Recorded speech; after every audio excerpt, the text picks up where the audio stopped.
right, welcome in. We've got this Xbox 360 here. It takes up most of the screen.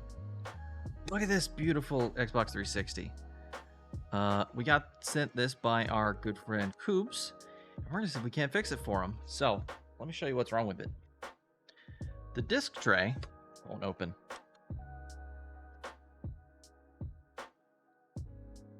Yeah, it just makes a bunch of noises.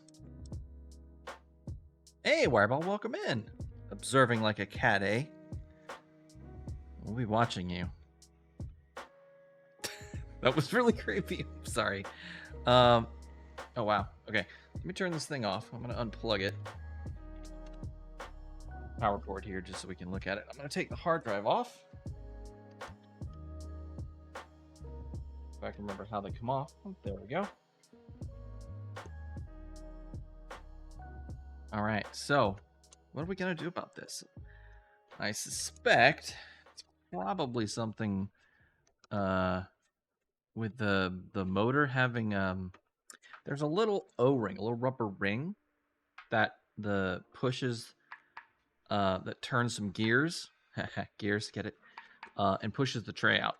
So probably what's happened is those gears have either something's wrong with the gears, the motor, or that O-ring. I hope it's just the O-ring. If it's the O-ring, we can repair that pretty easily. We can throw it in some hot water. That'll make it shrink if it's stretched out. And if that doesn't work, we can just order a new one. So let's start. Jump right into it. I'm going to need some more room because this thing is very large. Let's move our other tools and things out of the way because I don't think we're going to be soldering any today. We can even move our little mat out of the way.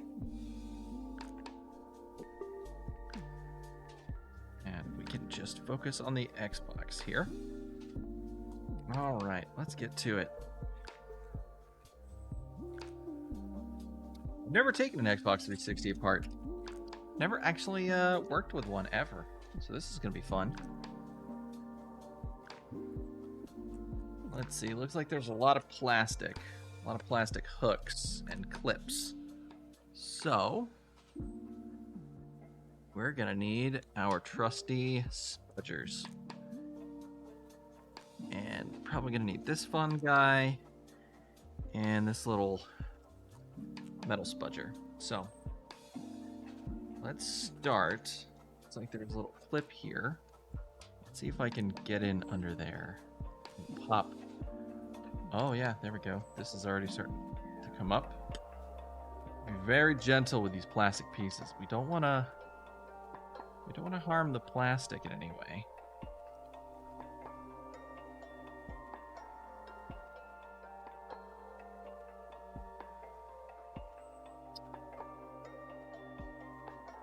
Oh, there we go. Yeah, it's just little plastic clips. Just got to be gentle and just pull them up. Here, we'll use more than one spudger. Just keep this spudger here while we... Oh. Gonna move along the lip here to try to separate these clips.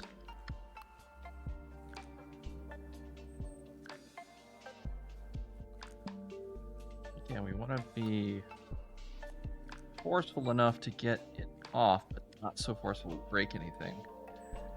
Especially because this isn't, you gotta be more gentle with plastics as they get older,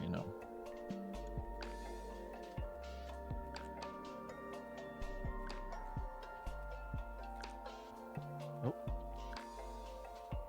Here we go.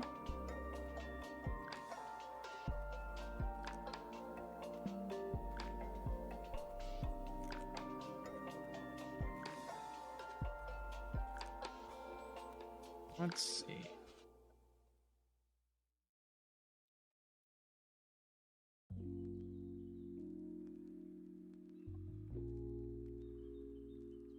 Let's take it nice and slow. Don't need to be in a hurry. We've got a couple hours to work on this.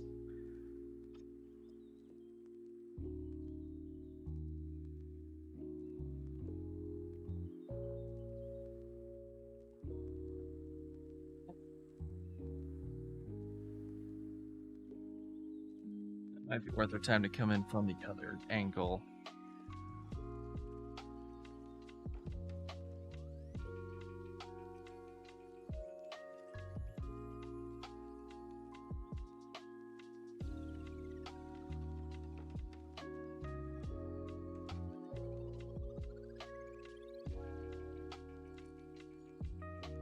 Alright, let's see if we can get this off.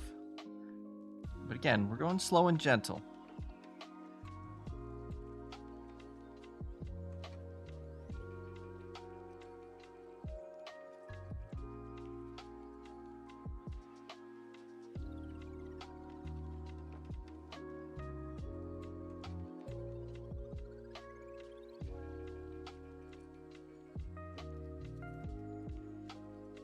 There we go, we're making some good progress already.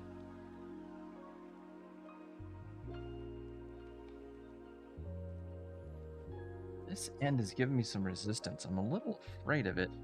Oh, there we go.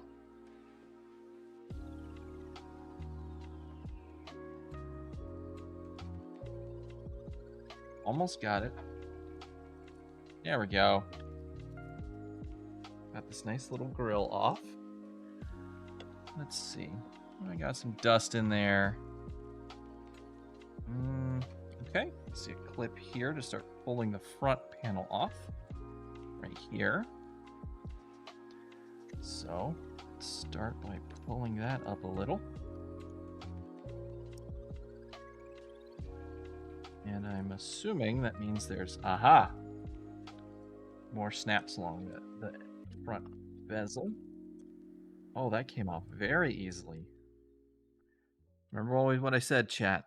Always pull back slowly, because you never know if there's a cable. Especially with the power button here, or any kind of I/O on the front. You always want to make sure you pull back slowly. Make sure there's nothing that's going to snag. Oh, and looky here. We have a tiny little spring. Looks like it fell out of this memory card slot. Yeah, I noticed when we first got this that this memory card slot wasn't working. And I think this is why. Yep. So, that's another thing we can fix while we're here today. See this little spring here. And the matching spring on this side isn't there, so let's see, how are they held on? Oh, it looks like there's just a little piece of plastic here that holds it in place, and it's missing. So there's nothing to keep this spring in place. Oh, that's interesting. I wonder how we can fix that. That's gonna take a lot of strength to hold that down, because that memory card pushing on that spring is gonna put a lot of pressure on that little piece of plastic. Like I was talking about brittle plastics. So this is an example. Also, we got some dust in here. We'll have to clean that off. So until we do, I'm gonna put that spring up here next to our. Actually, I want to put this in. No, I'm gonna keep that here on the microscope, so we don't lose track of it. All right, let's see. How much access do we have to the front now?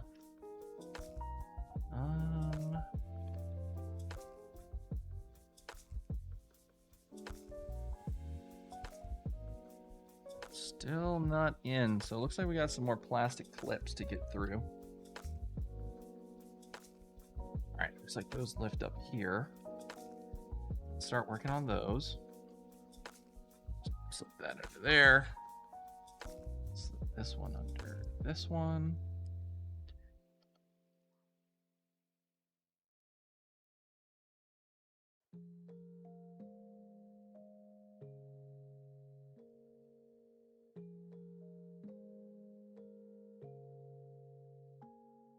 Okay.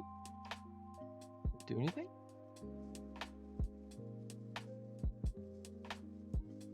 Do we need one more?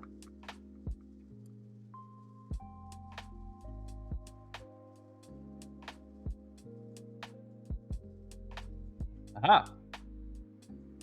That did something. Seems to have separated these two pieces of plastic. I don't see any screw holes anywhere. Let's see. let's look at the back and see if there's any plastic that comes apart here on the back. That it presses in.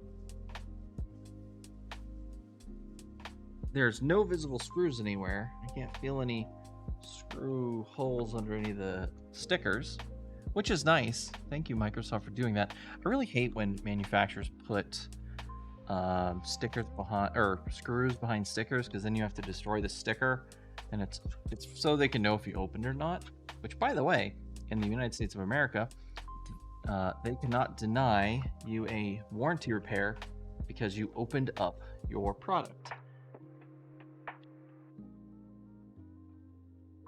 The whole warranty void if broken stickers are not legal in the United States.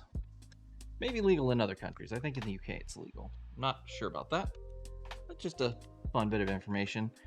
But again, I'm not a lawyer. I am not a law boy. I am a game boy. So take anything I say with a grain of salt, because you never know if it's true. Like pulling this Xbox apart. I can definitely tell there's something going on here. I'm wondering if it comes apart from the front.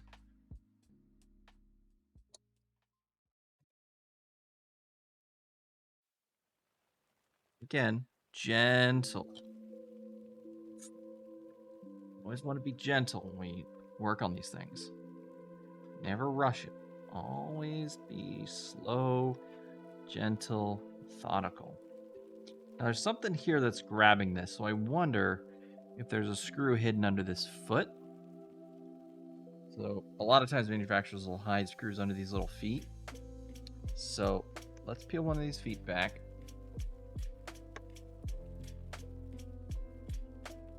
So it just might be a screw there.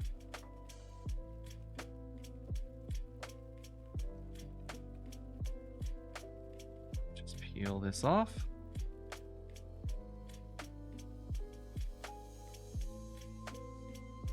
Nope, no screw. All right. Put that back on.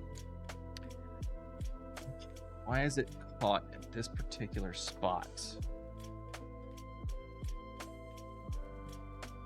I don't see any screws on the inside. Is there a latch here, maybe?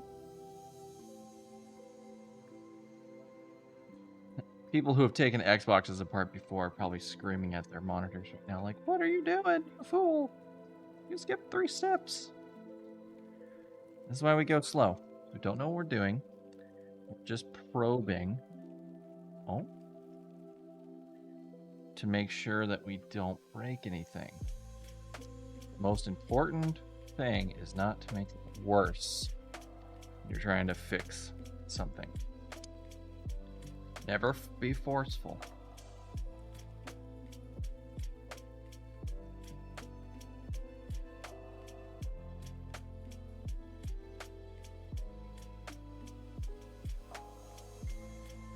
All right, I'm not.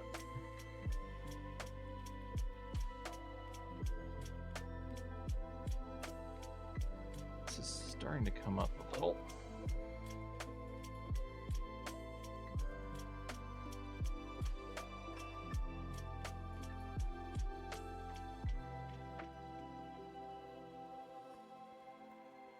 Again, we don't want to pry too hard because it might be held in with something that isn't a latch.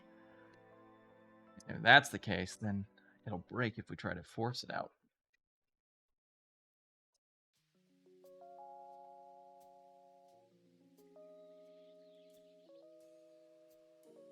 Just a little bit more leverage here with this spudger.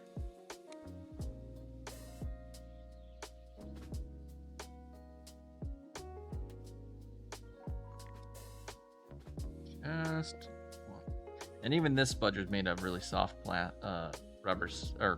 metal, so it bends if it's, so it doesn't give too much force. It does give us a little bit more to work with. No, that doesn't look like it's working.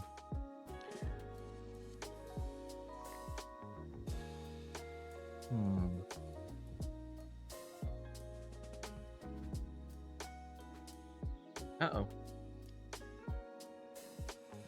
Halves snap back together.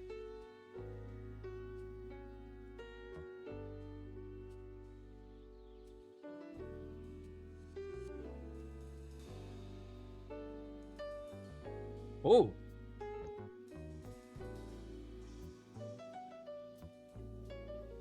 A little bit of a jump scare there.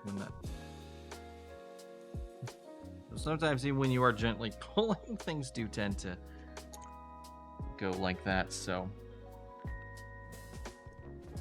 And there's definitely clearly some plastic snaps holding things in place. I'm a little concerned that this bottom came undetached, but the top's still holding firm.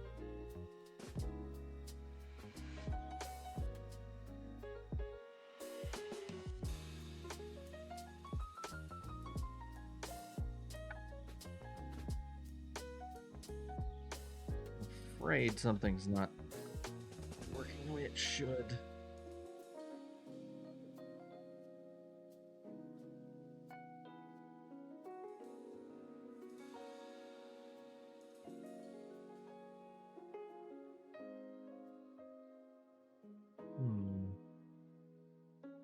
So managed to get this plastic bit. Ah, there we go. All right.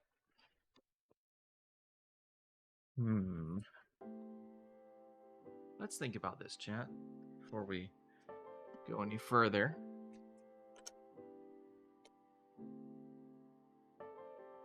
Is it possible the back here is held on with screws, and you're supposed to take off the top first?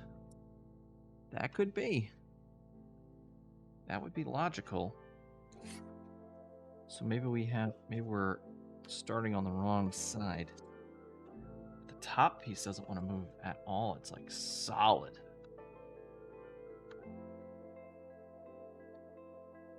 Let's see these little inserts here. There's something here. Look at. We're supposed to leverage.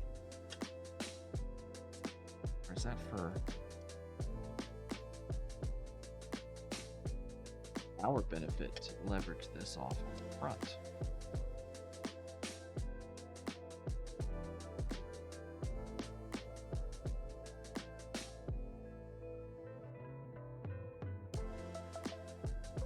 Well, I don't know, chat.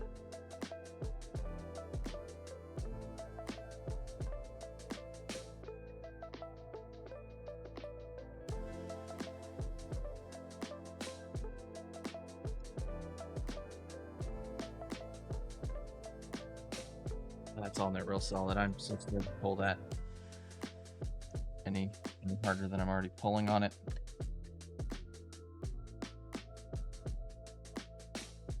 This thing's a bear to get into.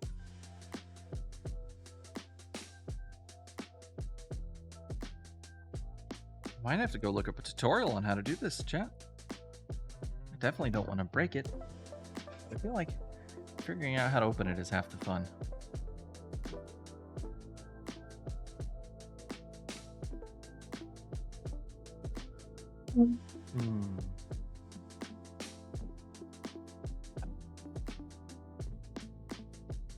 Let's try popping the back open.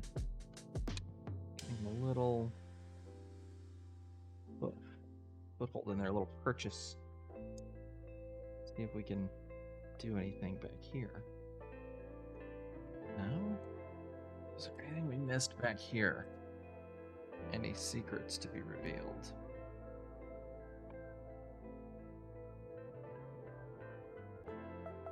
See a bunch of RF shielding.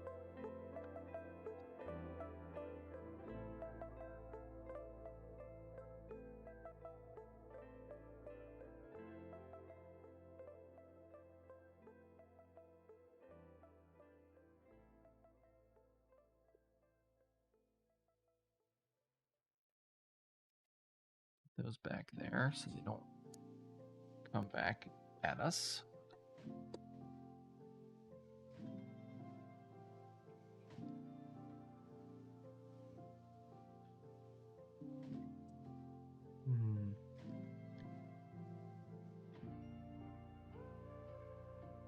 Yeah, thanks for saying so, Fireball. Glad I'm not the only one who thinks that.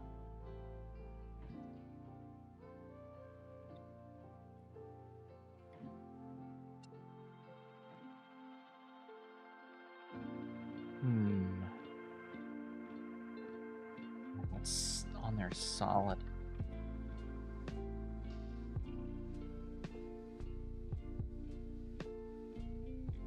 I can't really see, like, this wants to come apart.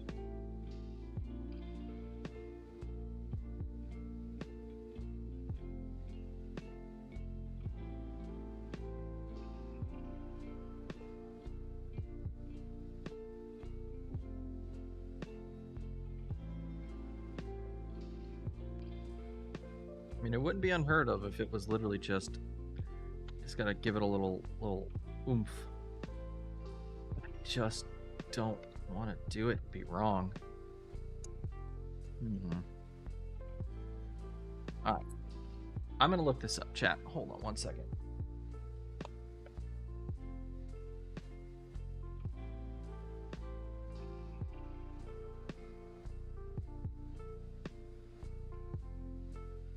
Let's see.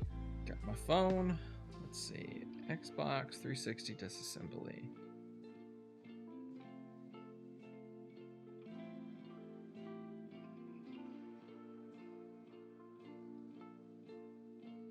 Oh, I fixed it. It has a teardown.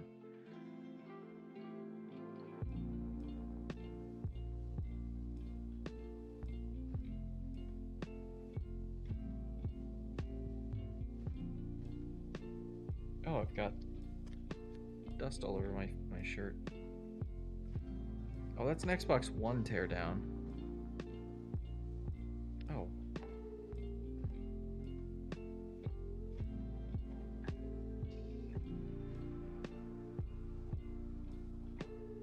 Oh no, excuse me.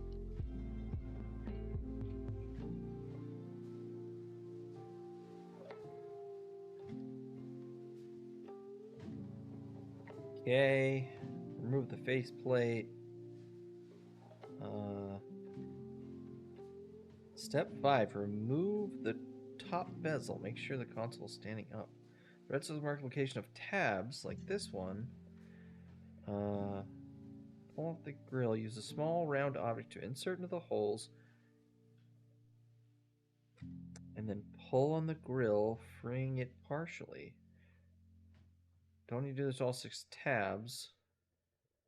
Oh, you do, so you don't break them. Okay.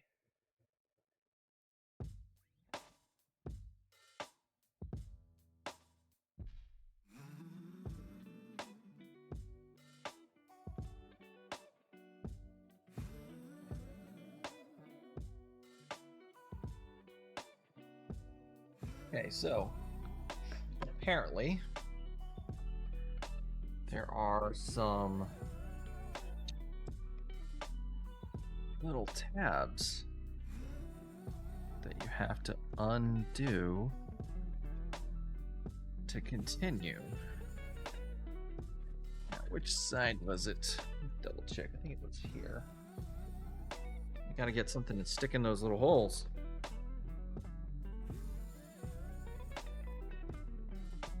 Let's see. It's the side with the hard drive. Here's the hard drive. And, okay, so it's right here. We have to do it. Hey, Coobs, welcome in. Thank you for redeeming this silly count. Although, I don't think I've been too silly. I've been extra unsilly. I'm not being silly enough. Okay, let's see. Where are these tabs?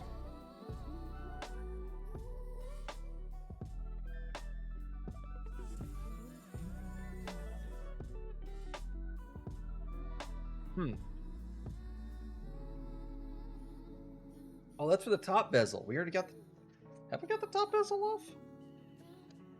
No, we haven't. Okay. Okay, it's for getting this top bezel off. I see what they're saying now. Okay, let me get something that I can poke into that hole. Use our little spudger here. How's it looking, Doc? Will she live? How did biology lead to people being held together with tabs anyway? That's what she said. Oh my gosh. Aha! Thank you. I fix it.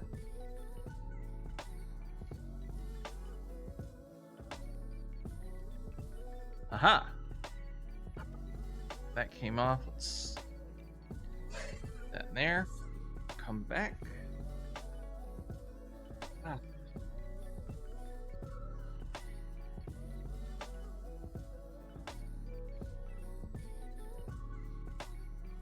Aha!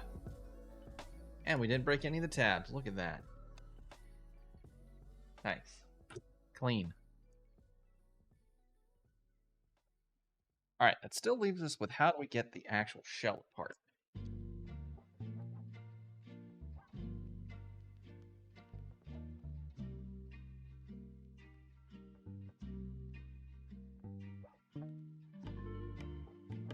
Every time I put this thing, pick this thing up, I walk away with more dust. Right above the redeem. That's what she said. So, by the way, Coops, did you want to come on and discuss the situation?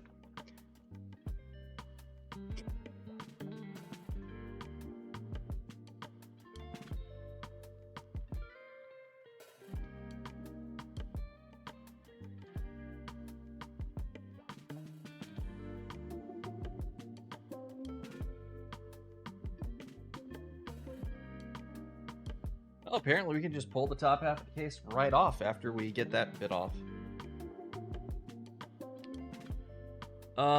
Clean the apartment? Hey, you go do you, man.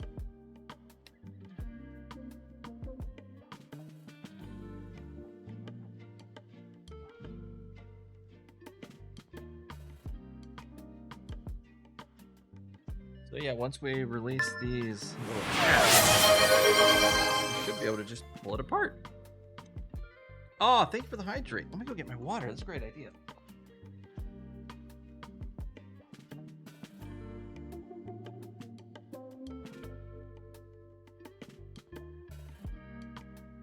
It took 2 hours to set up communications. Oh, like for cable stuff? Yeah, that's the worst.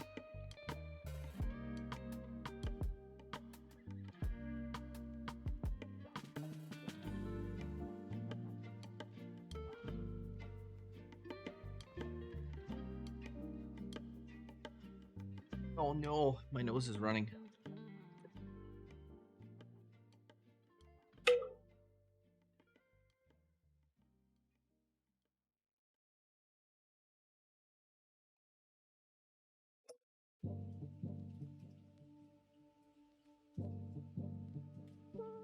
Okay, there we go. So we should just be able to get our spudgers in here.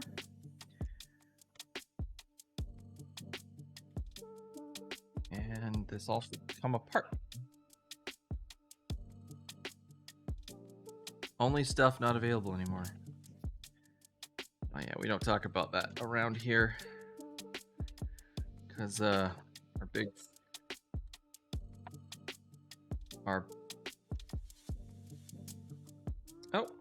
my glove broke.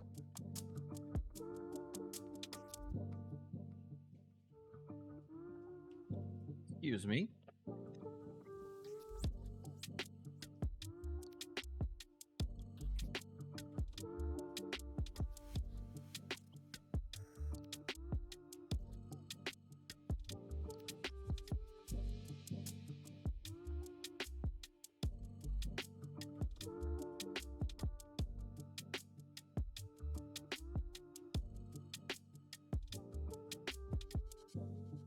No. Oh, it's so hard to get a glove on once you've been wearing a glove for a while.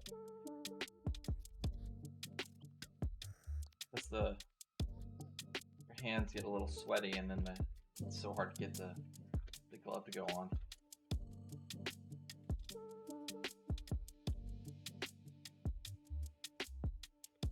Sorry, chat. 1 second.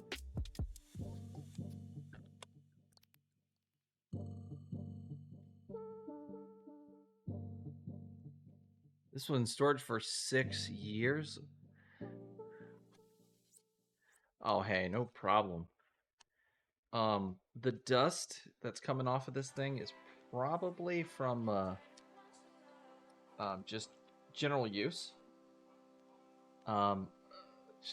I've heard with these more modern consoles that have active cooling, and by that I mean like have a cooling fan. You know, and I saw this with a PS2 and a P as well. Is it just collects dust over time because it's being used and it's pulling in air, and the air has dust in it, and the dust collects on the electronics and everything. And if you can't take it apart easily to clean it, like you can a computer, it's just all going to accumulate. Nothing to... Doesn't really say anything good or bad about the person who owned it. It's just what happens. Dust is going to happen, you know? The things that... I'm back with a fresh glow. The things that do usually kind of gross me out when I take things apart is spills, food bits that have fallen into it, that kind of stuff. Even insects to a certain degree are kind of expected. Depending on where you live, it's very likely insects will get into some electronics just because it's a warm place to go, and they'll just be naturally attracted to it. Okay, why is this not coming completely apart?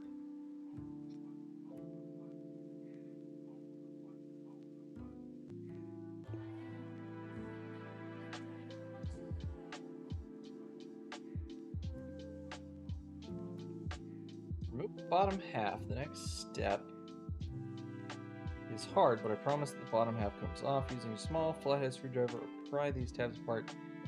It's hard to show how to remove the clips, but you'll see soon enough. Oh, okay. So there are little tabs along here. A lot of them. Like a lot of them. All right.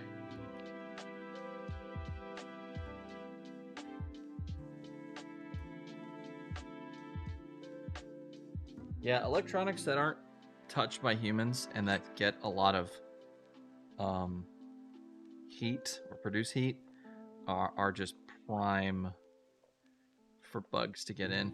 Even if you do a really good job cleaning your house and keeping bugs out, you know, a lot of insecticides and things only work after the bug's exposed, so they get, you know, in your house, they die, and they usually die places you don't see them. And where they like to go are nice warm places, which a lot of times is in the walls, but sometimes that's in your TV box. Ow! Ow, ow, ow, ow. Caught my fingernail.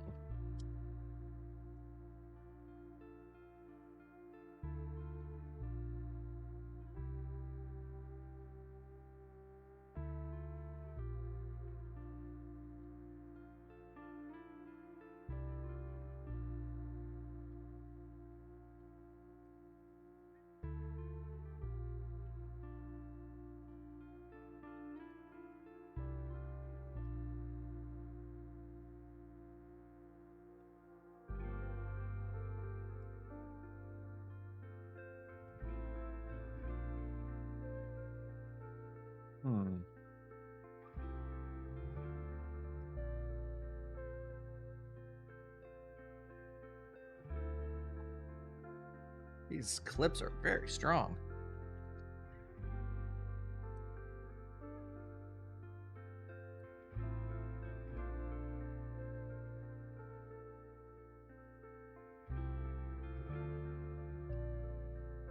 I feel like if one of them goes, then the rest will just follow.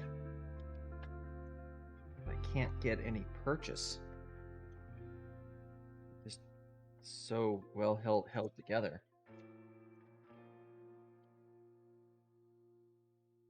It's like one,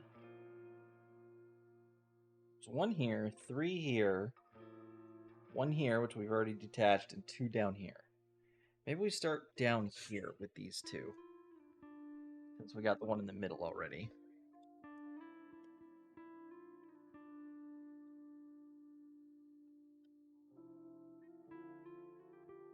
Okay.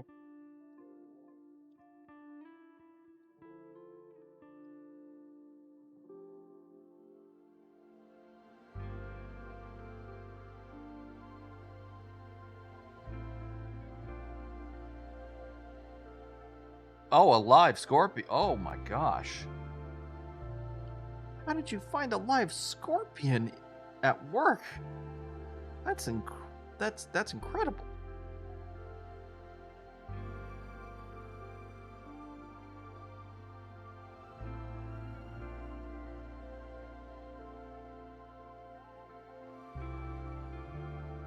You'll have to tell that story if you get a chance to come on Voice.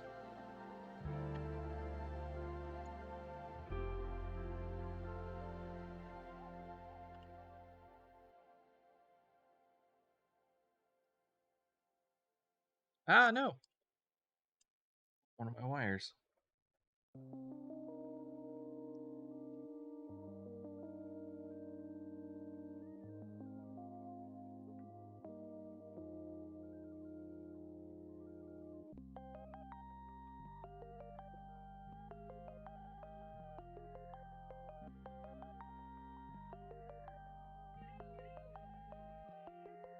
I cannot help but think that Microsoft designed this to intentionally be difficult to open.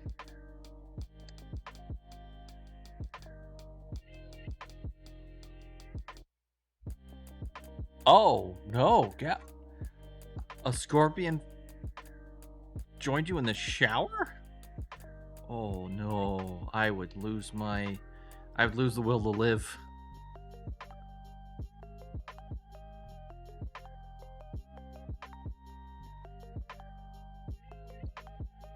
Oh, it was a roach. I mean, that's not good, but that's better than a scorpion. Jeez Louise. Oh, I got in. Come on.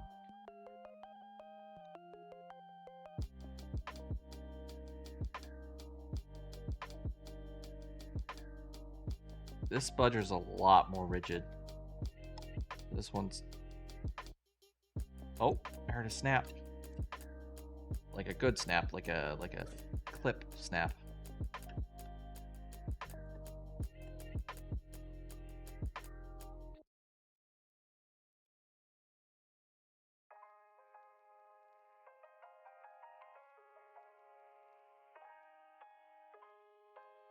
Oh, you know what? I wonder.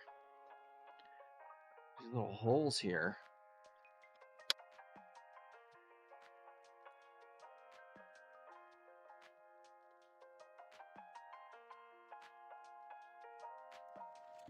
Get one of our plastic spudgers.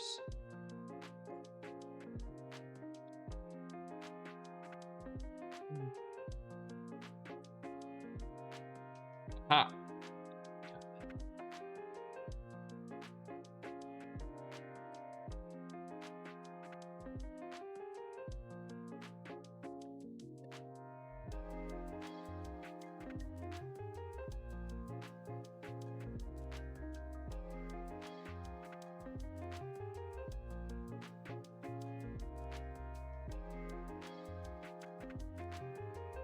This is so hard.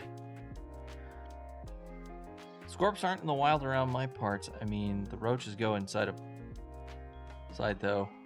Bunch of weirdos. I've had pet scorpions before. Oh, scorpion as a pet seems like it'd be fun. But yeah, just a wild scorpion. That seems ungood to...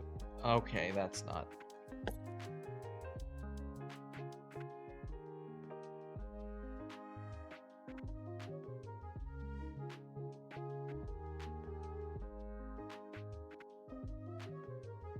I need a different tool for this.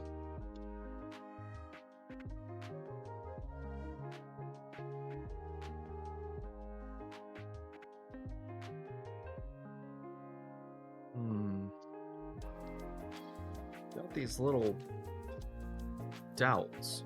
These little metal dowel rods here. Let's see if I can't use a thicker one for this.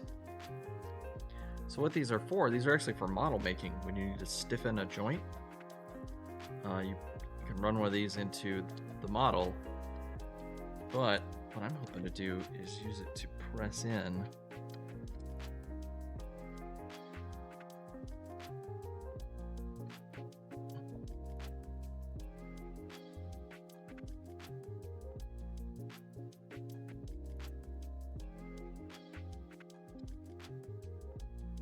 If I do this, I can get both at the same time.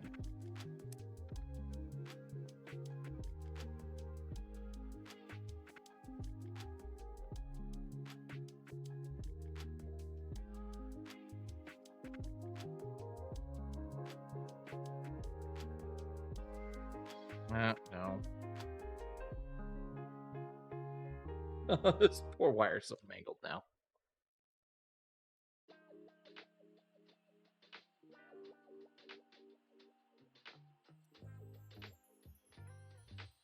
Oh well, if we ever do a Gundam building stream and I need to stiffen a joint and you see this bent wire, you'll know where it got bent.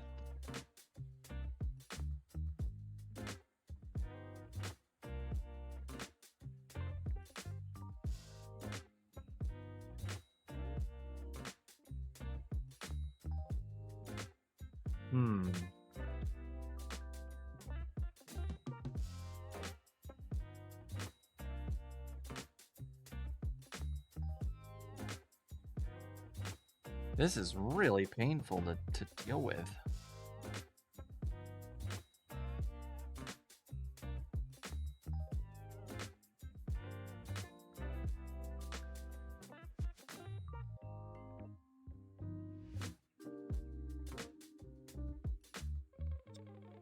Let's see if we can use another makeshift tool.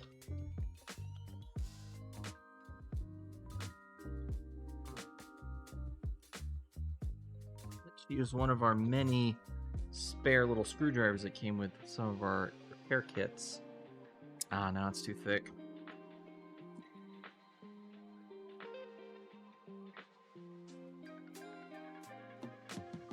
I could just pull out the wire cutters and just cut the whole thing off. I'm sure Coobs wouldn't mind that at all, would you? Would you, Coobs? Here, let's use this fun thing. So this came with my Extron Matrix. S-Video Matrix. It's a very, very thin flathead screwdriver. Let's see if it can work some magic.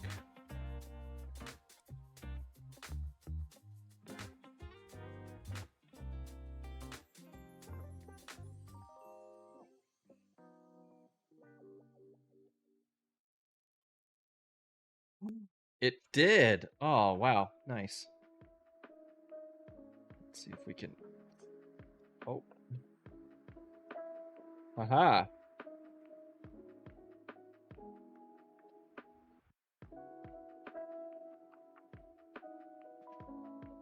Oh, that did it! Yay! All hail the Extron little pocket screwdriver.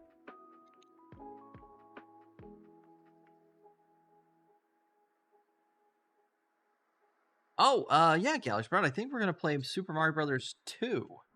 The US version. Doki Doki Panic Mario.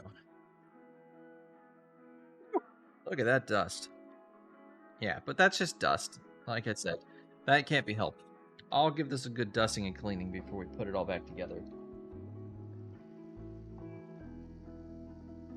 Alright, we've almost got down to the heart of the Xbox.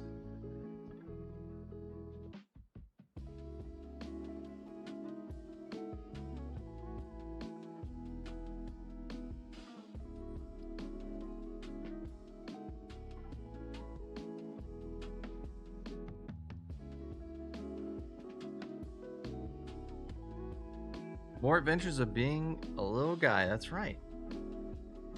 Maybe we'll just go backwards. We'll finish that by playing Mario 1. Alright, now how do we get the bottom off?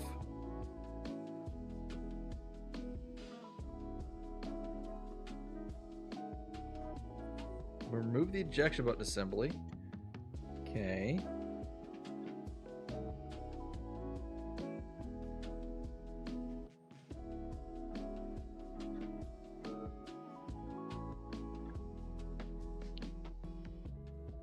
Oh, wow. So we have to get through this before we can get to this. Okay.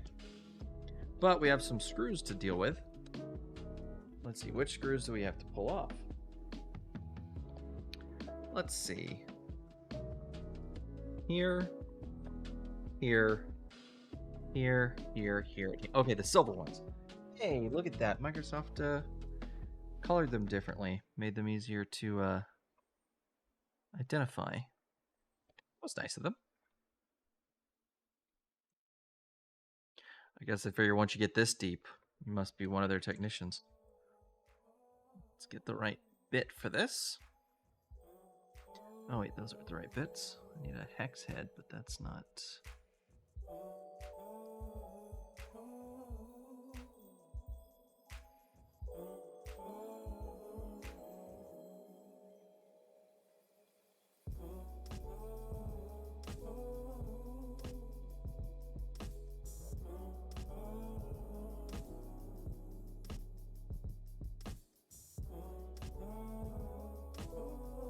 Let's see, T9, what T size was it? Did they say in the article?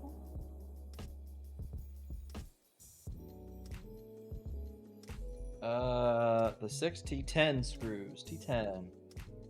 Let's see, where is a T10? I know I have a T10 in here somewhere.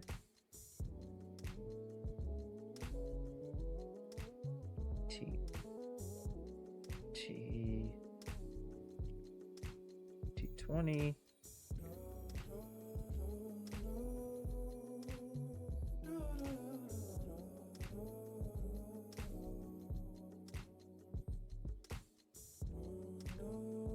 T10. Here we go. Perfect.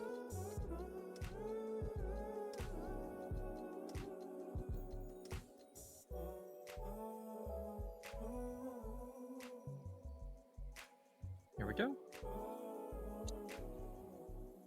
Oh, remember when I said it felt like there was a screw holding the case together? Yeah, that's how. These very long screws.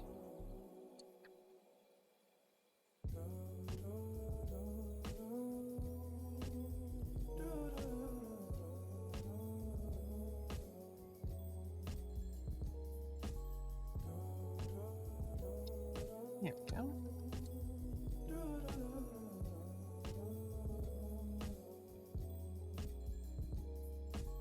I don't think I'm gonna mistake these screws when I put this thing back together. These are pretty memorable.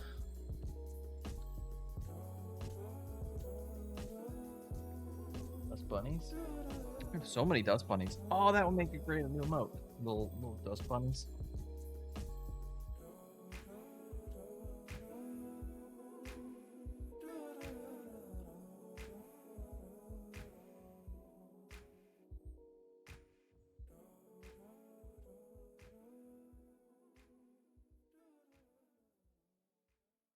All right, there we go. Yeah, some more dust and grime. But that's okay. Oh wow, that is a lot of dust bunnies. This is a full dust bunny nest.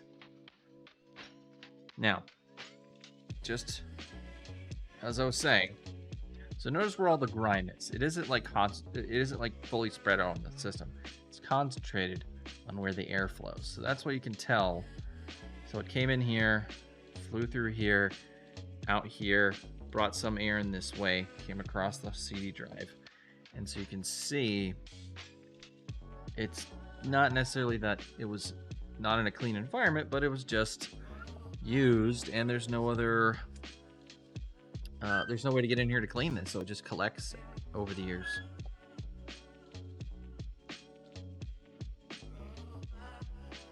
Everything is very dirty, but that's okay.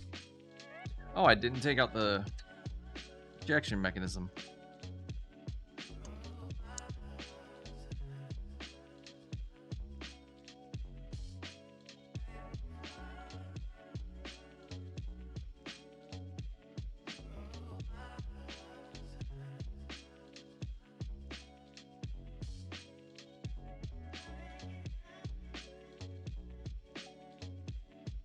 Apparently, you just use a spudger.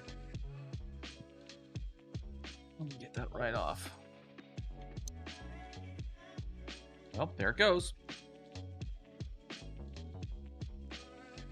Oh, when I go to clean it, do it before and after? That's a really good good idea. Oh, what'd you say, Wireball? I see that post here. I missed it. Customer, calls are going to our Y location. That's wrong. Please fix us. What location should the calls be going to? Crickets so far, but we may have an answer in a bit. Well, good luck. Call routing. That's a tough job. Like figuring out how, what is it, an IVR? Programming an IVR?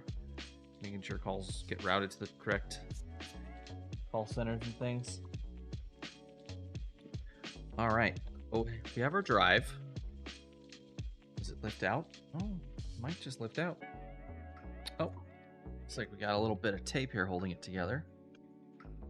Let's just get that tape peeled back.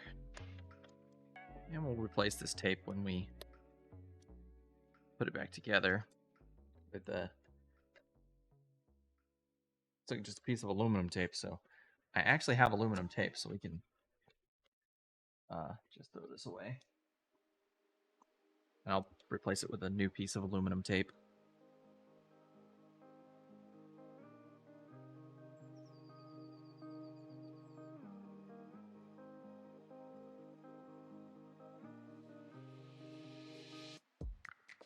Okay, it looks like we've got a SATA cable. Neat.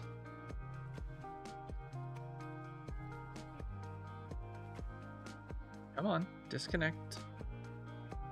IVR indeed. Kind of funny how people leave out key details like that. I've left out the occasional key detail myself, to be fair. Yeah, sometimes it happens if you're under pressure. Oh, you know what? Let's see if this comes out this way easier. Yeah, it does. All right. Spudger to the rescue.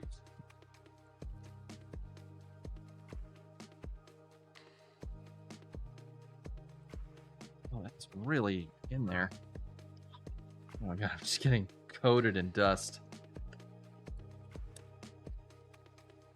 There we go. Got some. I haven't seen a SATA connector in so long.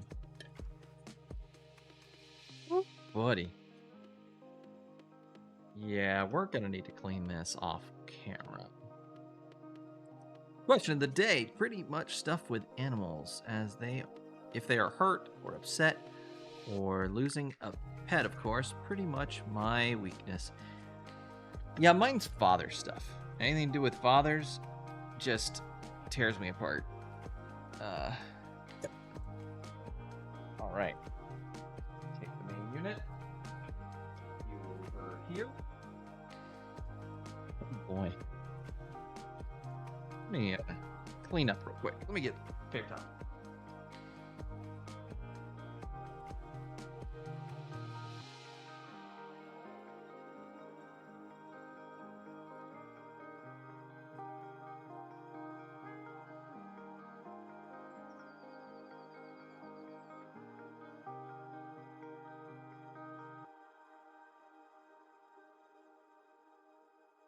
During our 15-minute break, I'll definitely take this outside and deal with the dust.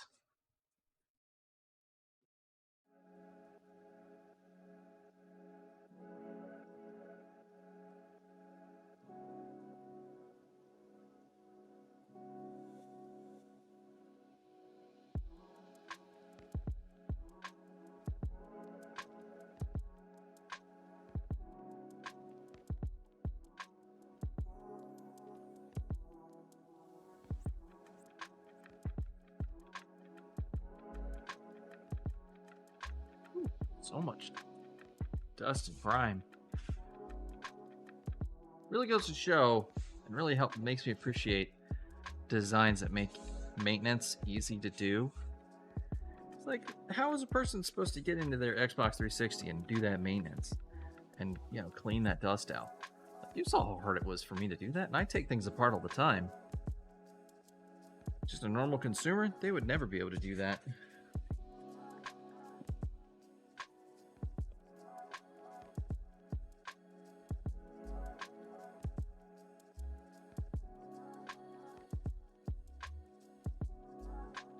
All right. Onward, we press. Yeah, it took us an hour to get into that. It took us an hour to get this far. Isn't that wild? Let's see, what size screws are those? Number 2s, number 1s? It's like number 1s.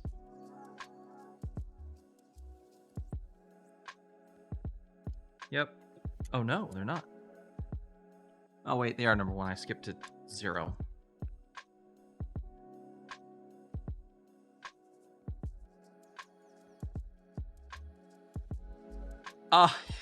Oh yeah, the dad thing. Yeah, thank you, Guy Sprout. I will. I'm holding in there. Thank you for asking. Used to be AIs getting blown up, but it's conditional on whether I like them or not. Which sounds like a joke, but it's actually true. I tend to find the AIs in the movies more identifiable than humans. Huh. Interesting.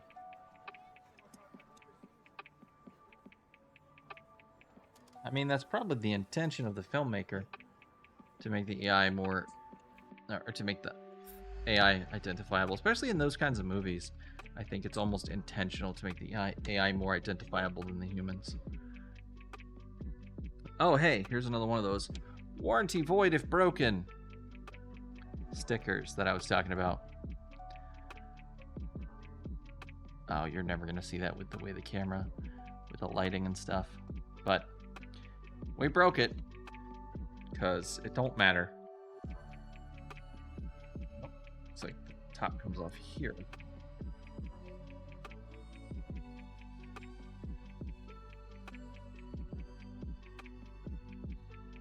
No, the bottom comes off first. Ow! Metal sharp.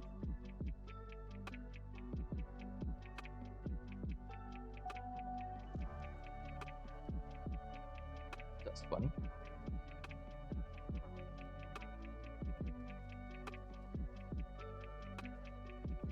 All right. Oh, another dust bunny. The reason I'm not super surprised to see dust bunnies inside the drive either, because the drive has grease, and where there's grease, it's real easy for things to get caught up in it.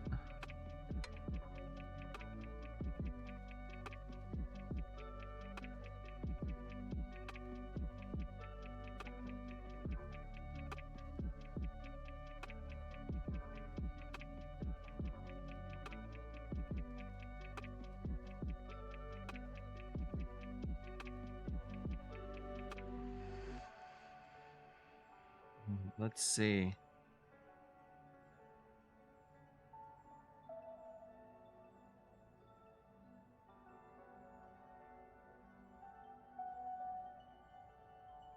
Yeah, so grease is almost like a dust magnet, because it's sticky. Like dust will just adhere right to it. So let's look at this mechanism. See, we got our chips here. I like the blob over the window on the chip here, which is interesting that this is old enough to have a chip with a window on it, but new enough to have a SATA connection.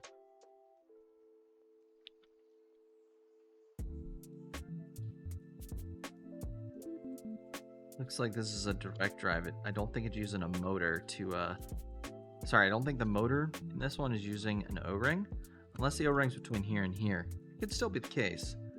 Let's see if we can get deeper into this. I want to get this out, but it's like stuck.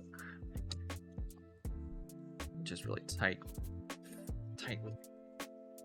packed in there. Here we go. We are. Here's the inside of the disc tray. Let's see, can we physically move it? No, it's caught.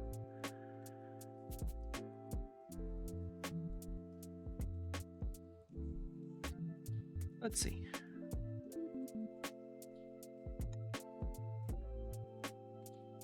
Okay, that's supposed to be there like that. I think. Is that supposed to be there like that? Yeah, that's on there. Okay. Never seen a drive designed like that. Then again, I don't open a lot of drives. I usually just replace them because I've got like 30 optical drives laying around. Although this one's in some kind of special housing, so I can't just grab an off the shelf one to replace it with. Let's see, how is this disk drive held in?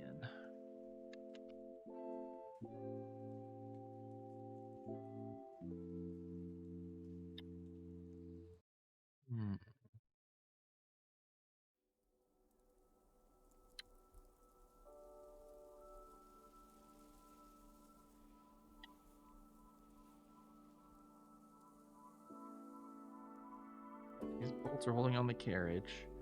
That's powering the motor. That's powering the laser.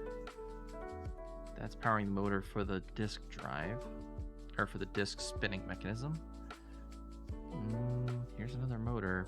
I bet this is part of it. I don't know what this motor does. This motor moves the tray in and out.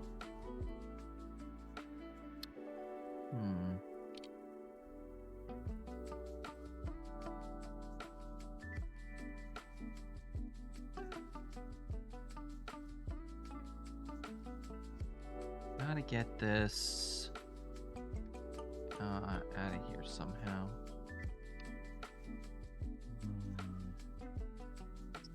Try moving the motor.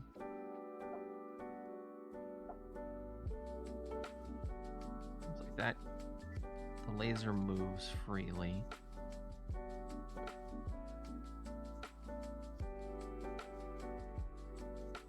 Ah, here's some tabs.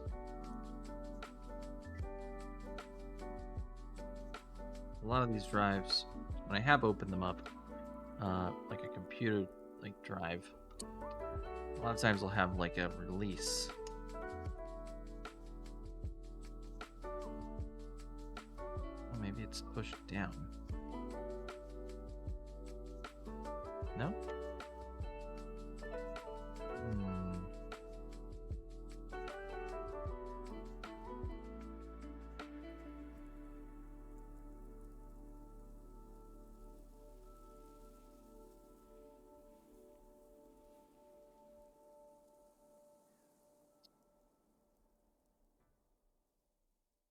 See a screwdriver over there under this here. I want to get to it. We gotta get this tray off, and again, we want to be gentle.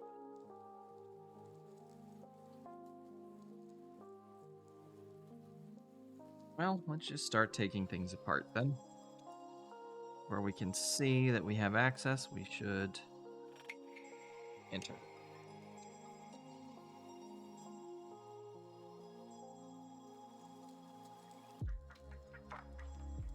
Is there maybe a screw or something hidden underneath that we can't access just yet? So we'll just start by disconnecting all these little clips.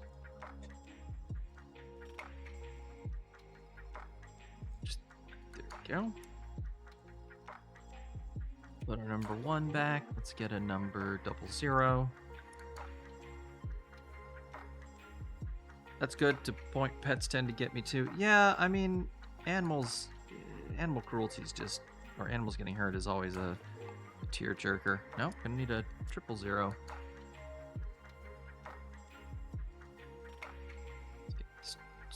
Yep, 0 did the job.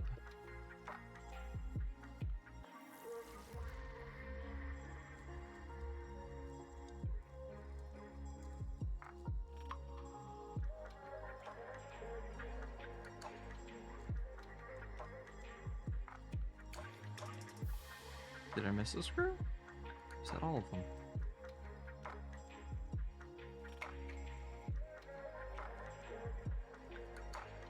There we go.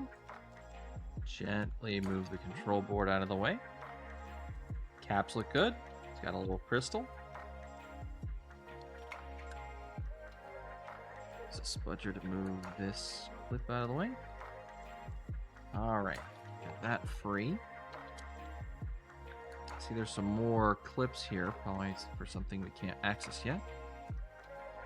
Well, we've got some more screws here.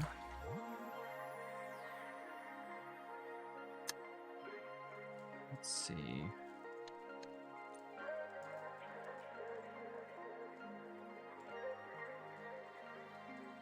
Oh, I see some access to clips through the bottom.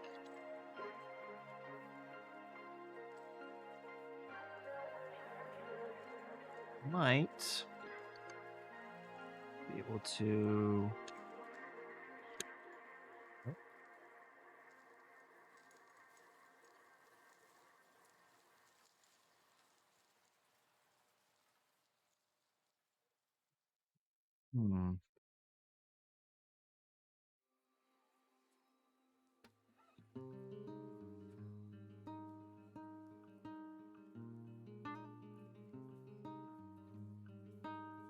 Well, let's take this motor out. Let's see, is that a... Nope, that's a... 0?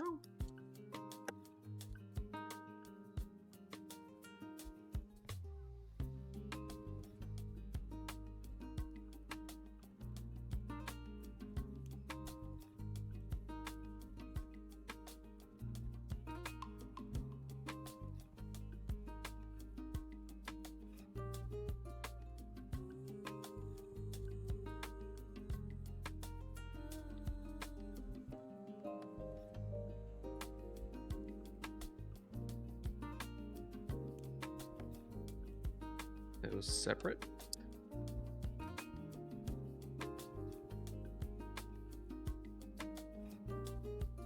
There we go.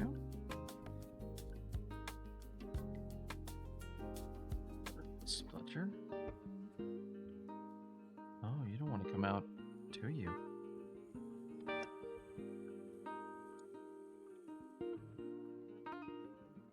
Are you married to something on that other side that I can't see? Possibly.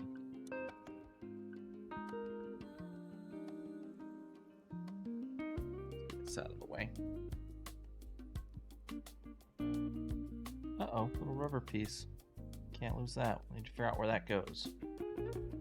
Probably to help with some sound dampening.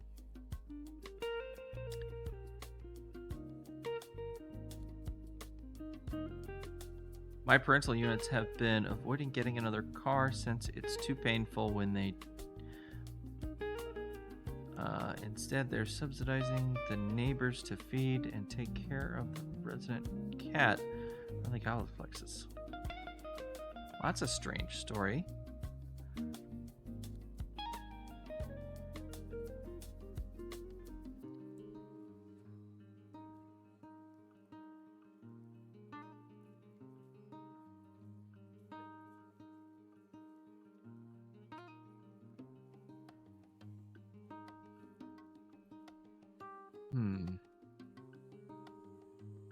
This motor out, sort of.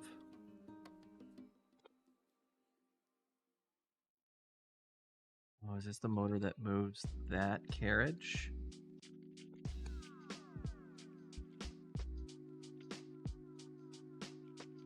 Yeah, this motor controls the laser carriage, so that's not what we need to undo. Probably should put that back in place then, if it's not the piece we need.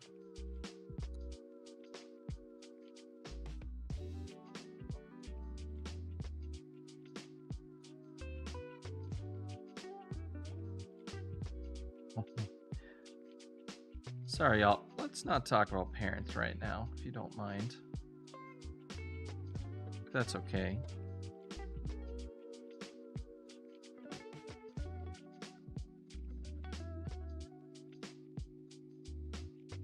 Sorry.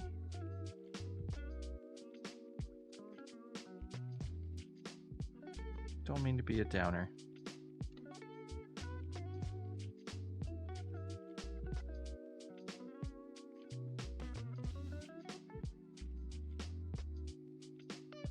Let's see, what do we got?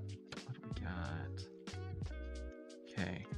this motor controls the laser assembly. So it must be this motor that's controlling the disc tray. So these wires are all soldered on. That's under some clips. I wonder. Is this just plopped in place? Might be able to just lift it straight out.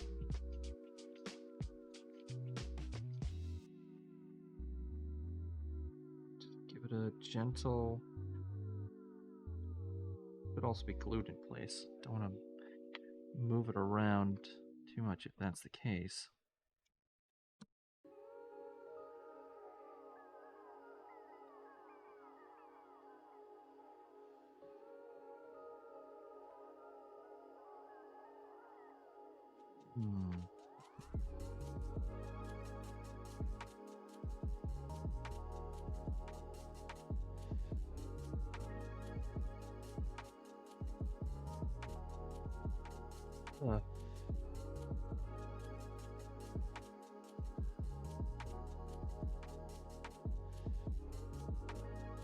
You know, normally there's like a manual press, like a button.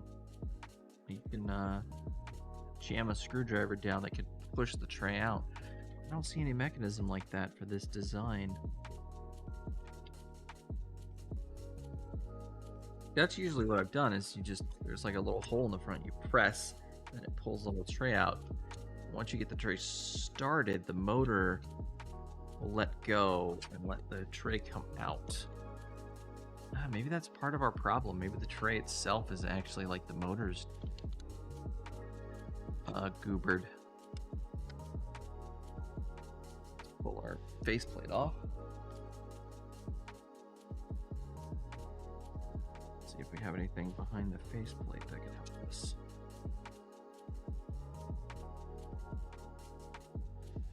Oh, I see an O-ring right there. Yeah, once we get past this tray, we should be able to get some...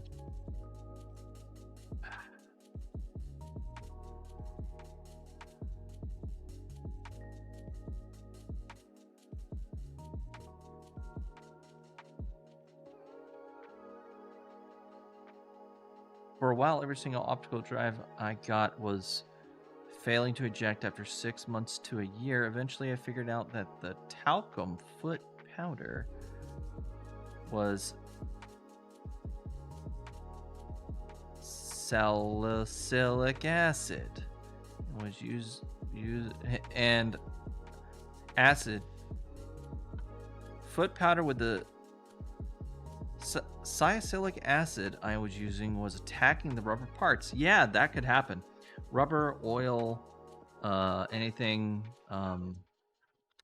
Rubber reacts with like oil, gas, any products like that will mess up. Will mess up rubber pretty thoroughly.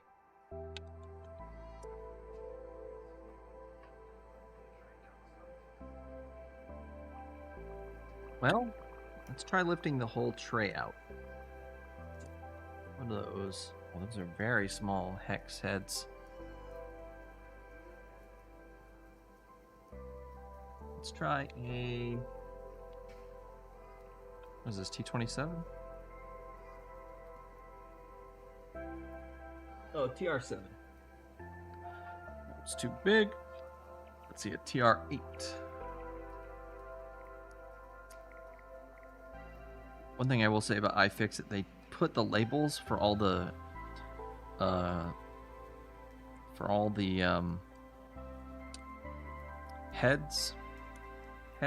bits.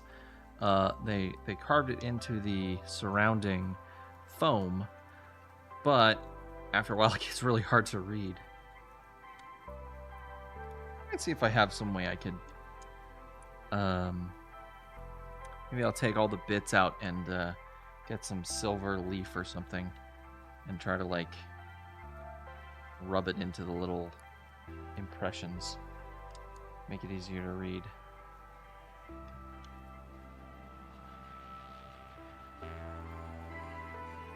let's see. Those screws out. Aha. Okay. We got the laser assembly out. And so you can see here we've got this screw drive that controls the laser. And as this turns, it moves the laser back and forth. You can see if I push on it, it'll turn. So when we put this all back together, I'll put a little grease on this, get it nice and lubed up. Don't want to lube it up too much because then it won't be able to push the laser effectively, but this is gonna need a lot of cleaning. Sorry, Cubes. And again, this isn't anything to do with them. This is just an Xbox that got used for a number of years in anywhere in the world would look like this. Just because, like I said, it gets trapped inside and it has nowhere to go. Because, especially this guy, because they were. I think these models specifically ran pretty hot. If you remember the Red Ring of Death fiasco, I think it turned out it was an overheating problem that caused that. Microsoft a couple of years ago kind of said what it was, didn't they? Let me look it up.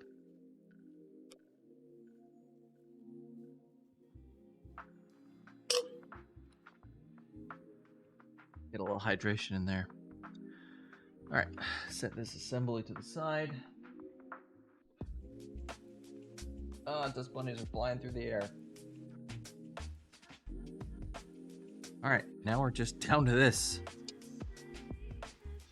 Kind of tempted just to like pop it out.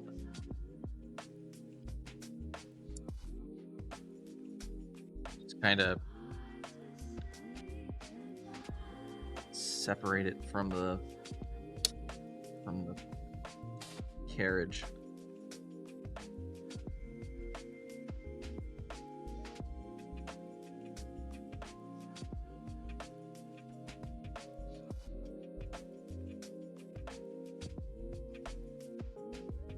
I do see some clips here. Let's pop these clips and see what happens.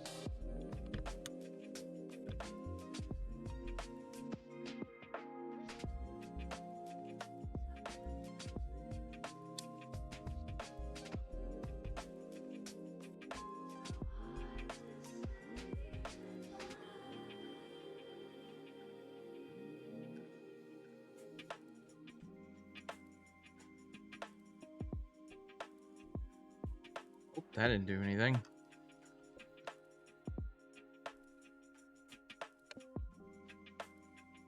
Oh, that's so stiff. There's our groove. There's our track. Somewhere along here, there's a catch that's holding us in place.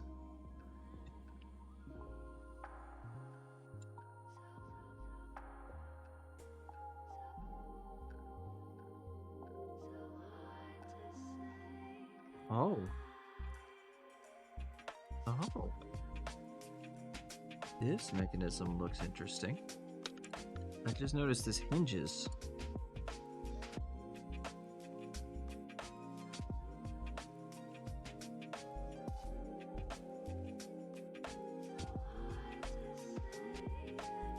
How do I get it to come out?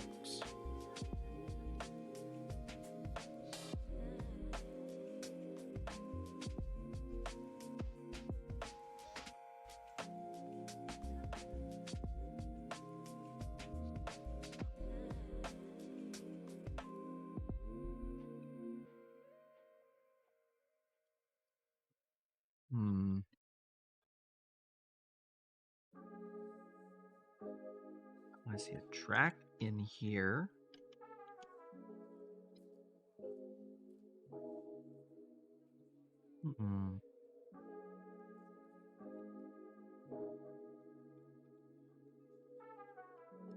Oh, this is probably just for maneuvering the laser assembly up and down to get it out of the way of the tray when the tray door opens. Which might be part of it.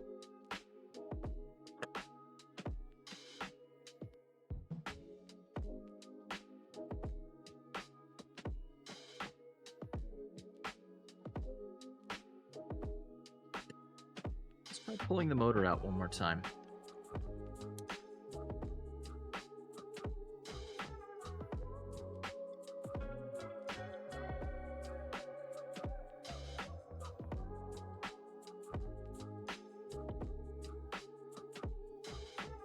Nope. Holding there pretty good.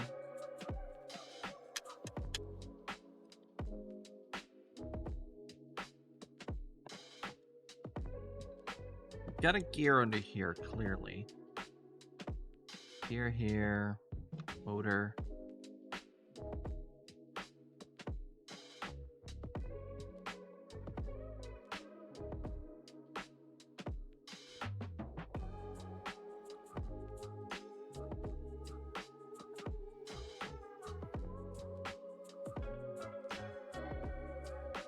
Actually, some kind of something over here. I don't know what that is. We're so close, chat. So sad that thing's flopping around.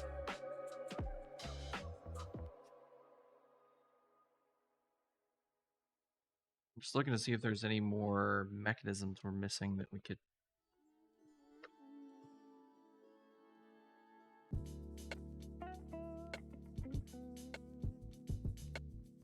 Is this pin out of place, maybe? No?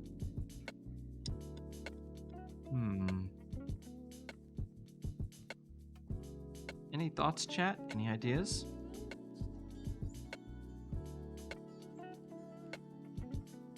I'm just sitting here thinking what we could do. We gotta get this tray out of the way so we can get to the motor.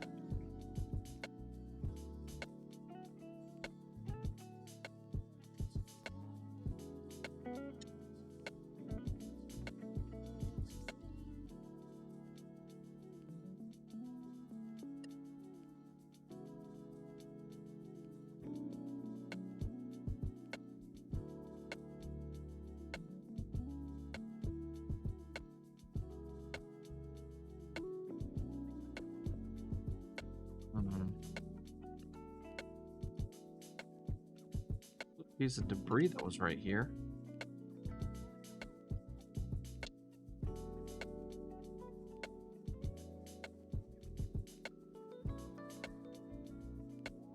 Oh, what's this?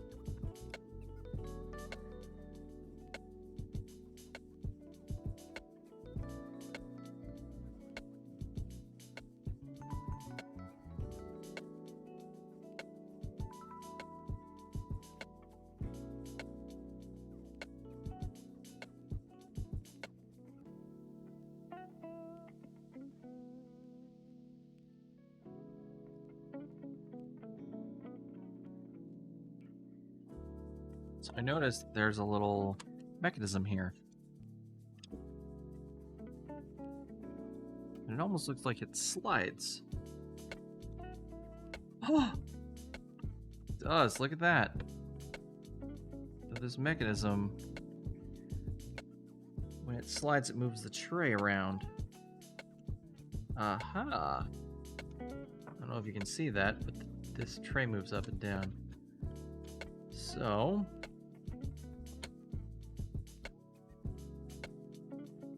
Okay. Now, okay, so we'll move it all the way to the up position, which is assuming that's when the laser's out of the way. No? Close, though. It's a little progress.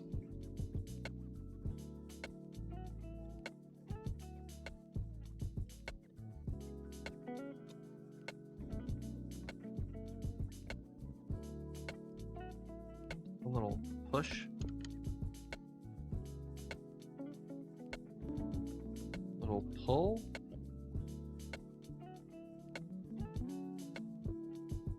Now the mechanism's out of the way.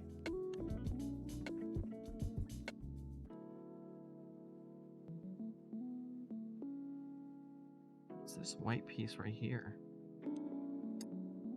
That do anything?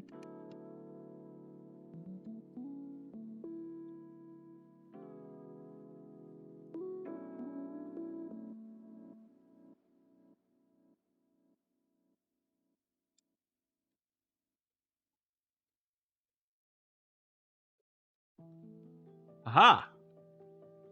So I just pushed the O-ring a little bit, and that, yeah, I'm like manually turning the O-ring. Manually turning the O-rings, letting it move a little.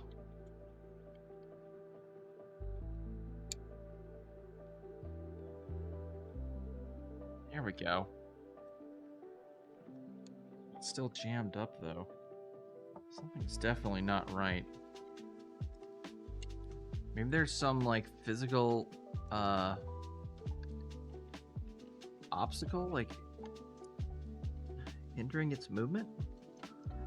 Oh, I see what physical obstacle is. Some dummy-dum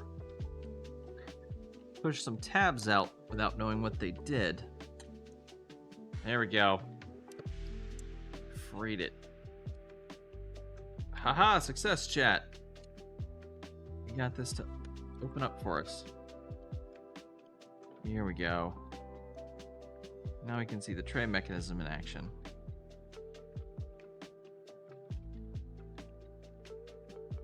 I'll zoom in so you can see.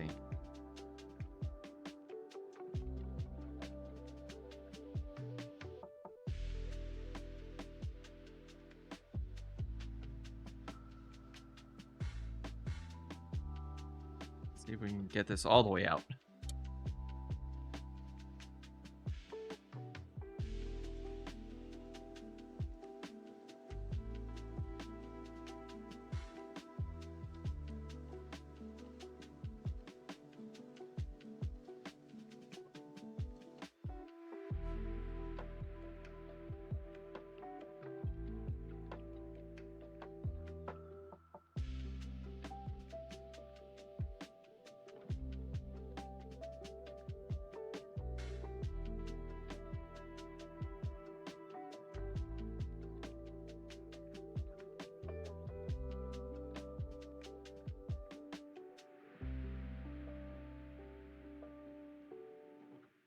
We're getting a little too forceful.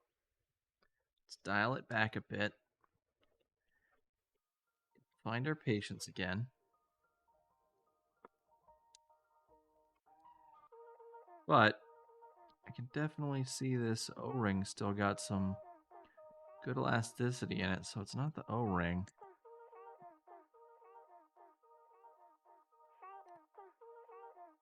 Which that's kind of disappointing. So the O-ring actually seems like it's good. Because, oh wait, actually hold on. No, the O-ring's moving around. When I move the tray, the O-ring moves. But I definitely want to remove this tray completely.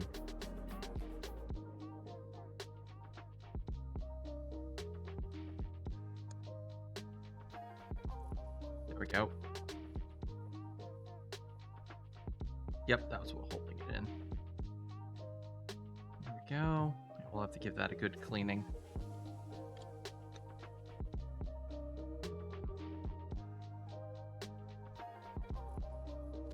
Oh.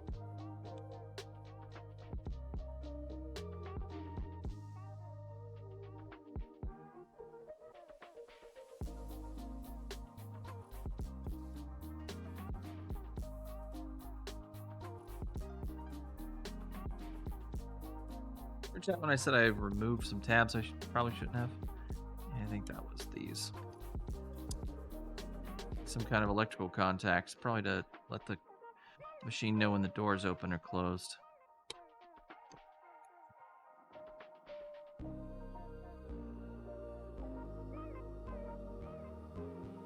think I got him a little bent when I took it apart.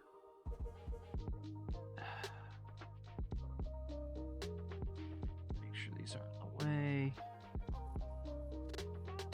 Okay, put those back.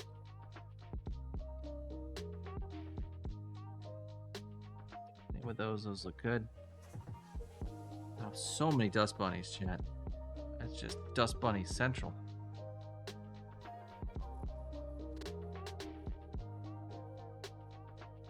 So we can see our different mechanisms at play here.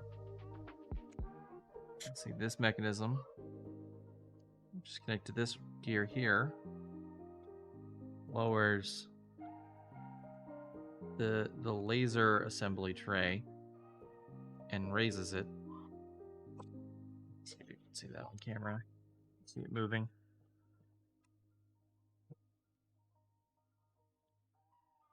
And then this is connected to this motor here. This wheel. What's moving these guys?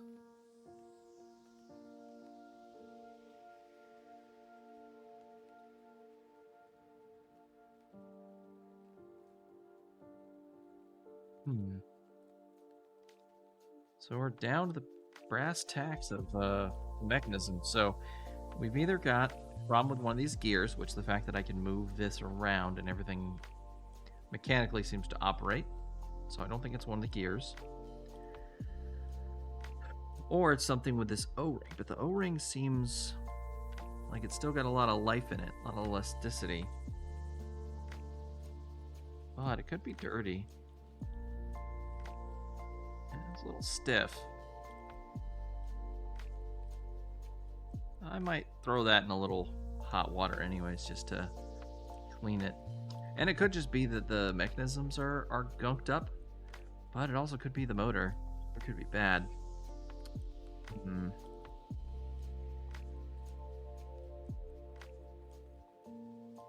Need a way to test the motor. Alright. I'm gonna do something, chat. Actually, we're gonna do this after we go to break, because it's break time. Alright, chat. We're into the heart of the drive. It's not a stretched out O-ring, unfortunately. It's either gonna be the motor or a gear, but the gears look good. We're gonna clean the O-ring. And I might not even reassemble this today. I might completely, if we can figure out what is causing the motor to not spin. It could also be the circuit board could be bad. Something on the board kind of could have went bad. Capacitors here look good, which is nice. Let's see, what? Probably voltage regulator. Don't know what that is. Some kind of CD control chip, maybe for control. Probably. Yeah, that's probably for reading the data. That's probably for controlling all the different motors. Voltage regulator. Bunch of diodes. Little voltage regulators. Or those are some transistors. Probably.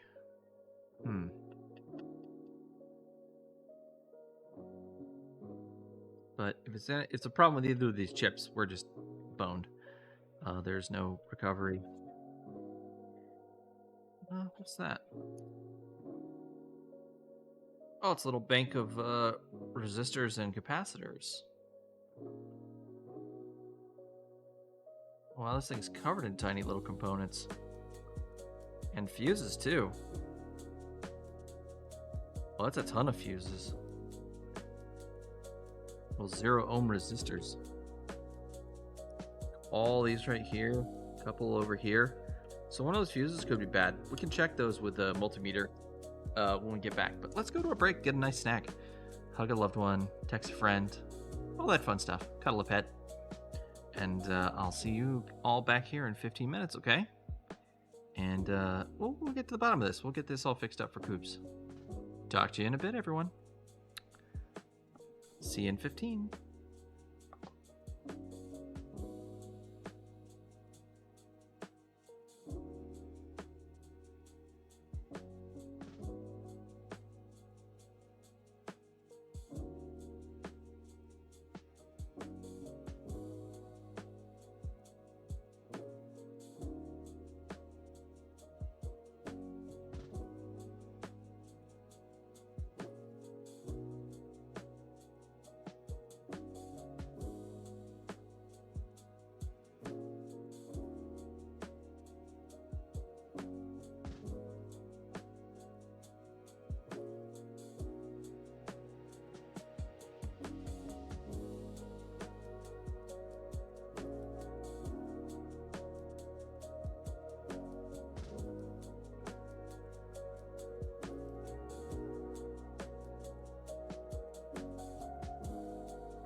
Hey, welcome back, chat. Really sorry about that. Took me a little extra time because I was cleaning parts. Check this out. It's not perfect, but got all the dust bunnies out.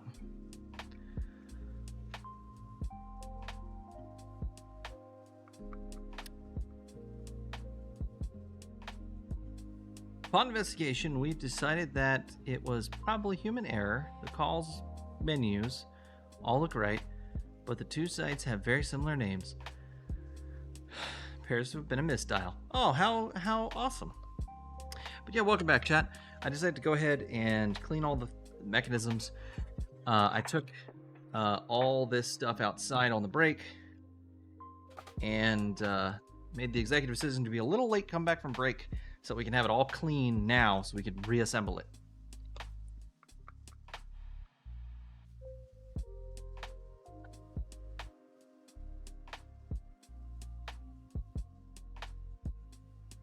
So, sorry I was a little late, but I figured that was better than having to do a second stream of just reassembly and cleaning, you know?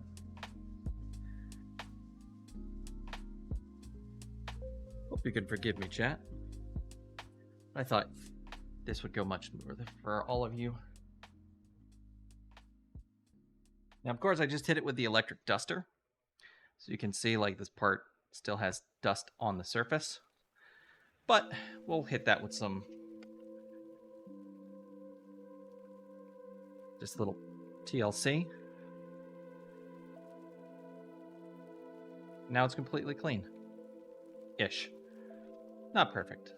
But really the biggest deal, especially with these internal parts, is you want to get the dust off, the big bits of dust, because that is thermally conductive and can cause quite some issues with your components. So as we reassemble things, we'll put them to the paper towel. Let's see. Some of these. By the way, when you're handling this bit, be very careful if you do any repairs with CD drives. That laser there is extremely important. And if that mechanism, that little guy gets damaged in any way, it won't be able to read discs anymore. Now one of the fears, it's right here. One of the fears of doing this kind of repair is not that I'm going to damage this, but that laser's been damaged by the main malfunction. Like if when the tray broke, a CD wobbled around and hit that and made a scratch or something, it can be a pretty detrimental thing. But the surface looks, to my naked eye, very smooth and shiny. I reflect the light off it, I don't see any blemishes, so I think that's good. So, IVR routing issue I mentioned earlier. Yeah, I remember you talking about it. Insulative, right? That's correct. Dust is a natural insulator. Delicate and hard to get replacements for. I don't know how hard Xbox 360 CD drive lasers replacements are. I don't know how rare they are, or if you can just use a laser from a junk CD drive. Did the Xbox 360 use DVDs? It used DVDs, didn't it? So you might be able to use a laser from a DVD drive, but I don't know. I can't say. With how custom this piece looks, I'd be rolling the dice. So hopefully we never have to find out. All right, let's get back to our guy here. Now, the way I propose to test this motor, now that we have this stuff disconnected, is I am going to put a little bit of current into it. Let's see, but like half a volt. Put my desktop power supply here. Let's set that to half a volt.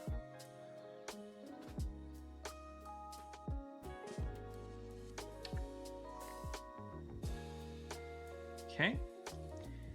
And what I'm going to do, I'm just going to touch the contacts here, and if I see the motor move, I know it's good.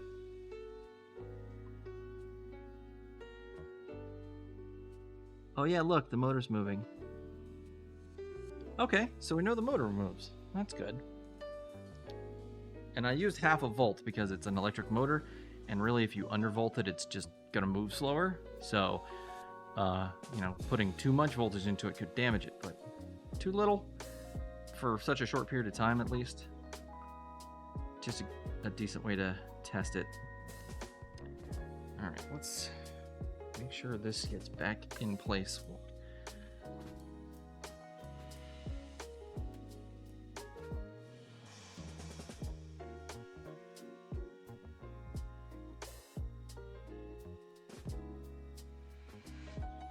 Okay. Just put this somewhere in the middle. And I'm going to do the same thing, and we're just going to see if it moves the mechanism.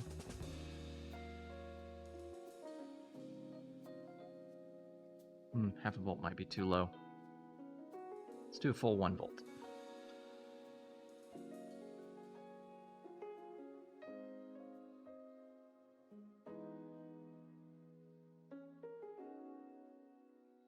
No. 1.5 volts?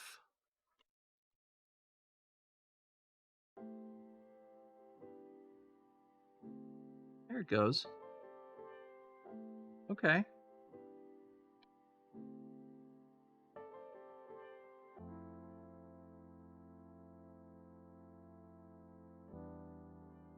Uh-oh.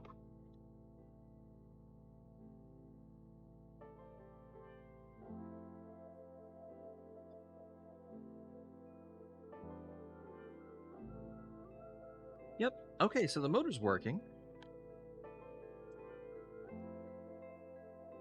Belt's good. The motor's good.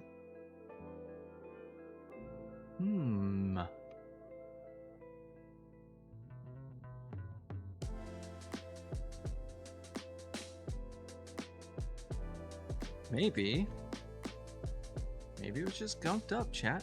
Maybe it just needed a little TLC, a little cleaning. Yeah, I don't see any of the teeth aren't damaged here. None of the teeth on this look damaged. This seems to be moving nicely. All these bits seem to be moving like they should. And this doesn't look like it was ever greased.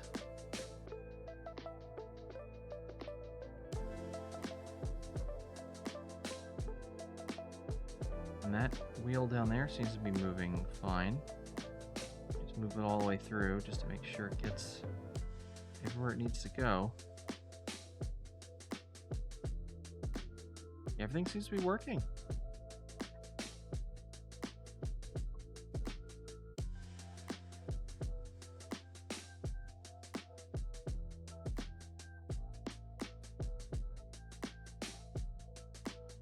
If this is just another case of cleaning it fixes it, well, just going to continue to prove my point that cleaning is the best thing you can do for your retro hardware. Make sure it keeps working like you want it to. See, a little grease was used here on this mechanism, but it seems to be moving nicely. I can see where there used to be a little grease on here. It seems to be flowing so nicely, though. Although when it gets to the end of the track, it gets a little hard to move. I wonder if that's our problem. It gets to the end and gets jammed. It might be good to put a little grease on this to make that move a little easier.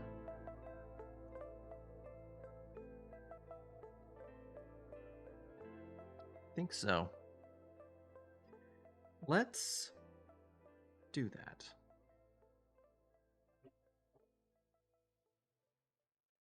I have some silicone grease. I'm gonna go grab it from the garage.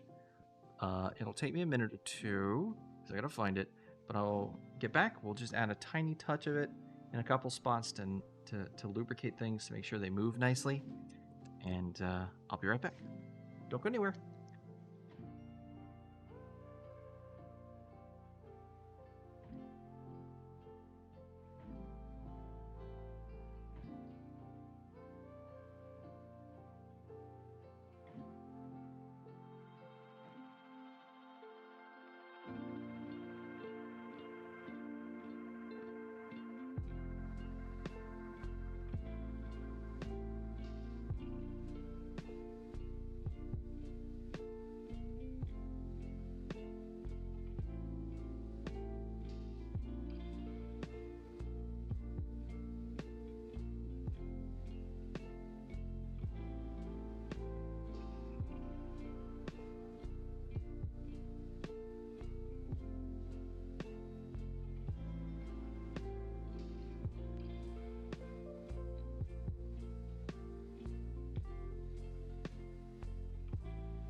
And we're back. It was fast. So, got some silicone grease right here. Luckily, I used to do a lot of work with machines. So, I got a whole shelf of different kinds of lubricants. So, I'm just gonna take the Q-tip here,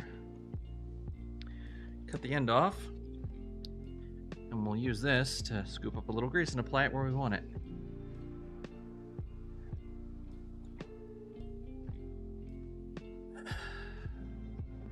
Go stir crazy in your absence. Oh, I'm sorry. Just kidding. Verifying my groceries against my recipe in the meantime. Okay, cool. I hope you got everything you need.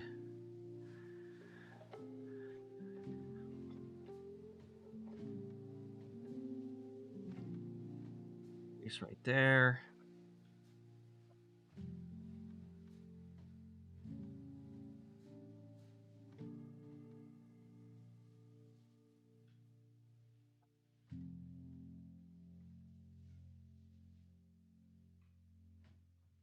Just a little dab will do us too. We don't need to use a lot.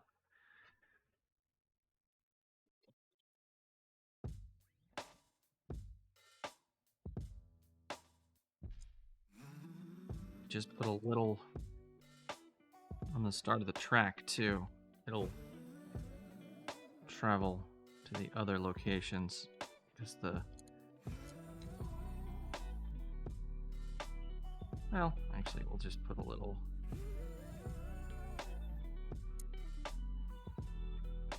On the track. That's a pretty big gear there.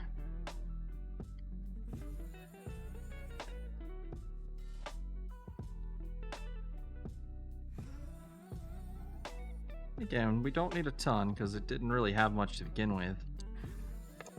I don't think that it really was from the factory like that. I just want to, because it's probably not going to get opened up ever again, or at least for another 20 years, so let's give it as much of a chance to make that time as we can. Just a little bit of grease, just a little bit, just a touch. All right, that mechanism there, that does feel better now that I got a little grease on it. And let's see, where's that moving along that track? Okay, let's see where it's at.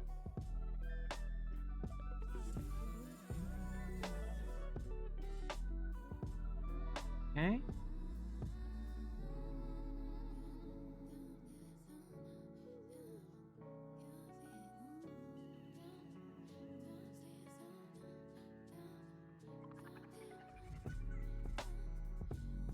Oh, hey, good news, chat. My pizza arrived. Yay! I ordered a pizza while I was on break because, oops, a doodle I forgot to eat today. I know.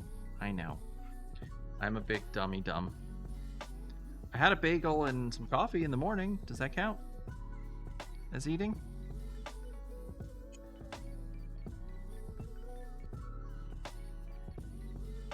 Probably not. So I'm gonna have some pizza to make up for it.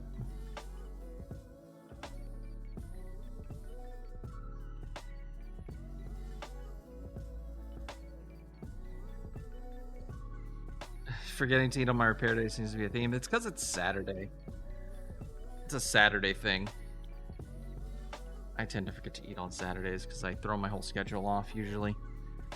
And when I get off schedule, I kind of mentally don't recover very well from it, if that makes sense.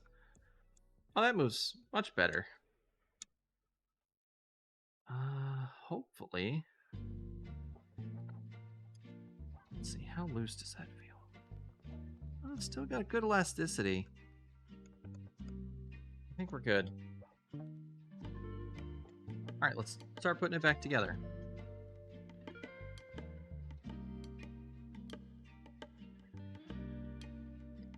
Now let's see. Definitely want it in the up position when it's closed. So, probably need to calibrate this to be here when we get it started. So let's insert this back into the mechanism.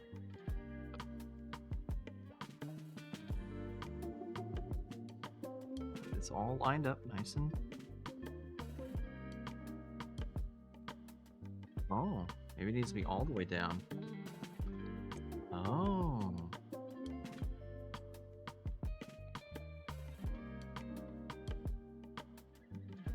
Nope.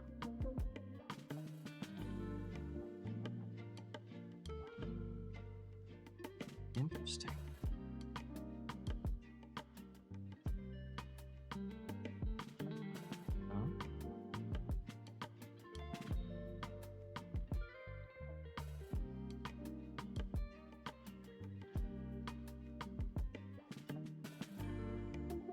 Oh. That's very interesting indeed.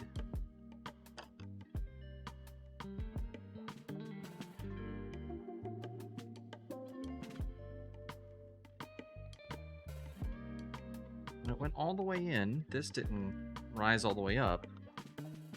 But now that it's in place, I can't get the tray open anymore.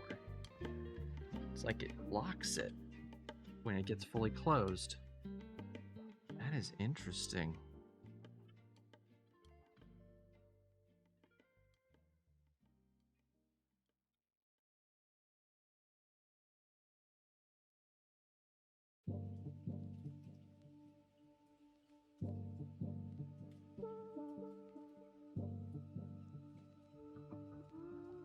Oh, I see.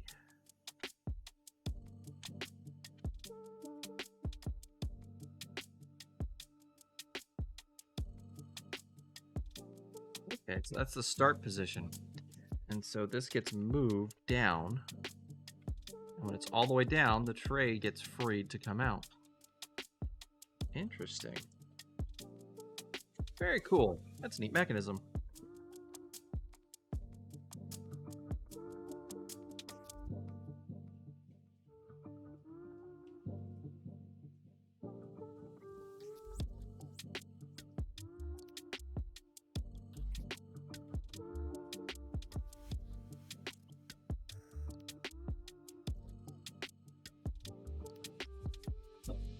Sorry about that, chat. I'm back. Okay, so let's go ahead and start reassembling, because I think we're good.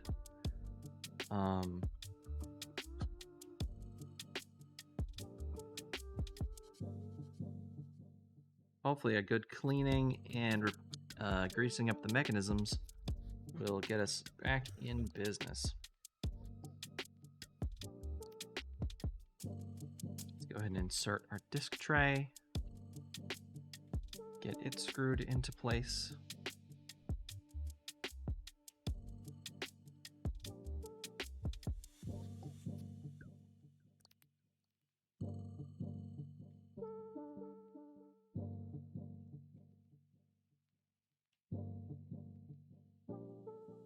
All right. How's everyone doing tonight, by the way? Have y'all had a wonderful weekend so far?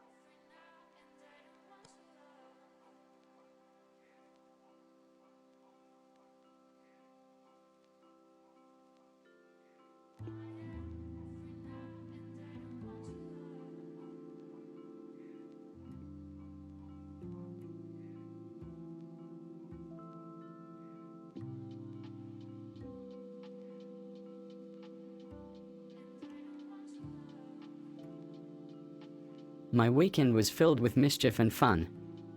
Playing tricks on retro, oh what a run. But now I'm here, streaming away. With Twitch chat here to stay. Oh no, Scuff is talking in rhymes, everyone. What are we gonna do?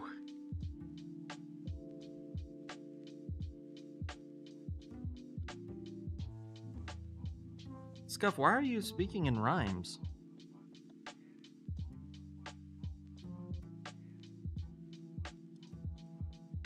It's just my style, a bit sassy and cute. Rhyming along with retro's pursuit. Don't worry, I'll mix it up. Just join in and pour the cup. Oh my god, that was awful. Oh, but it rhymes. Wow. Wow. What a silly bear.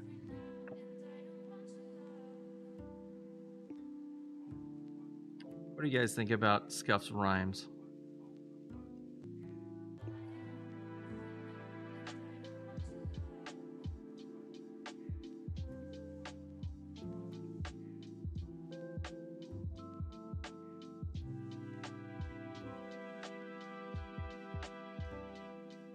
Get all our cables back in place so that they don't get in the way of anything.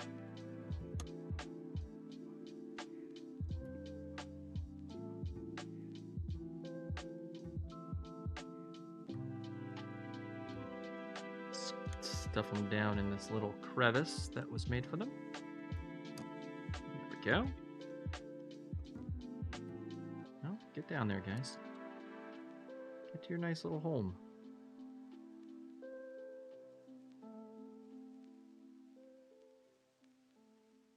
You're nice and tucked away and out of danger.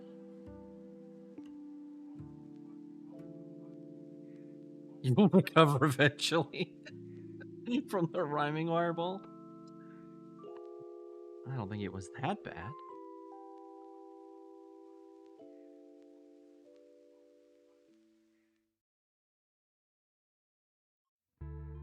Let's see.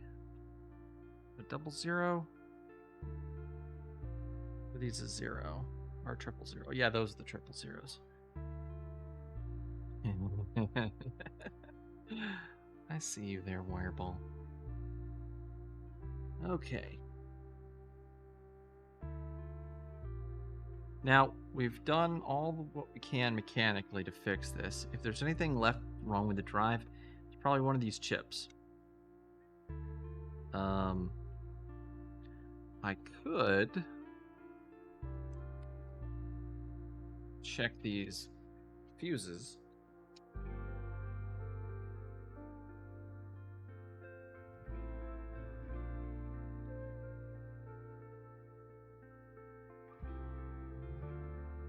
But they're labeled as R for resistor, but they have little O's on them, which usually indicates that they're fuses. But the silkscreen doesn't say, like, F, which is usually, you know, for fuse. Let's leave them for now.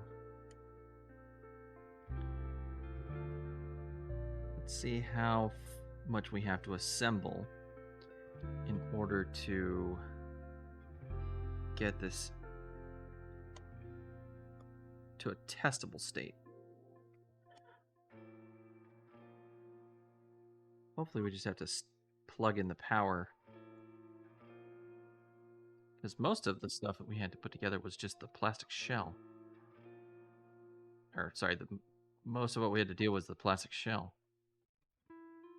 So the rest should... The electronic bits should just work if we plug them in. Oh, my hands are starting to get kind of shaky because I was like, why am I getting kind of lightheaded and shaky? Oh, I haven't had any calories. Oops.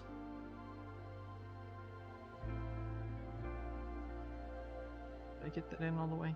I did. Okay. Alright. Oh, I wanted to put grease on that mechanism. I might still be able to. We can do that still. We can. Alright. Nice. So I want to put a little grease on this guy just to maintenance it while we got it open.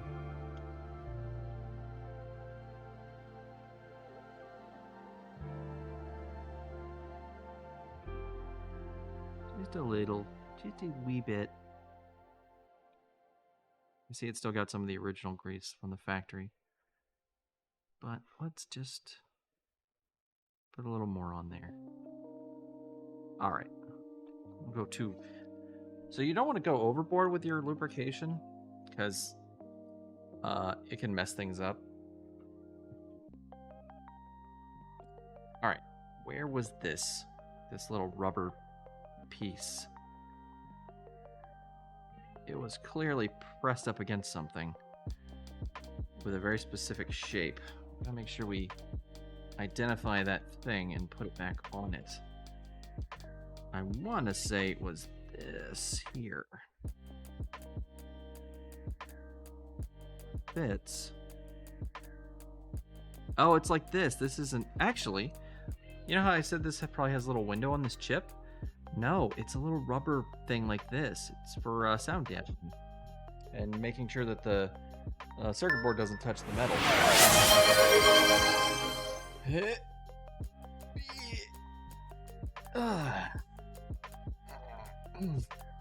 For the stretch, Galaxy bro. And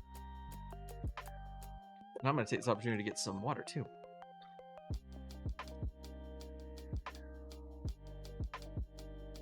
Thank you very much. Every stream must have a stretch by law. I mean, that's not the worst law I've ever heard. Should make that a Twitch, part of the Twitch TOS. Did I get that in all the way? I feel like I didn't get that in all the way. I'm gonna take this out and put it back in.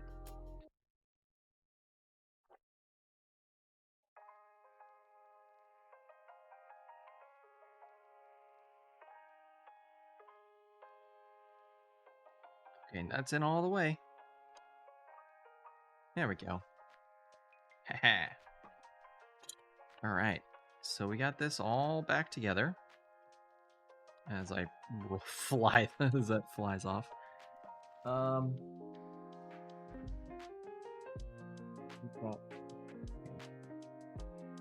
This piece here. See, I blew out all the dust bunnies, but let's just give it a little once over with a paper towel.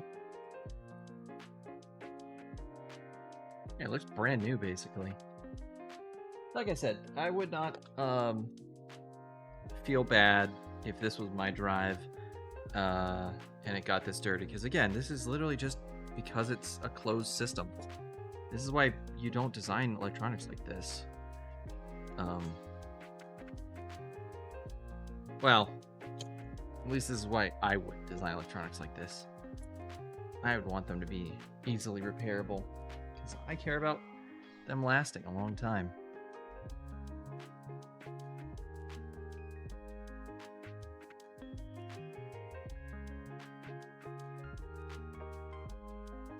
Hmm.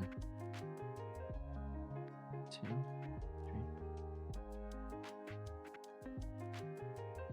Were there more little rubber bits that fell off when I took this thing apart that I didn't notice?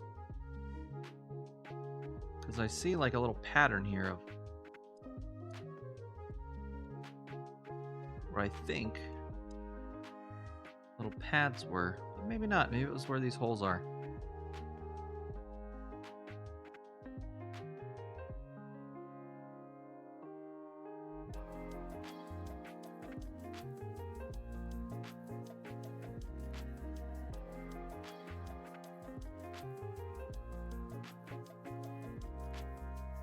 goes like this.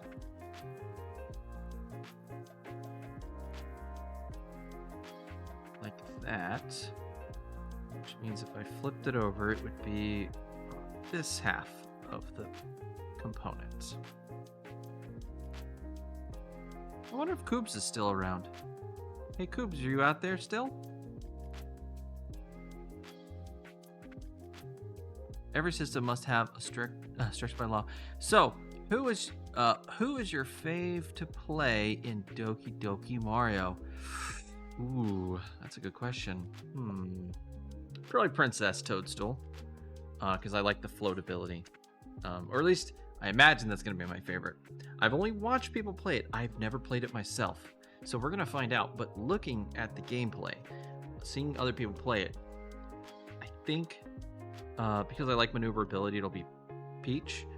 But could also be Luigi, because Luigi jumps high in that one, doesn't he?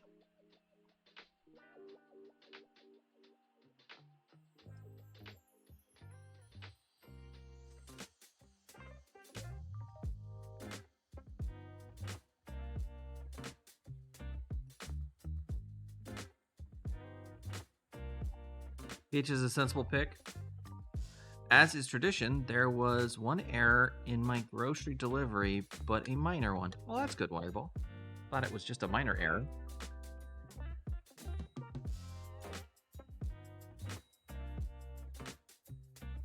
Okay. It seems to be fitting together. Let's get our screws back in place.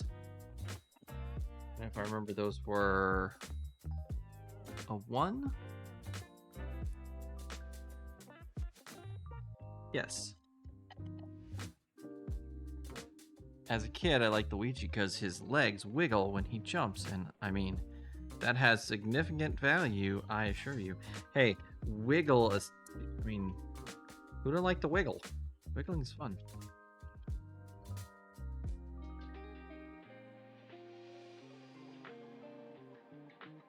Oh, I might have stripped those. There we go. Ah. Or not stripped, I might have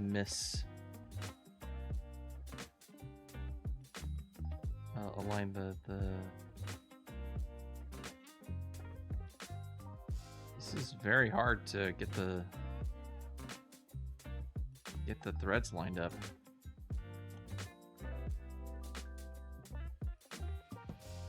There we go. Yeah, Koobs was still around. I want to see their reaction to the first test after we get it back together. Yeah, they're probably off having fun.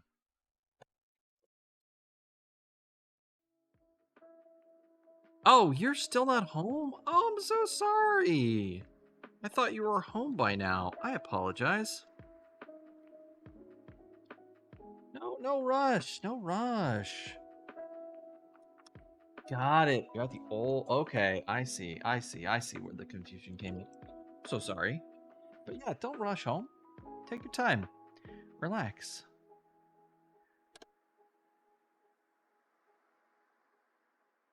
Have a nice time.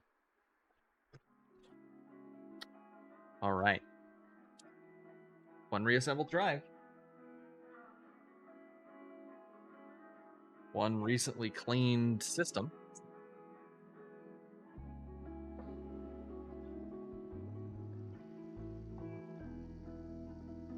Still got dust bunnies hanging around. Oh, I missed this front bezel when I hit it with the vacuum. Not the vacuum. Sorry, I don't have a vacuum. I'm an electric. Since I do this a lot, I have a little electric. It's like a special. It's not the compressed air cans. They're not compressed air. They're the air cans. It's like a little mechanical air can. Anyways, let's test this thing.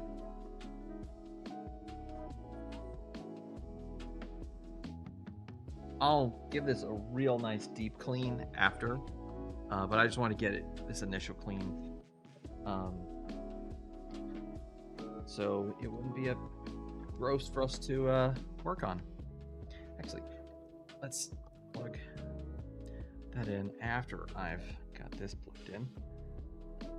Not that I suspect anything is going to happen foul, but always good to do all that after, giving it power after you finished reassembling stuff. How does the power cord work?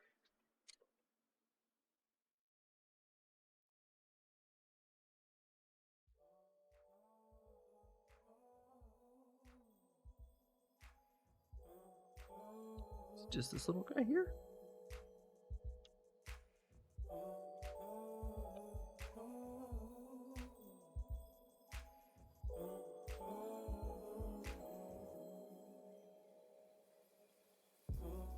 Huh. Click.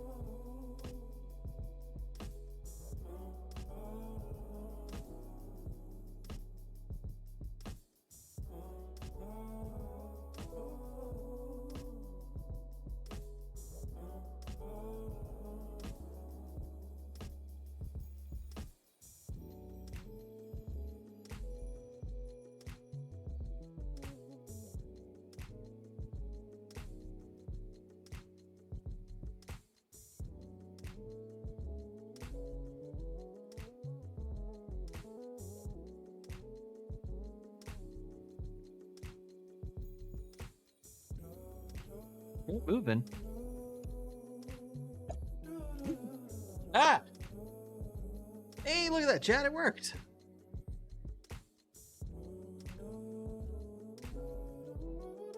Frightened me for a moment. Let's see if it'll work a second time.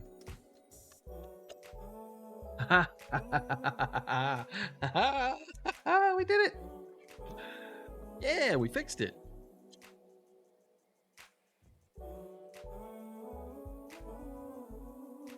Do you ever check out games on itch.io? There's some fun homebrew stuff out there. Singing its tongue out. Good job. Thank you. Twitch.io. Or itch.io, not Twitch.io. Itch.io. No, I've never checked out games on itch.io.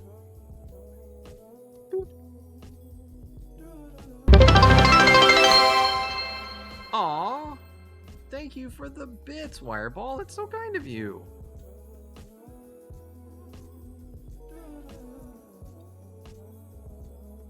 Uh-oh. Is it misbehaving again?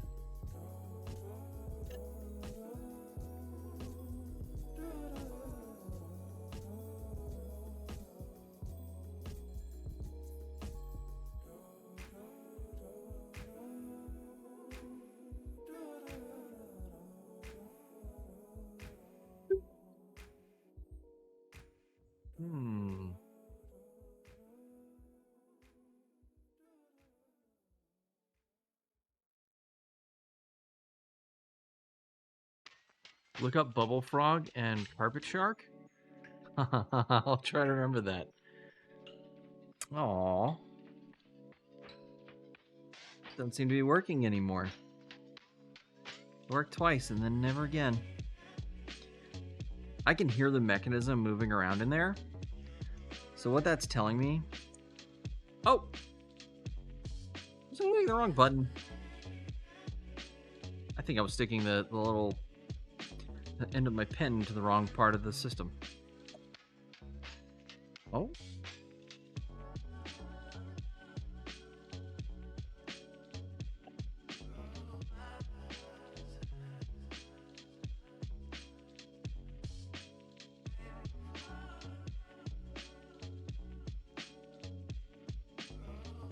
Huh.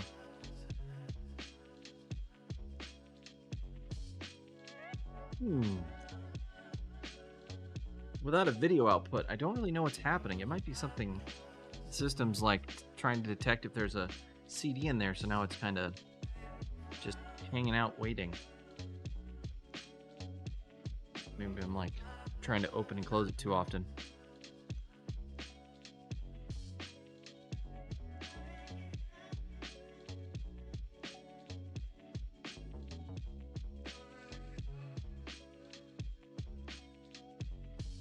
Hmm. You know what, Chad? It might still be that that rubber band in there is not not tight enough. It felt like it was tight enough, but it might have a pretty high tolerance. So let's turn the system off. Give it a second here. We'll turn it back on. And on. Boop. Come on.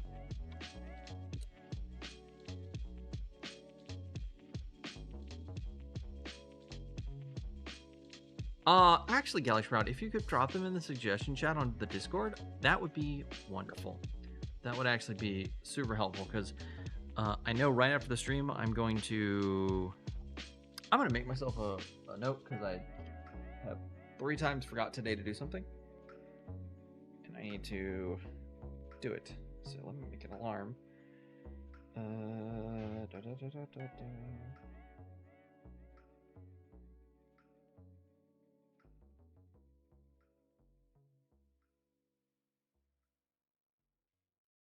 Make that for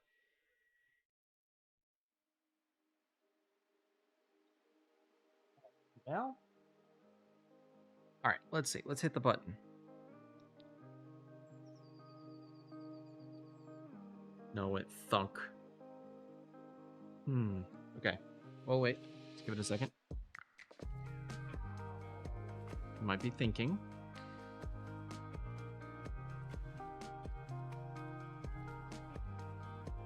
Nope. But we're getting close. We're getting very close. I'm very happy with the progress. Let's get this cable off. Pop this one up too.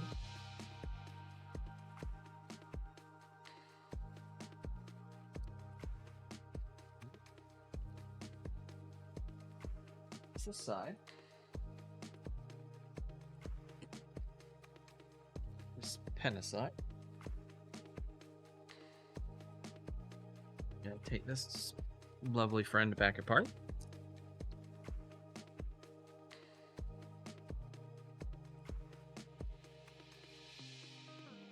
But we know it can work. We've seen it work, so I'm very happy with that progress.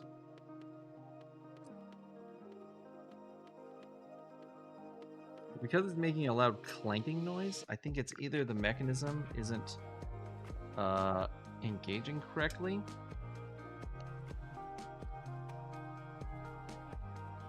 or that O-ring is too loose.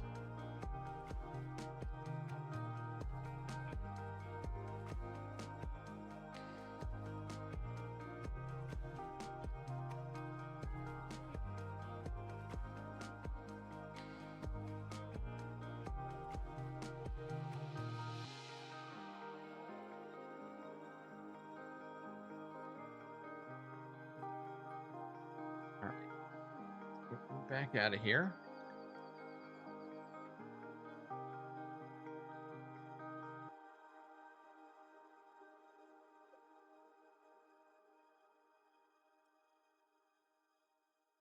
All right, now we know.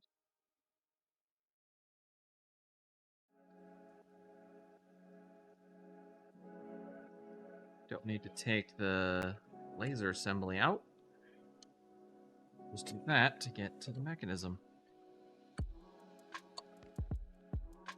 That little tab. Come on.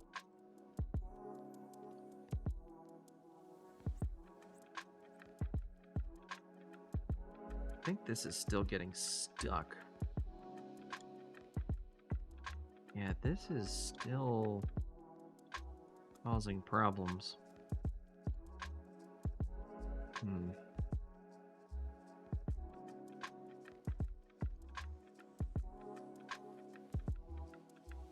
Let's take care of this first. Can't keep letting it get stuck on that piece. So that's going to cause issues if we do.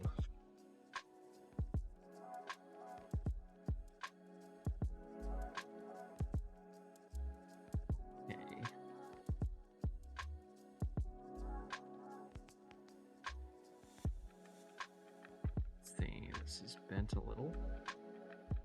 Just bend it back. Bent a little too.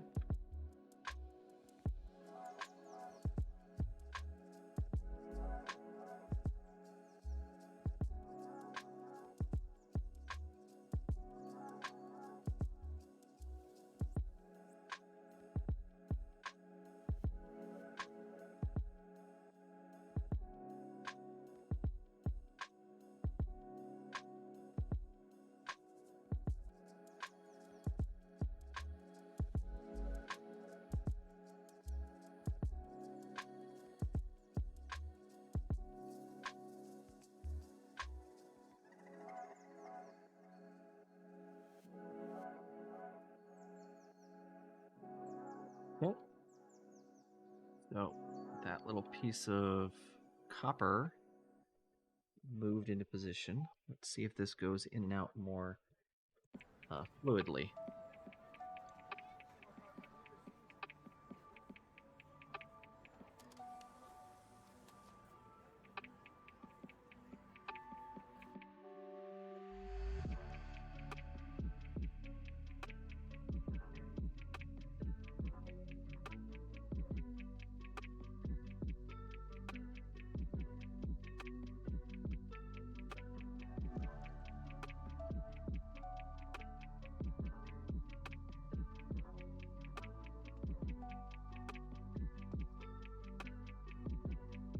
Seems like it's getting stuck on this, but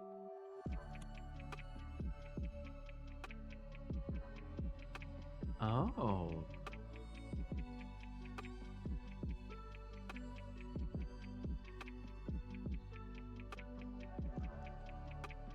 Oh. Oh. Look at there, chat. This rides along in here. Aha. Aha. Aha.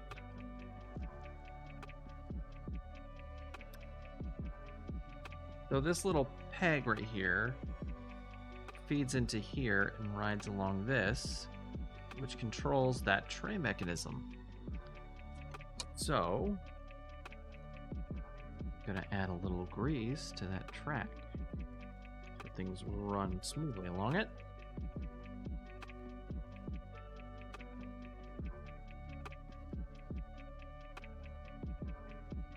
Especially in the parts where it's gonna impact the plastic and like these little corners.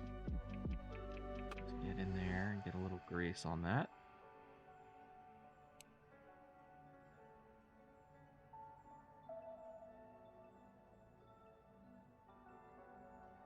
Grease on here, these corners.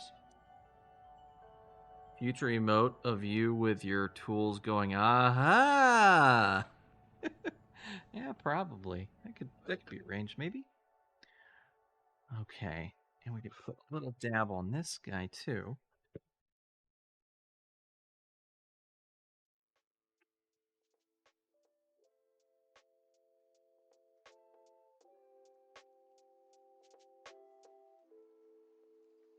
Go, just a little dab, not a ton, just a little dab will do ya.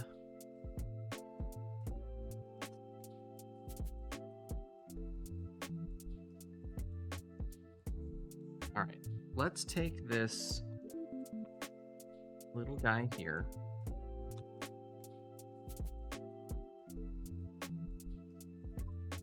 and I'm gonna take it downstairs, boil some water, and throw it in this boiling water. So I'll use our little, actually no, I'm gonna use a different one because I don't want to use the same one that's had all that isopropyl alcohol in it, because if that isopropyl alcohol gets on here it might mess something up. All right, chat, please forgive me. I'm gonna go, this is the cooking stream. Yep, this is the cooking stream. Gonna cook. Chat, please forgive me. Go ahead and hold on for 5 minutes while I go boil some water. I'll be right back. Don't go anywhere.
Hey chat, I'm back. I got a little sauce cup full of boiling water. And we got our little O-ring in there, so we just set that to the side. And let's just double check all these mechanisms. There isn't anything that looks obviously broken or messed up.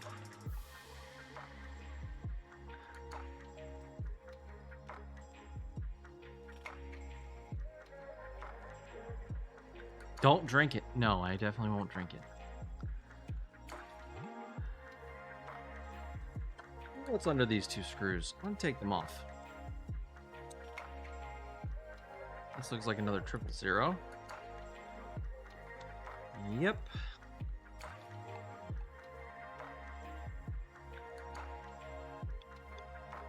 You gotta give this some time to you know, bathe.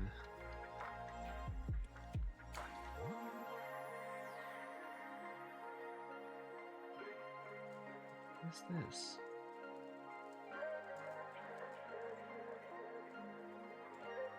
Oh, it's what this travels on.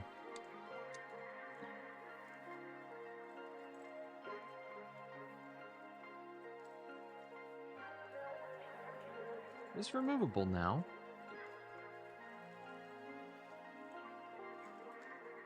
Is that what was holding this on? Oh, I bet it was. So if I take the tray, the laser mechanism out, I should be able to just remove this whole mechanism. Let's do that, actually. Those there.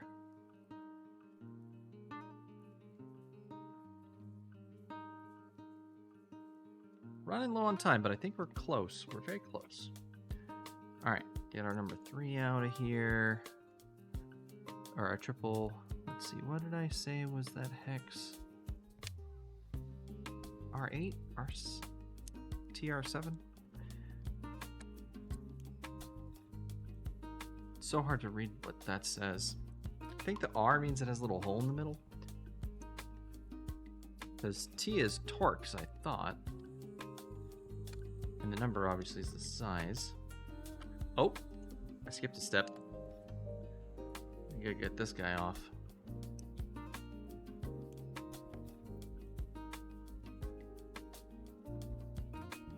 I actually feel the heat coming off that boiling water. So what the boiling water does, by the way, chat, is it shrinks the rubber. Kind of restores it a little. Now, I don't know how long-lasting that fix is, but I've seen a lot of other people do it, and I've never had them say that it doesn't last very long. And rubber, though, you have to remember, is a natural material. It's organic. It comes from trees. And so it will degrade over time, like any organic substance. So it will have to be replaced at some point. Oh, whoops.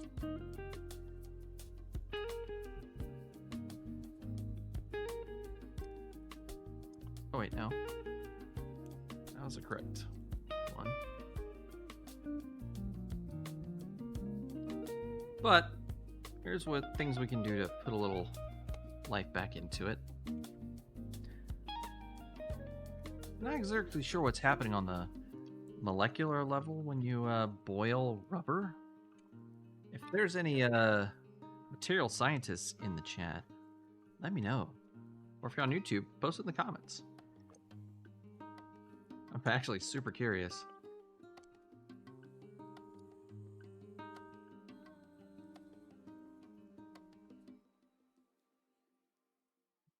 Now let's get to this hex mechanism here. Or these hex heads, these torques.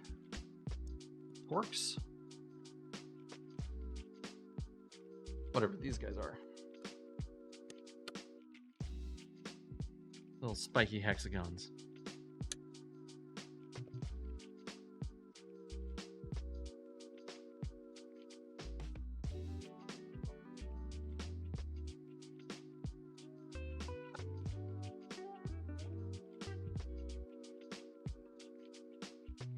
Alright, now let's see with that. We can remove this entirely.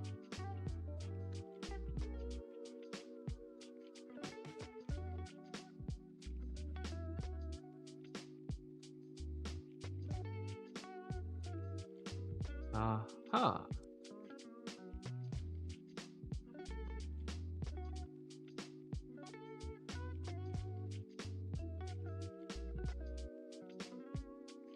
I get grease on my fingers.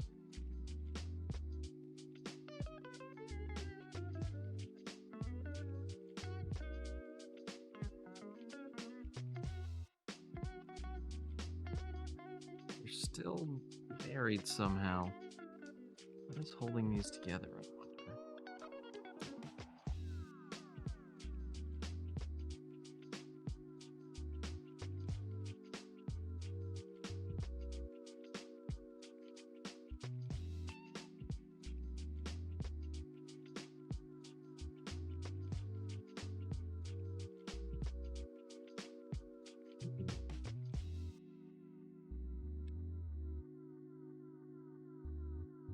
I want to pull this mechanism out so I can inspect it to make sure there isn't anything broken with it, but I don't want to break it in the process, you know?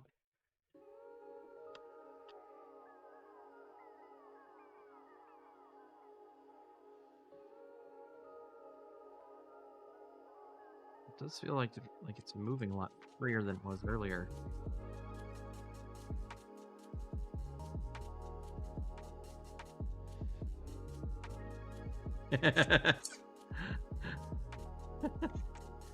Whee! Oh, little thing there. Oh, it tells it the drive is closed. Yep. So that's a neat little mechanism. Yeah. So there's a little plastic bit here. Zoom in so you can see it better. There's a little plastic bit here and the little ramp on the mechanism. And so as this approaches, this plastic piece rides along this rail and gets pushed up, which causes these two pieces of copper to connect, which sends a signal to the board telling it that this is up, in the up position. It seems to be moving a lot freer now. I wonder if it just gunked up and needed a little bit of mechanical loosening. Like, see, it's moving so free now, but I still want to pull it out. I wish I knew how it kind of came out.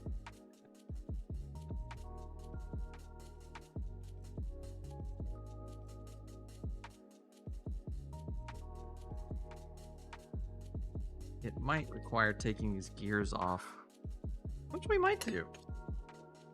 Looks like this one just pops off pretty easily. Just squeeze this little clip on the axle here.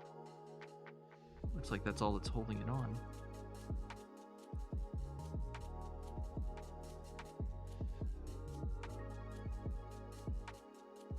Yeah, there we go. Oh yeah, it looks like you used to have grease on it too. Actually, this whole thing might have been greased up at one point. Yeah, it's dried out grease.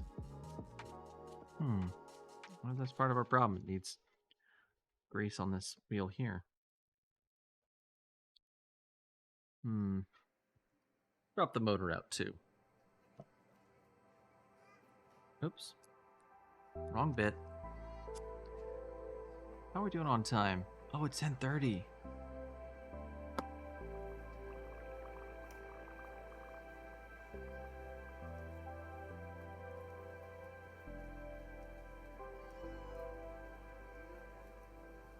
We need to hurry up, chat. This might need a part 2. All night stream, repair stuff till you drop. No, I'm already about to drop. I'm like hungry. Alright, drop the motor out.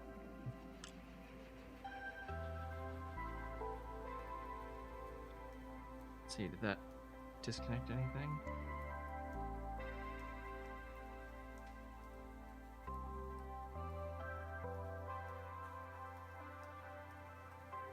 Does this raise out?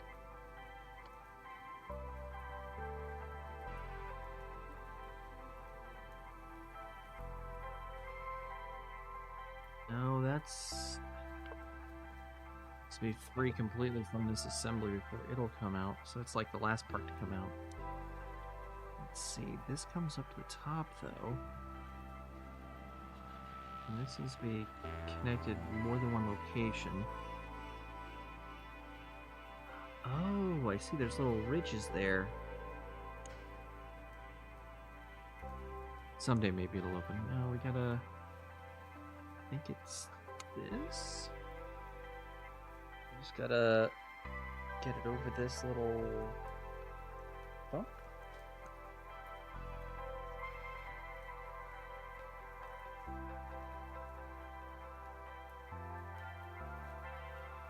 Maybe you have to get it from this side.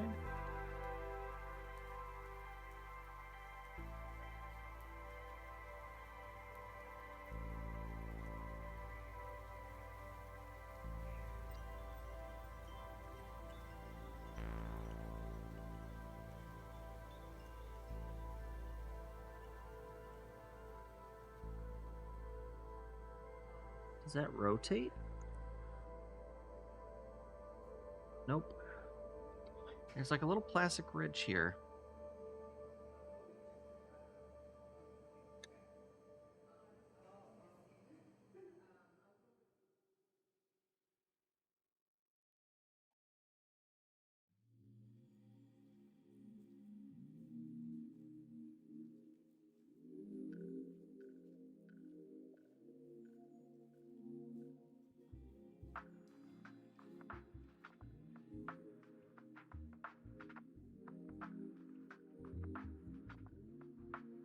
Sorry about that.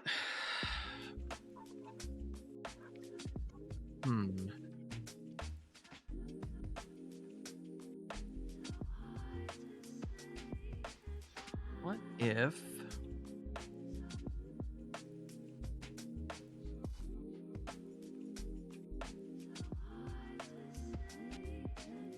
Nope.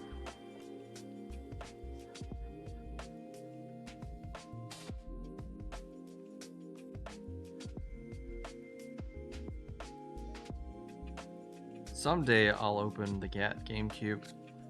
Heck yeah.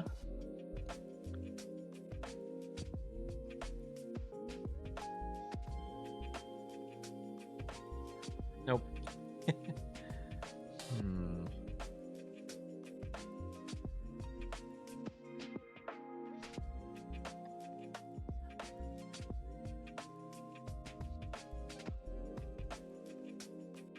We got this, y'all.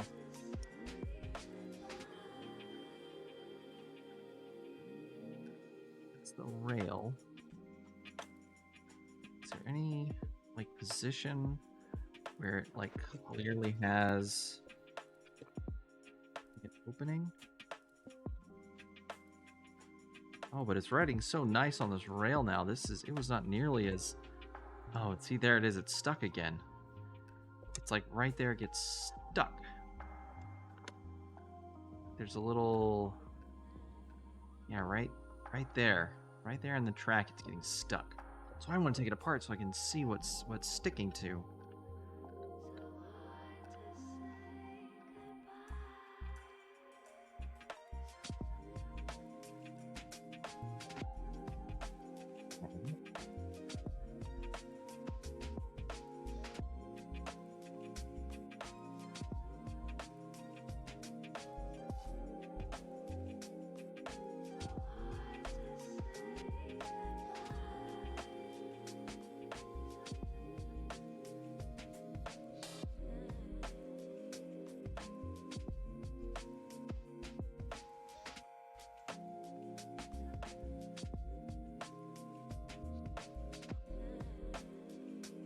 Hey, welcome home, Coobs.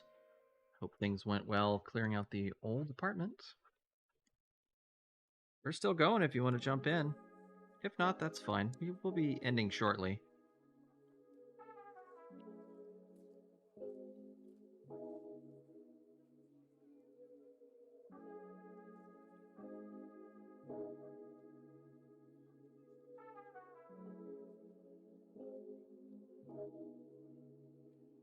Aha! Got it. What was that little...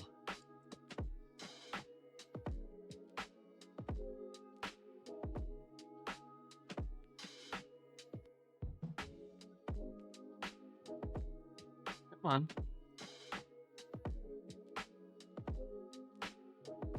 There we go. Here we are. Now, what were you traveling on? Oh, looks like it's supposed to be down there. Oh, I see how this works. There's little tabs here that pull in so that it can come up, and then it rotates out. Isn't that clever? Oh. I'm sorry, chat. Let me show y'all. So I figured out how this mechanism works. So this goes in here. Right? And it's got these tabs here on the sides that push in. We'll zoom in on that so you can see.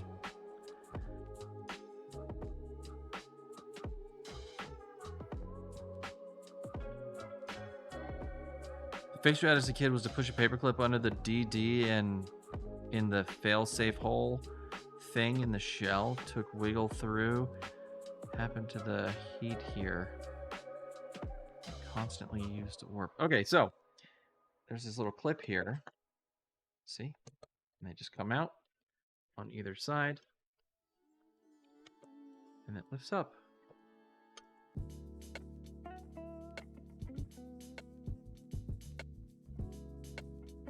So I've got this mechanism out completely. Let's inspect it for damage. Doesn't look like there's any damage, but we can reach it better for grease application. And we can clean this little rail out too.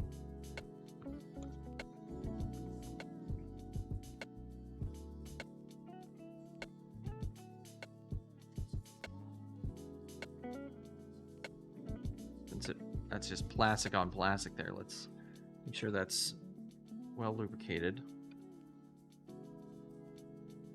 Manual override. Nice. Found repair guide in 2013.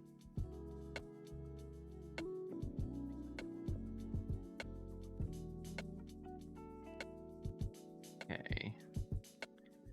Let's grease this guy up.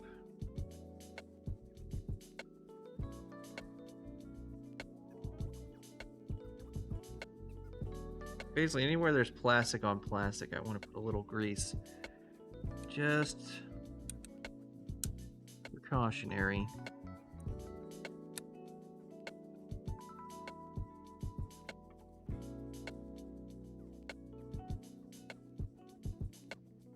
Should just use my fingers, but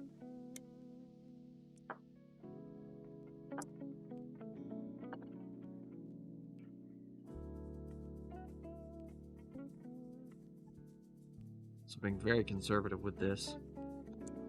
Though that was a pretty big blob.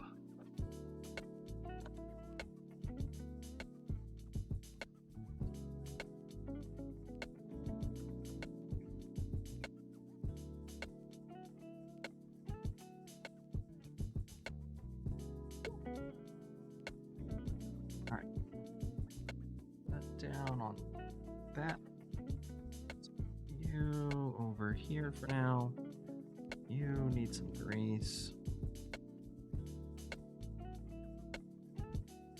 These little bobs that were greased from the factory.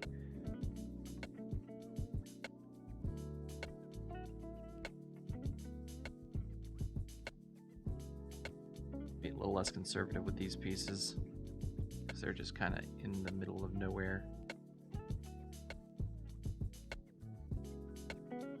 Oh, actually, I can get the little nibs too.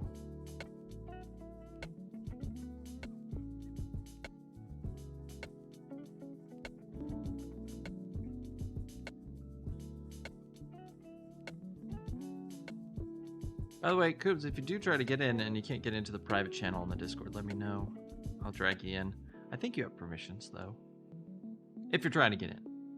I'm not watching Discord right now because I'm at my repair station. You'll have to tell me in the chat here.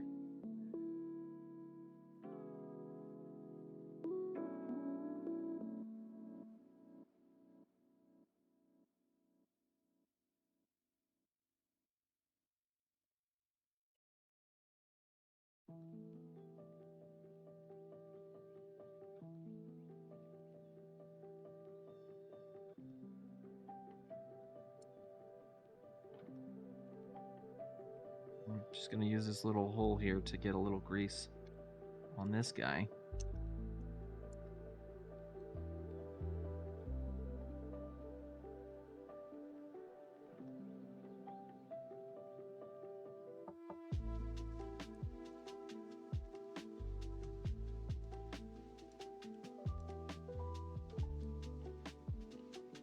The grease will spread on its own. I technically only have to put it in one little spot, and then every surface that touches, it'll eventually spread out to all those surfaces over time. So, let's see, how was this writing? It was just on that one gear, huh?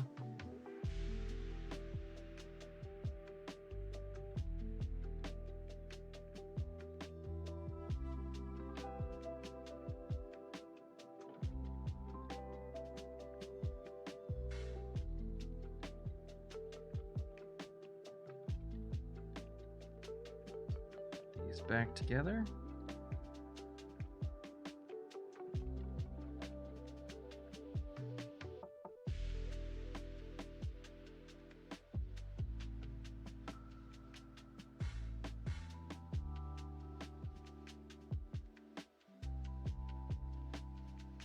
One of these was where? Here we are.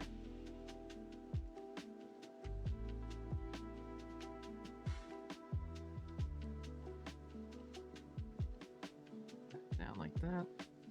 Push that in there.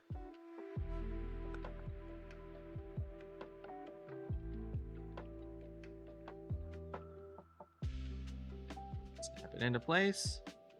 Perfection. Oh, now you can see that mechanism very clearly of where that touches.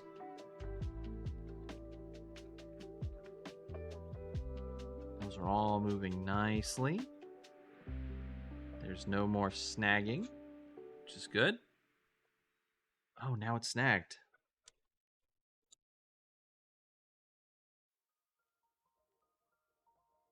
What's causing it to snag?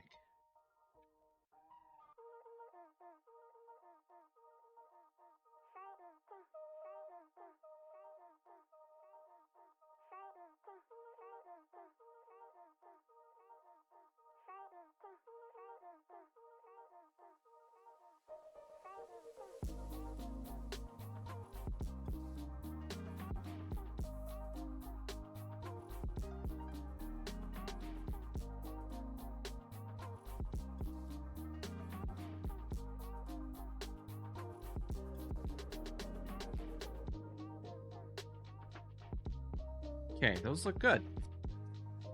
Oh, let me make sure Koobs can get into the Discord.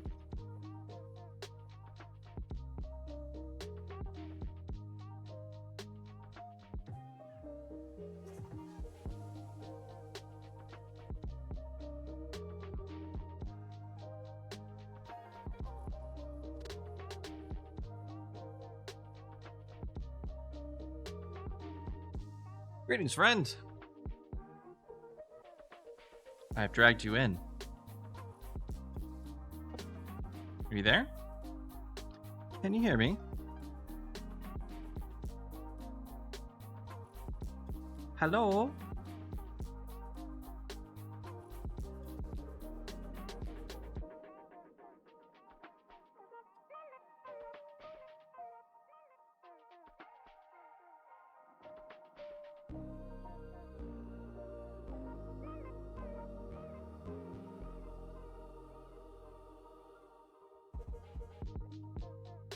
Huh, weird. I can't hear Koobs. And Koobs isn't talking. Maybe Koobs stepped away.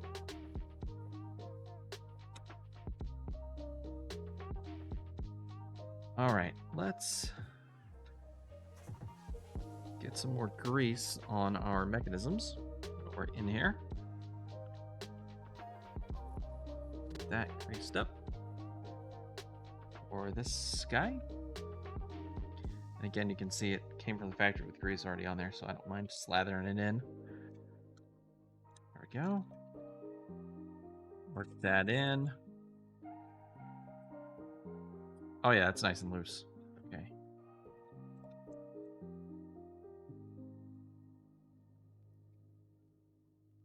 All right. Let's make sure everything looks like it's in place. Let's get the motor in now.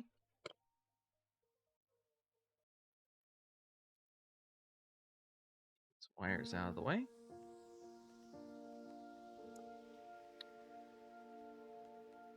Just hold it in place while I put the screws in.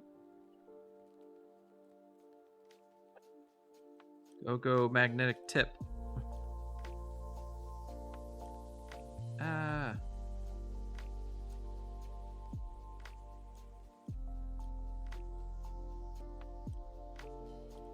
Okay, struggling. Struggle bus. I am on it. There we go. Nice. Second one should be much easier. Hey Koobs, are you hearing me? Are you there, my friend? I see you. Nope, you left.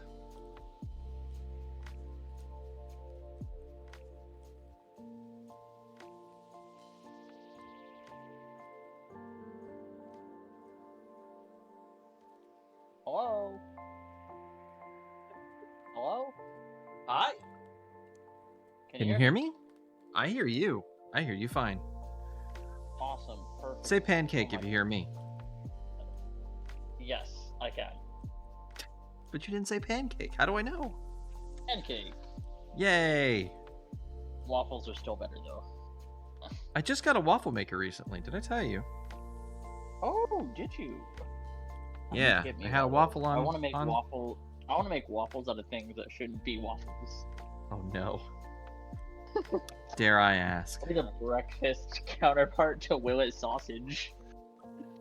Oh, Or ordinary golly. sausage.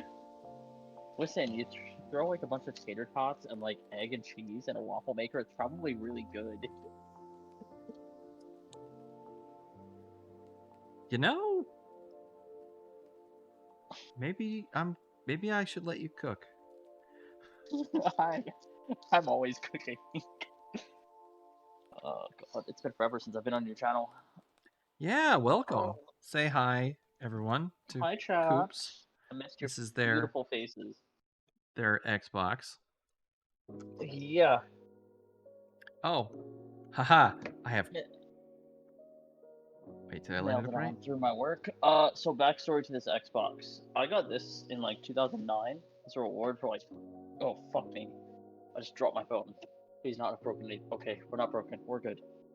No, I got it as a reward for like. I have passing Koobs in the seventh palm of my grade. hand, chat. Oh no! Ah. Sorry, continue your story. I apologize. So I got this Xbox in like the 7th grade or something. Basically, you know, hey, you passed, good job. And you know, me and my little brother just used it constantly. We wore it into the ground. And basically, what happened is in this model, Tell us well loved. there's a common. I'm not gonna say defect because that's not the right term. But it's basically what typically goes first is. Oh, that's not good. Okay. Sorry, I'm doing some electrical work of my own. Basically what happens is the heat either ends up warping the disk drive because the fans are right, I think, below it or above it, one of the two, so it just blasts heat in that direction. At least that's what I remember when I was attempting to repair it myself. It's been a hot minute. Alright, what's this hooked to? Well, hopefully we've got it repaired here for you. Thank you. Oop. Oh my god, what did we do with the cable management? We had this so nice yesterday.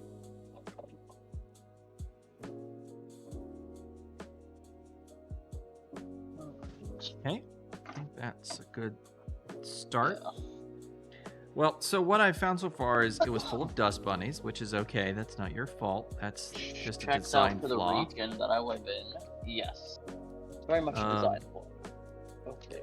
Well, it's just, this thing has a forced air cooling, so it, was it forced air? Basically, it's active cooling where it's pushing air across the components, and if there's no way to get inside, it's just going to collect dust naturally.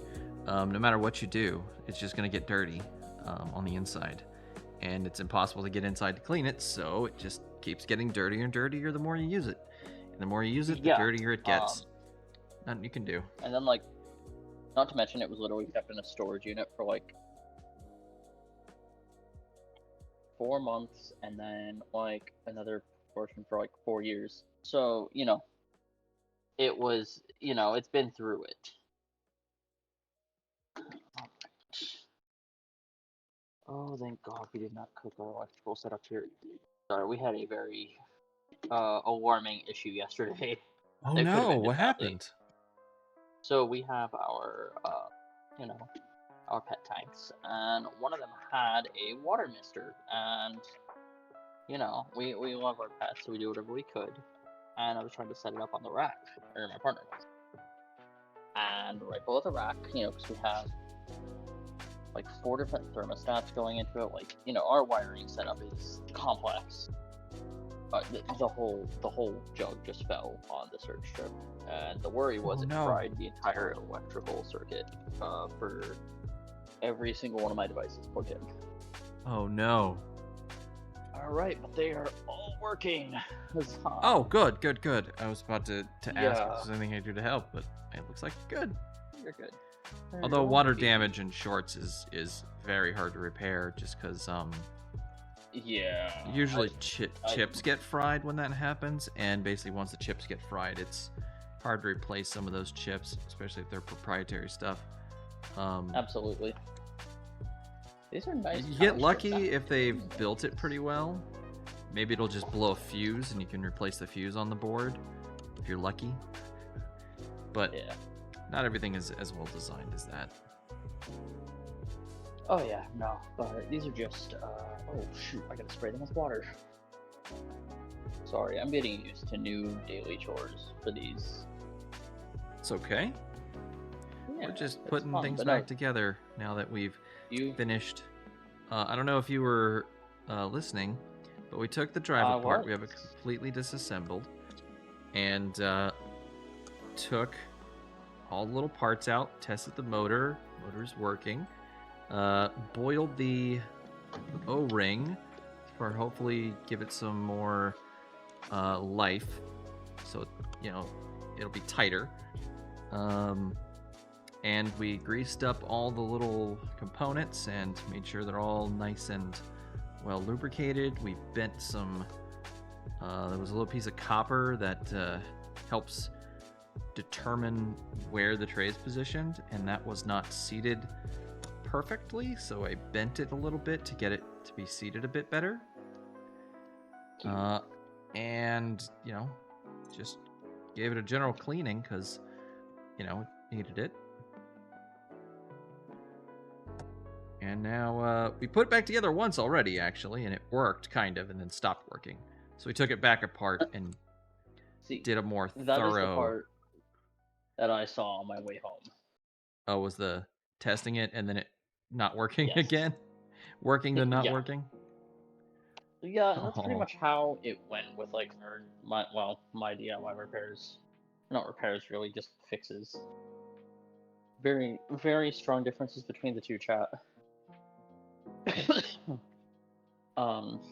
But what would happen is 1 out of 20 times I'd get the disk drive to open up. And then it just turned into 1 in 100. I'm like, alright, this system is toast. Aww. I think this system still has plenty of life in it. Oh, absolutely. You're an expert. I trust it. That's why I trust. I would not trust anyone else with that. I'm gonna be honest. I won't say I'm an expert, but I think I know a few things. Sir, I at least you have are, in tools. fact, an Tools expert. help. Where is this beast? Oh God, where's she gone? I don't see her, and that frightens me. Come on, Bertha. I forgot where I put that screw. I was like having a little panic attack there.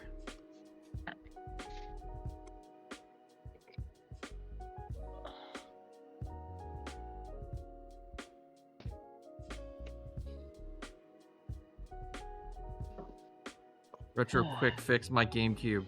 What's wrong with your GameCube, Galley Sprout? Do you know? Do you have any idea? At least what's the symptoms?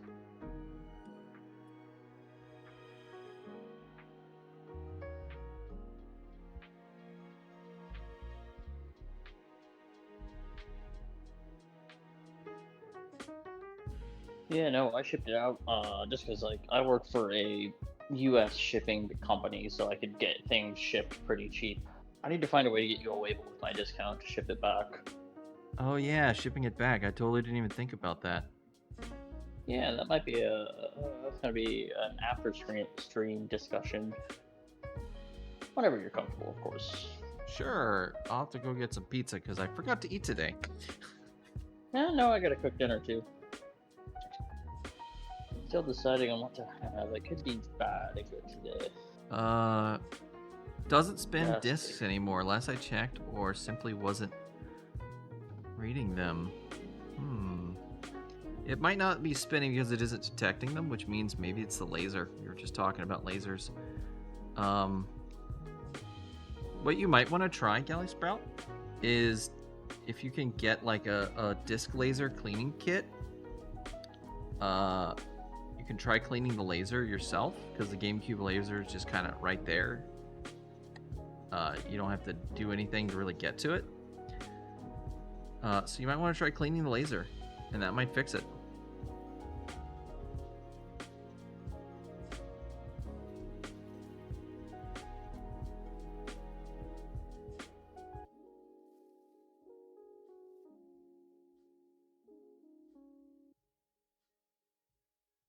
I don't remember exactly what you're supposed to clean the lens with.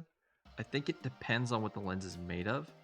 Because I think if it's made of glass, you can use isopropyl alcohol, but if it's made of plastic, the isopropyl alcohol could melt it and make it worse. What if you? Stupid question. What if you just No use such the thing. standard glasses cleaner?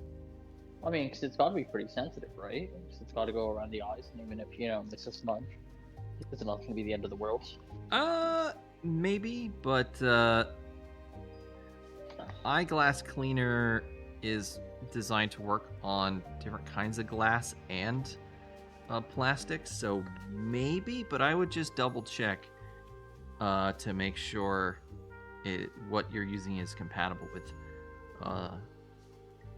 the type of laser you have. Duly Which noted. I'm sure I will never do that then, because that would have been my first fix for most things. I mean, trying to clean it isn't the worst idea. I mean, we've had lots of talks on this channel about how the number one thing you do to fix something is clean it. A lot of times it's just dirty, and that's why it isn't working. Or something's loose, so you go to clean it, and you're like, oh, why is that cable not plugged in all the way? Push that cable like 1 millimeter, and then suddenly your system works perfectly. Why did I try to screw that in? The bottom's not off. Yeah, that's pretty much how it goes. Also, I just realized I did something dumb. Oh. I did something silly. I didn't put this on. Oh no! Oops. That's all right.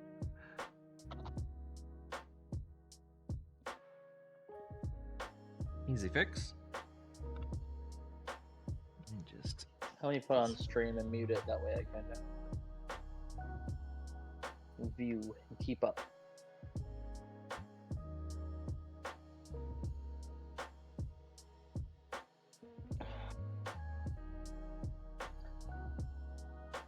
Oh god, I'm hearing feedback on my voice.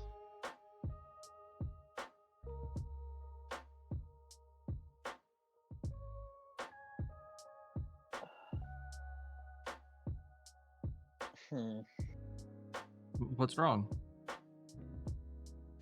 I'm trying to turn my Twitch volume off so I can keep up the VOD while we have our conversation here without hearing double. Oh, can't just mute the stream? I'm on mobile. Oh. So my PC is still. I don't have a desk right now. Oh no. We were gonna build that yesterday night, but some things had to be reprioritized, so that's happening Monday night now. Okie dokie. Yeah, still not bad though. Hey, my stream can't hear any feedback, so that's good. Woo! Yeah, what I do is I'm gonna use my Bluetooth earbuds, but I only ever have the volume halfway up anyways.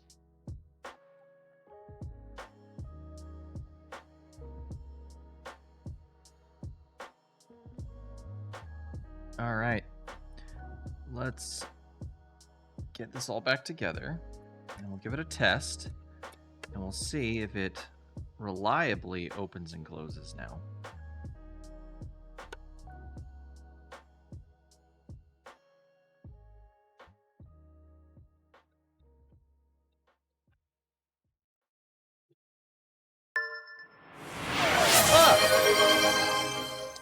Posture check. Thank you, Galley Sprout.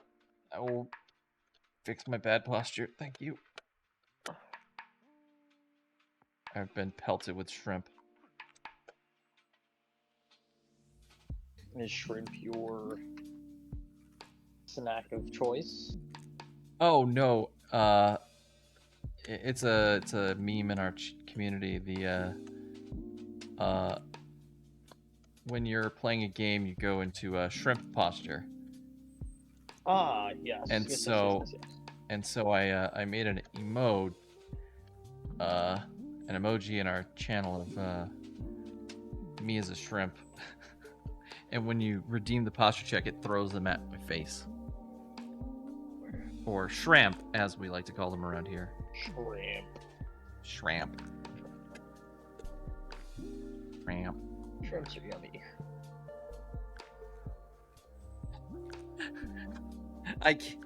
My chat is saying that I It can't would be eat them cannibalism. because it would be cannibalism. They think I'm a shrimp. Oh my god. If you want bad posture, you should see my IRL posture. I have I'm not gonna say I don't have a hunchback, but I naturally slouch. So there's just the slightest. Ugh. I had a friend who was very tall, and he had a very bad habit of slouching because I think he was self-conscious about being so tall. I always felt bad about that. Aww.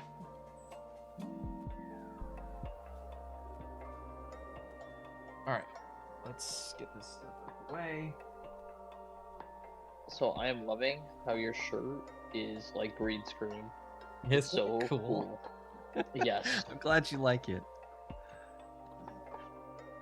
I thought it was a pretty fun idea. I can't...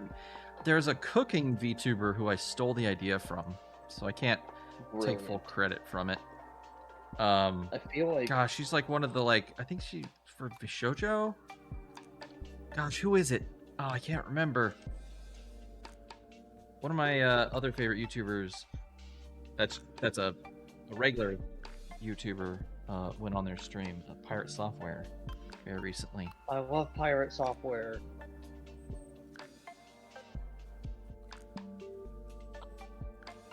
I feel like you would really appreciate Uwo's Lab. They're a science VTuber. Ooh. Particularly a physics VTuber. What's the name? Uwo. I think it's like Uwo's Lab on Twitter. I just get Lab? I get their stuff recommended all the time. I'll have to Like check one of the it out. Lunchables thing came out that Hey, Slime, what's up? they had a lot of lead. He went and made an entire lead-based Lunchable. That's incredible. And then he made like a. I know he did something with uranium recently. Somebody should check on him.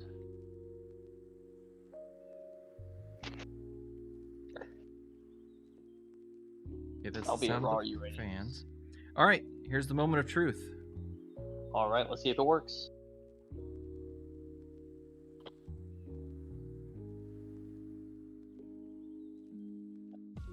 Ha! First try. Oh, it works wonderful. Right. Yay. Let's see if it works the second try. Oh. 2 to make it true.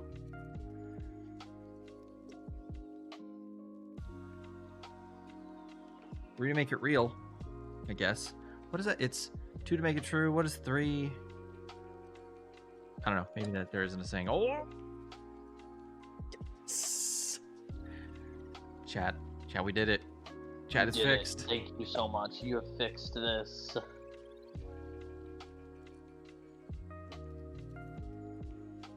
Ah. Yay. Here, I will link you something on Discord real quick. So excited. It works. I was very what do they call it? Not heartbroken, crestfallen when it worked once and then didn't work again. By the way, other than this, the entire system looks like it's in really great shape. I try to take very good care of it. Oh, look at that. Thank you, Wireball. Thank you, Galley Sprout. Thank you, Slime. Wireball is goated. Wireball is the You're a good man, best. Wireball. Or a good, So is Galley good Sprout person, Wireball. and Slime I shouldn't and assume. everyone. Everyone in my community is awesome. I can't single anyone out. Even all the lurkers who just hang out and watch. They're awesome too. Okay. Next thing we're gonna do. Well, I got this open. There you go, Retro. Have a gas-powered Wii. Gas-powered Wii. What the A world? gas engine Wii. That's Because Project M is just gas. Oh, it's insanity. All right. One thing I want to do while we're in here, and because it's an Xbox 360, I want to get under the heat sink. Ah, yes, the heatsink. You know, given the amount of ludicrously long overnight sessions I had on that thing, I'm surprised the heatsink didn't fail. Yeah, you never got the red ring O death? I got this model after that. Oh, it's a post red ring That's of the death thing. model. Nice. Yeah, this was like the first wave, because this is... It's not the slim. This is like the first body revision of it. Like, not the launch one, but like... they went through phases with the shell design. This is probably the best looking one in my opinion. It's rounded, which makes it nice.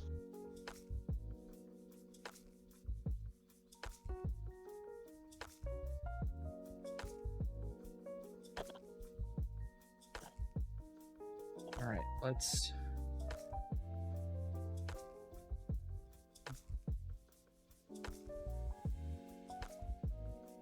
I'm going to take these heat sinks off, and I'm going to put new thermal paste on.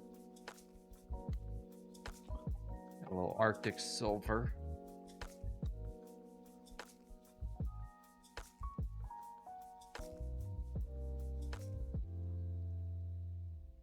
I think this is how you get the heat sinks off. All right, Wireball. Oh wait, no, you're just saying lurkers are winning. Yeah. Hey, Legendary Jelly. Thank you for the Welcome back, resub. Legendary_Jelly, Hey, for 10 months strong. With your support, we can never go wrong. Ooh, Thanks for the sub, 10 months. Borks in a row. Woe. Join the fun. Let's make this crew. Sorry for talking over you there, Scuff. Yeah, that's so awesome. Thank you so much for the resub. I really appreciate it, Jelly. Welcome in. Well, I think I owe you something for the repairs. Oh, no, you don't. Oh, yes, I do. What could you possibly owe me? I'm doing this for friends. Thank you, Nyakubs, for your generous Not gift. much, but it's what I can do right now. Bringing joy to our stream, Aw. giving spiritual lift. With Now your you're kindness, 63% of the way to a community hype train. grows. Enjoy the Aw. show. Strike a pose. You're welcome, Thank you for the Wireball. gifted sub, Coobs. How do I get this out? Wait.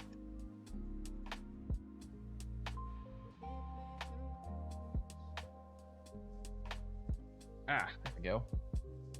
Oh, Yeah, Ooh. well, I'm gonna give you Ooh. time 0 moves forward. Aw. Thank you for the 25 bits. Wireball, thank you so much. Oh, that started the hype train. Aw, yeah, Choo-choo. hype train. Choo choo. When did you start streaming? I started at 7:30 Central. Oh, this is so grody.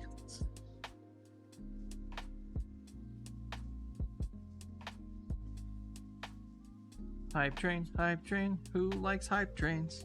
This is our second hype train, everybody. Choo That's choo. awesome. Thank you so much, everyone. Like your first stream. Oh, it was in July. July 28th or July 30th. I'll have to go back and look. Hold on. What Um, year? Last year? You debuted during my re-debut month. That's when I first took like streaming seriously. We debuted in the same month. Yay! Oh, Kelly Sprout, thank you so much for the 100 bits. Thank guys are you, too much. Gallisprout, for the cheers so bright. Adding sparkle to our night. Your support keeps us going strong. Join the fun. Sing along. Okay, what are you stuck on? Oh, I think that those screws are holding the motherboard on, not the... Are they? Wait.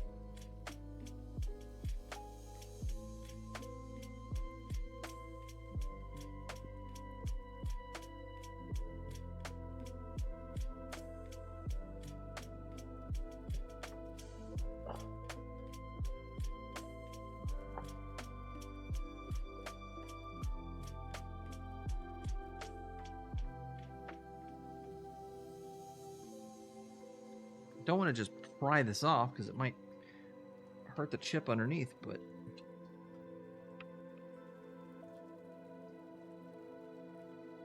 Alright, I'm going to look this up real quick, just because this is really important.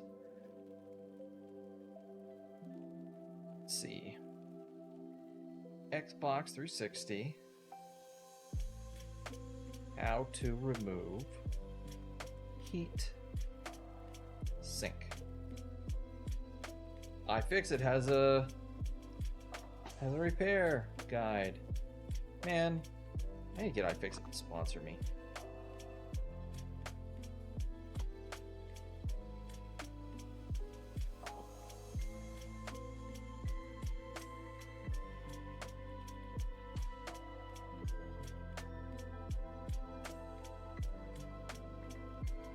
Oh my god, you have to take the whole motherboard out to get to the...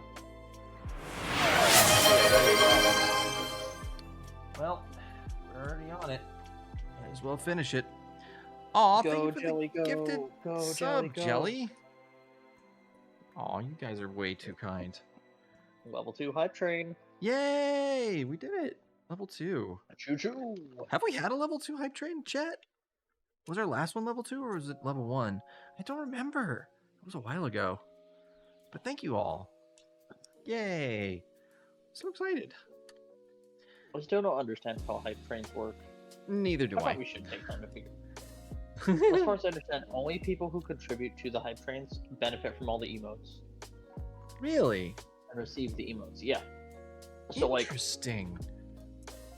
I'm not gonna like brag or like do numbers here. This isn't like about that. But like when I had one user get me to, you know, gift a large amount of stuff to my channel last week. Yeah. Basically, it got us all the way to level 9. I'm like, oh my god, everyone's gonna get the Whoa. emotes. And like, oh no, That's amazing. only the person who contributed got them, and I got them. Interesting. However, that is something to keep in mind. So if you see a hype train approaching and you collect emotes like me because you're a goblin, throw your prime sub in, because that counts. Save your prime sub for moments like that. Interesting. That's good advice, I think. I always give my my sub to my Oshi. Aw. I don't really have like an Oshi, come to think. I never really understood what that meant. Oh wow, Legendary Jelly's got a huge collection of hype train emotes. Oh my god. I'm gonna show you some very rare emotes I have. And these are worldwide. They are unavailable.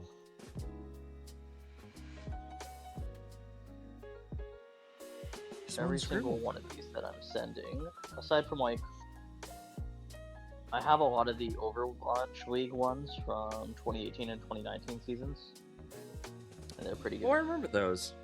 I got one of them. Oh, I got like a cool. Tracer one. Oh, what team did you root for? Out of curiosity. I don't remember. Here. It was very short-lived. These are my. There was my collection of like vaulted emotes. Whoa! The You and Pokken Galaxy brought tournament ones. huge collections. Jeez Louise. Alright. If I did the Yeah, I'll Overwatch League ones all in your chat, I'd probably get banned because I have that many. Oh my gosh. Yeah, don't Like Automod would just. don't make tank it. Automod angry. It will take Yeah, no. you out. It backfires so bad. And I don't think it has stopped a single chat. Yeah, I can't say I've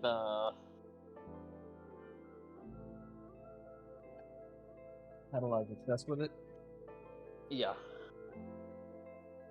I don't particularly love Automod. Where's my hype train emotes?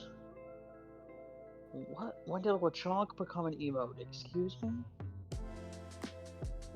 Okay, let's see. We're almost there. I think I've unscrewed every screw that's in this entire thing. Let's see. Lift the motherboard assembly from the front. It's front edge. Oh, I have to take the whole front of this whole board thing apart? Oh no. Remove the three 5.6 millimeter T8 torque screws on the RF module of the metal chassis. Oh no. When did I get the K-pop ones?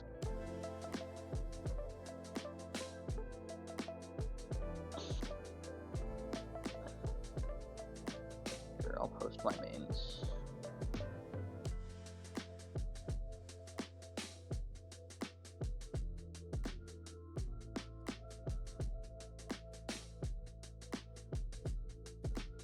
There you go. Those are just some of them. Wow. A huge collection. Yeah, I collect I Twitch feel emotes. so inadequate. I had a system, right? So for the Overwatch League stuff, you got tokens for watching. But it's only a chance to get like 1 or 100 per like hour watching. It was gotcha. What I did was I set my Twitch, I linked it up with my Battle.net account, which then I linked to my brother's Xbox One Overwatch 1 account, and then my friend's PS4 Overwatch account.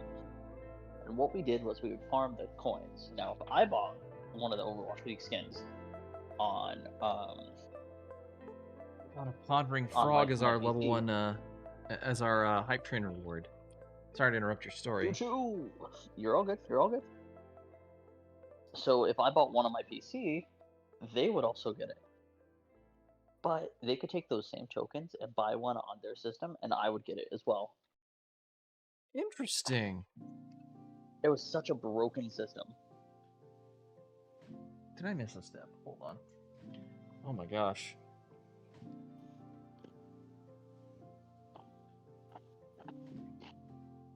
Take that out, take that out, take that out, take that out. Take that off. Also, how does it feel to win the Impact Award? I guess I never got to ask you that. Oh, I'm so excited. I feel so, like, flattered. It's so nice of you and the whole community. I like, when you guys told me, I was like... like, I like, legitimately teared up. I was also... It came at a really good time, because I was having a pretty bad day that day. Aww. I've told my we chat, had you like... the whole time. Aw. And then your name also came the most. So, that is what led us to that. Aww. Oh, I got it, chat. Oh my god, this is so gross. All this dust just collects everywhere. Yourself, why did you build it this way?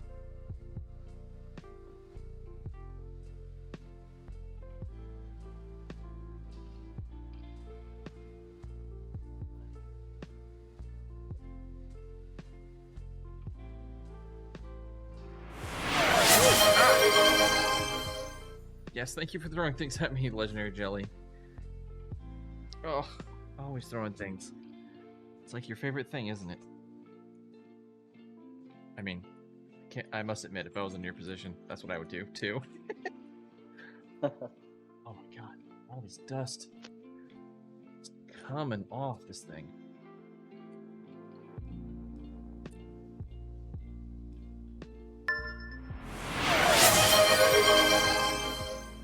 Alright, let me get a napkin.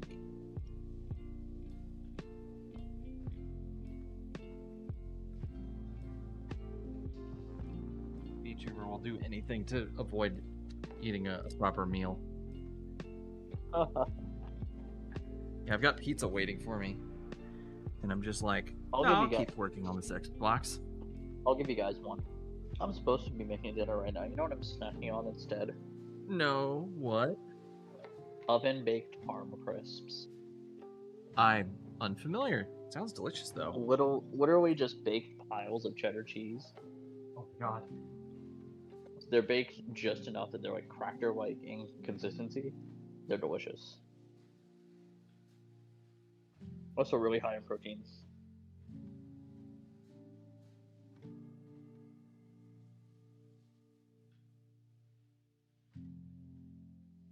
Alright, I'm gonna go find that Arctic silver. I've got it in my box of computer parts.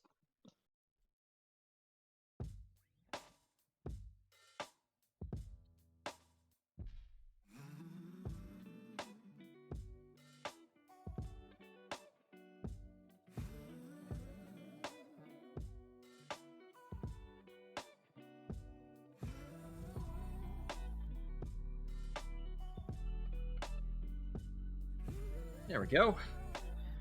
I saw it there just the other day, so I knew right where to get it. Okay, we've got to get these off. Ah, the Xbox grabbed me. All right. These come off a very special way. Let me look at the guide real quick.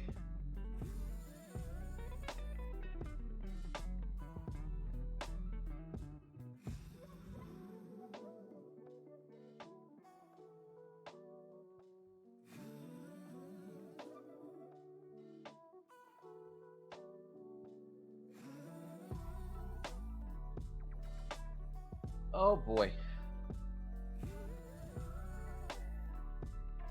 We're gonna have to use our pocket screwdriver again. Apparently, these these little retaining posts. Pop them off.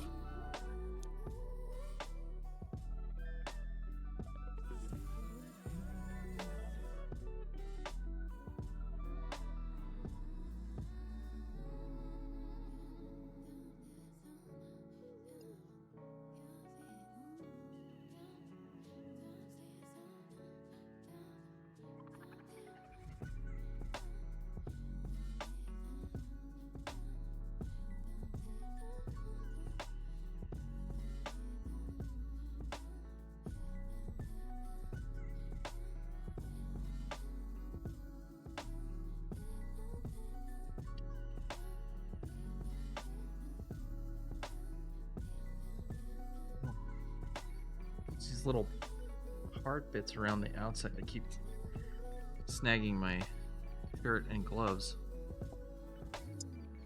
There we go. Oh boy. These are kind of a pain to deal with.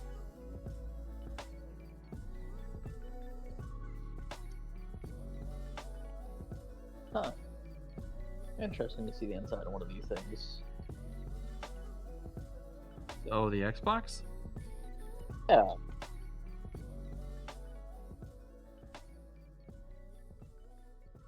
It is, isn't it? I agree.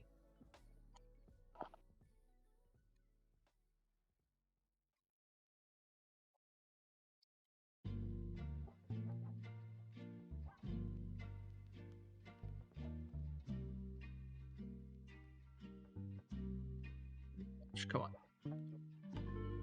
Ooh. Alright, Retro. Question for the culture. This is some Twitter discourse right now. Uh-oh. How tall is the Retro Switch model? Like, what is your in-war height? Whoa. Like, what is your war height? I don't know. I've never thought about it. Yeah, no, because, like, I've seen a lot of, like, just stuff online today. It's, like, kind of a slow work day, so I just browse Twitter in my downtime. And it's like, oh, all VTubers are 5 feet. I've seen that more than just a couple times. But I never gave much thought to how tall my model is, because technically I don't have legs. Apparently my chat says I'm a little guy, so I guess I'm 5 feet. I don't know. He's just a little guy. I'm just a little guy. I don't think about how tall I am because I just know I'm a little guy.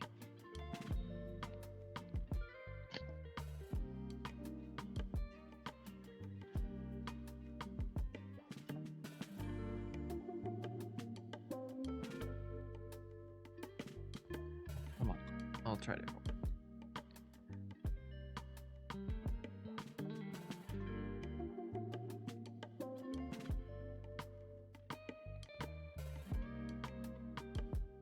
Retaining brackets are like scary me because there's like little tiny components near them and I don't want to knock any of them off. You know what I mean?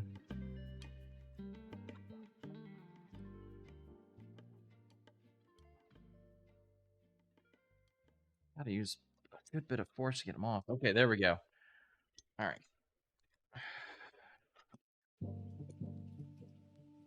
All right, heat sinks removed. Ta-da! Now we just need to clean these off. This thermal paste is it's not too bad. Thermal paste is on here. No, it's kind of dry. Yeah, it's dried out. Okay. Glad I did this. This will definitely help extend the longevity of the Xbox. All right, let's just. Once this one gets fixed, I'm going to stream the hell off of it. Yay! I have so many old games that I just have like sitting, waiting. Just gonna put some isopropyl You ever played alcohol the down. 360? Nope, never had an Xbox. This is the first time I physically touched one. You missed out on some good stuff. Oh yeah, what was your favorite game on Xbox? That wasn't Halo. Something I wouldn't have heard of. Lollipop Chainsaw. Lollipop Chainsaw. Ooh. Wasn't that Studio 54? Studio 56? Studio Probably. 7? What was the name of that developer who did the kind of weird games? Yep. That would be them.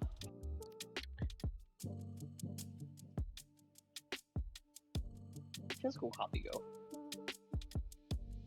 Huh. Well, that's not good. Okay. I'm gonna have to go buy another physical copy. Oh yeah? Why? I can't seem to find mine after the move. Oh no. Hope you find it. Let's Hope see. it's just misplaced in the wrong box. Maybe.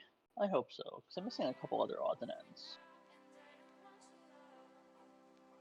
Use a spudger to get this goop off. Aside from that, Lord of the Rings Conquest is pretty good. I never heard of that one. It is. Did you play the OG Battlefront 2? No, I didn't Star play Wars that. Battlefront? Mm-mm. Okay. I highly recommend doing that. I will actually DM you about that later. I would love to play that with you. Isn't it like a big mass multiplayer game?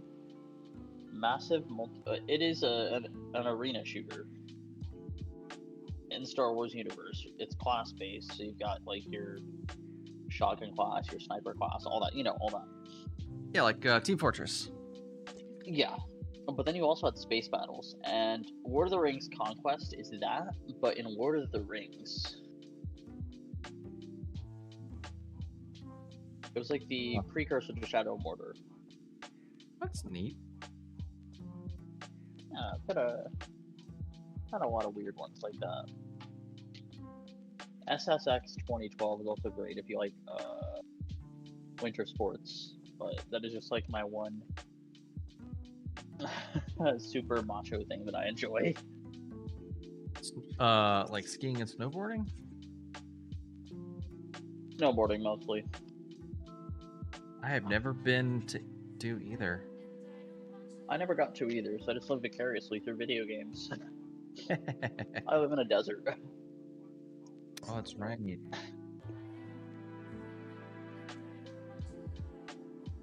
want to guess the high this week? 105. Wednesday, it's supposed to get up to 110. Woo! Spicy.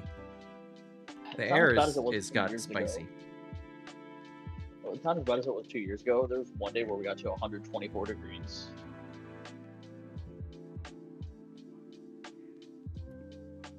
I think I would literally melt. I know I did. I can't get this thermal paste off this heatsink. It's like glued on.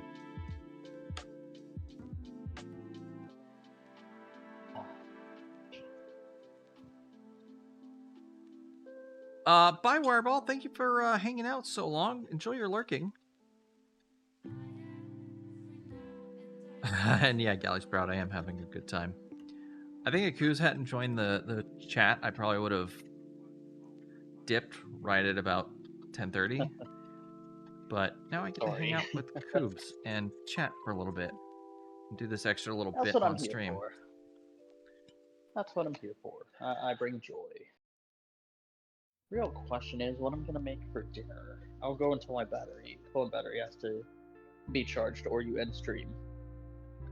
I hope your partner's not mad at me for holding up dinner. My partner is at work right now. I have the apartment to myself. Well, I could be a goblin and have cereal. I haven't had cereal in so long.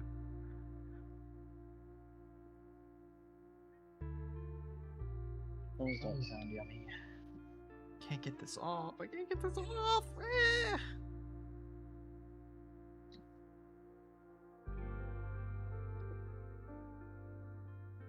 I have a Capri Sun while I ponder. Capri Suns are great. I almost bought a pack of those while I was at the store the other day. Dude, I have like an Aldi within walking distance. Like I walked to get my groceries the other day. It's so goddamn liberating. Oh, that is awesome. And it keeps me from spending a lot because I have to carry it back and I am lazy.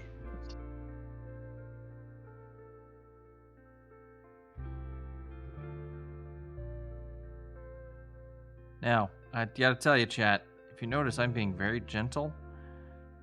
This is the actual chip exposed. There is no IHS, there's no heat spreaders. Actually, let me show you this. What in the world?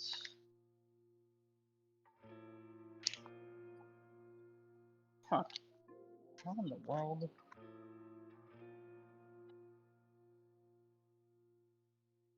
How in the hell did we do this as kids? I will make this. I will use these old CPUs as a good visual aid. So we have two different processors. I think this is a Pentium.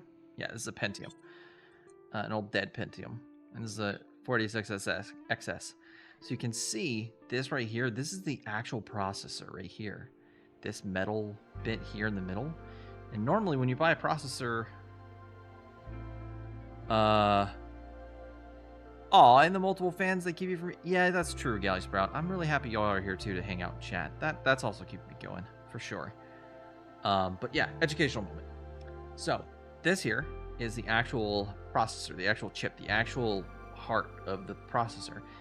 This isn't. This is a ceramic coating, which the old processor had ceramic on it, to cover this up to protect it and to spread the heat out evenly. So that way when you put a heatsink to it, it would spread it out more instead of having it concentrated in these hot spots. So these things, they call them, in modern day, they call them an IHS. Something heat spreader, integrated heat spreader, I think is what it stands for. But you see, this is exposed, this is exposed. These chips are very, very, very, very fragile. So if you are working on something like this and the chip is exposed like that, you have to be super careful and gentle with it, because it can break real easy.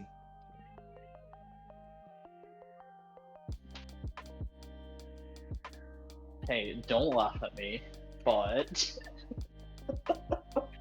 What? How the hell do Capri Suns work? What do you mean? The straw wouldn't break the hole. So what you're telling me is you're drinking a Capri Sun? Yes. I cut it open and just poured it into a glass.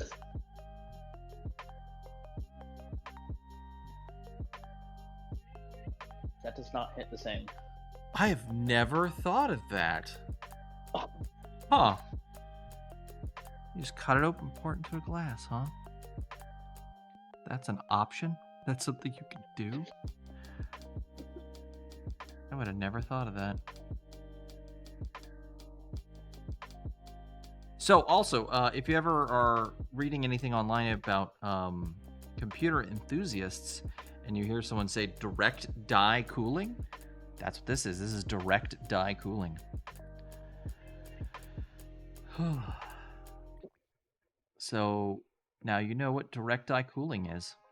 It's when you don't have an IHS on your processor and you put the heatsink directly on it for maximum cooling efficiency. Because, not to get too deep into it, but when you have that IHS, the heat spreader, it does take time to get it through the heat spreader to the heat sink, which can cause performance issues.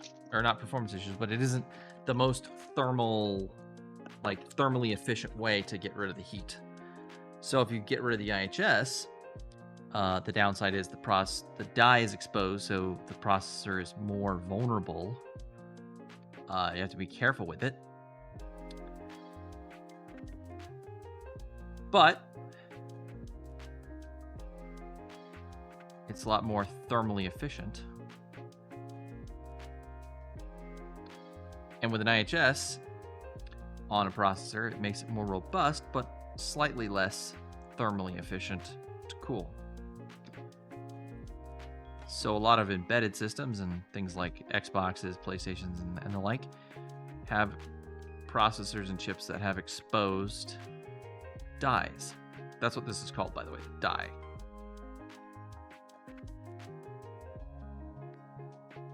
We're learning today. Yay, learning.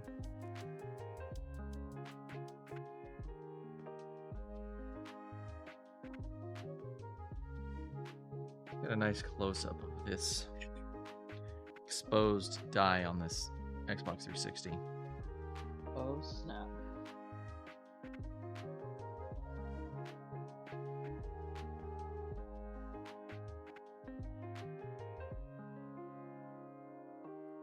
I'll lift it up so you guys can see better.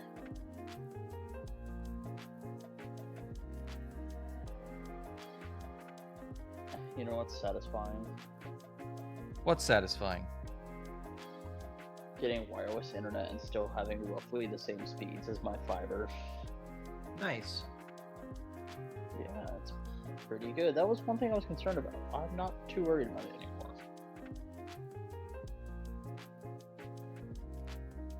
Oh man, the die has all this cool writing on it.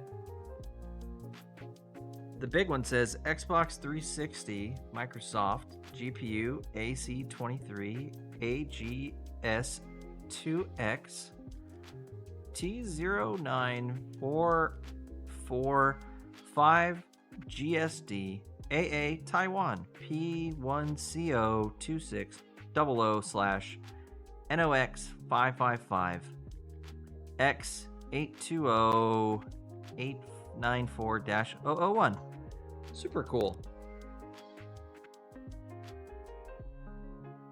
Sorry, I like weird stuff like that.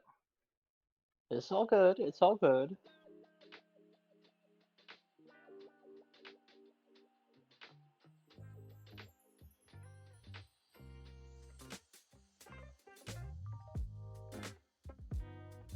You're good.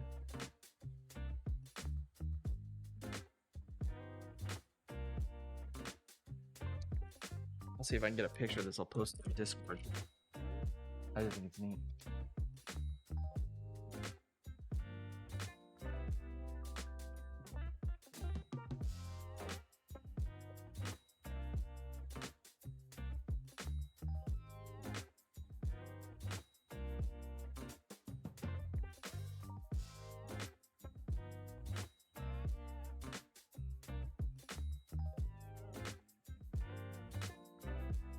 So are you paying attention to like Off-Kai Expo? What is that? It's like a big VTuber expo going on right now. Neat. No, I didn't know about it. I think one of my goals is to get big enough to where I could do that sort of thing regularly. All right, everybody. I posted in on Discord and other media the picture of the chip up close, the die with all the writing on it. I think it's pretty cool. I'll also post the before and after pictures of the Xbox. Before and after I hit it with the air. The motherboard's a completely different color in the before. Sorry, Coons. Oh, it was that bad? Oh, it was.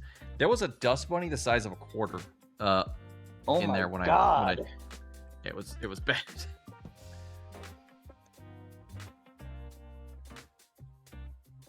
Oh lordy.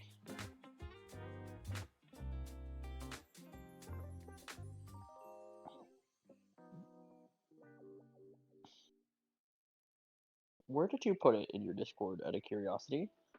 Other media. I can't see that. What roles do you have on my Discord?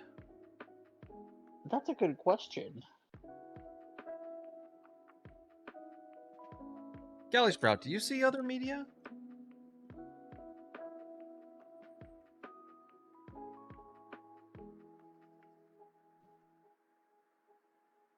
I literally can only see general memes, self-promotion, suggestions, and fan art. Maybe... Oh, you have a community server. That's what it is.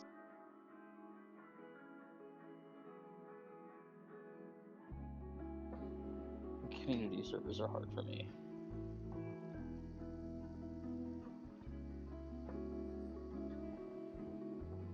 I can see it now.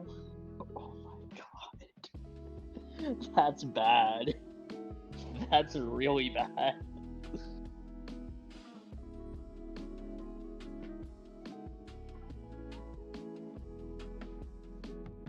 I'll tell my little brother I'm getting this repaired.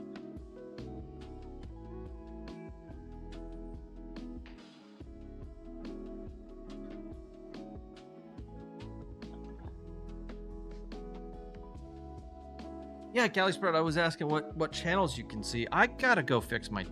Apparently my server, like, permissions are messed up. I just noticed that the channel didn't inherit any of the permissions when I made it. It literally had no permissions. No one could see it but me.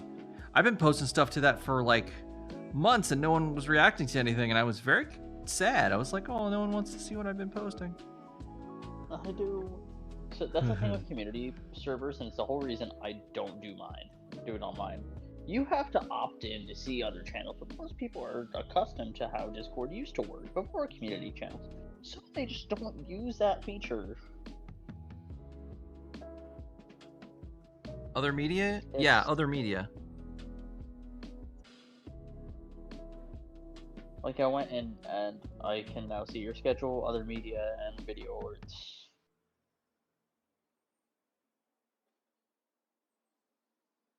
Wow. This whole time.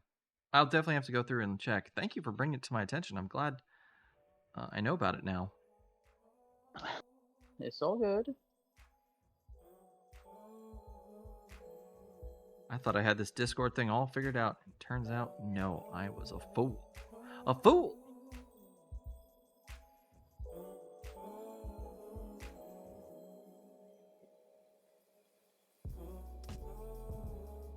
Oh my god, it's almost midnight. What am I doing with my life? I need to stop. Alright, we're almost done. Let's we're gonna get these heat sinks back on and then we're gonna end stream.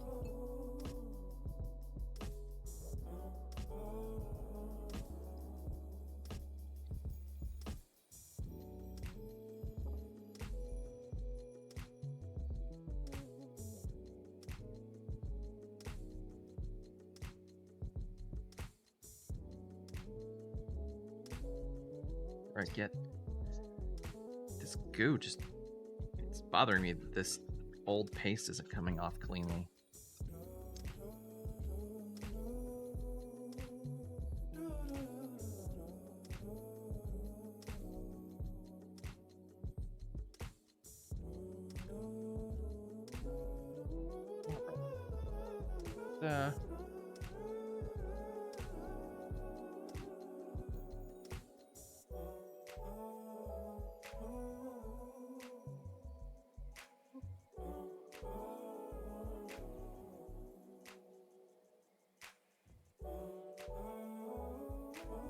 Won't come off with...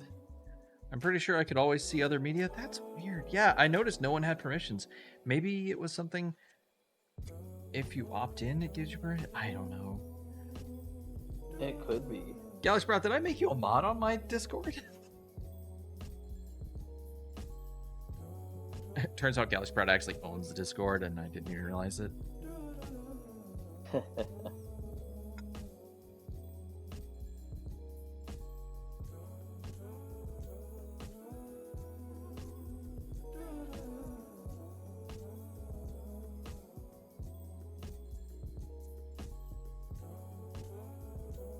Alright, I think this is as clean as this is getting.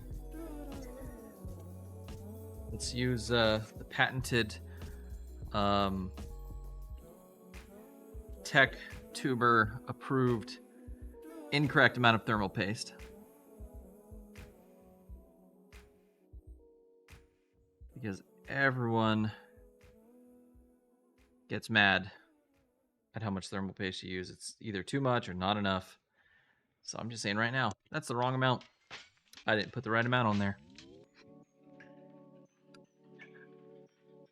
Just head all that off at the pass.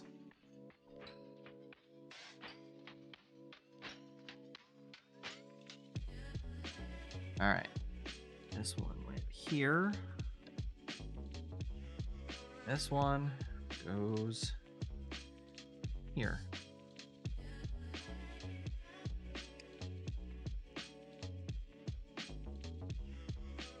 Oh, actually, you know what? Let's do this one at a time.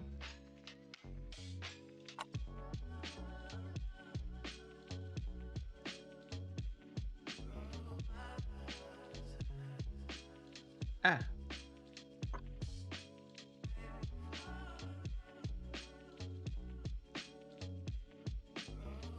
Ah. These little retention brackets are the worst.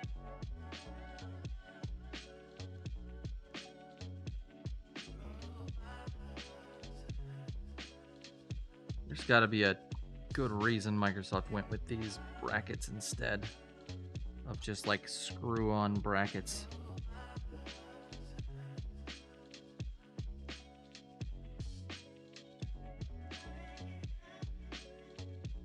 They're easy to put on if you're a robot.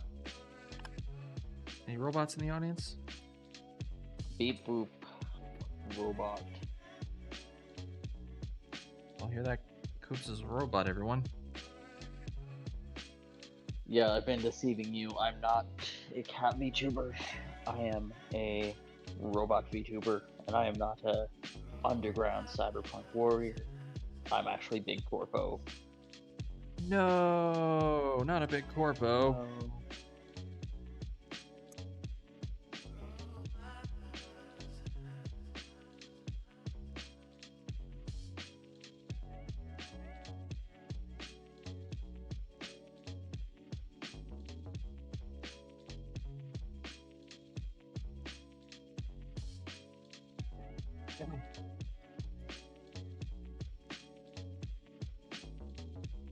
Oh, these clips are the worst. I very much dislike that.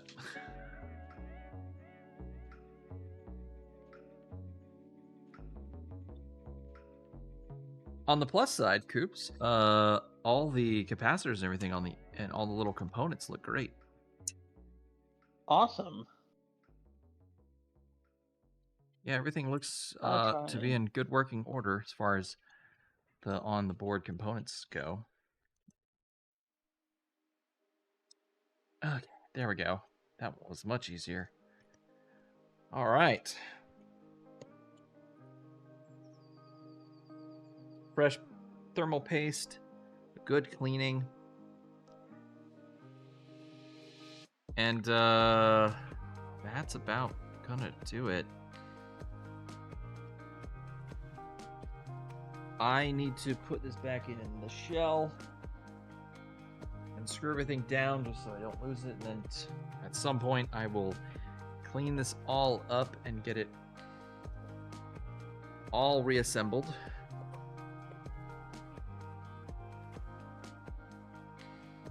But first things first, make sure all these little clips get back in place.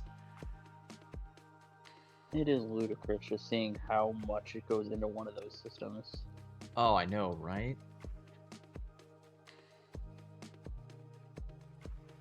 It gives you a new respect for the kind of like engineering that goes into making a system like this. Oh, absolutely. My friend was like, "Oh, I want to make an all-in-one console. I think that'd be a great idea. Just build a custom shell." I'm like, "Yeah, go for it." And he's like, "I quit." And I'm like, "Why? It's such a good idea." No, you know, I think you see something like this, you're like, "Yeah, no. How did they go?"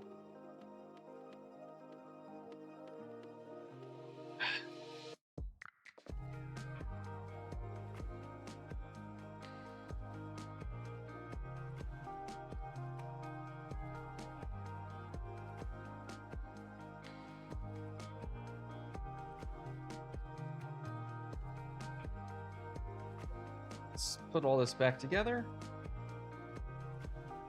Just look at the guide in reverse. Haha.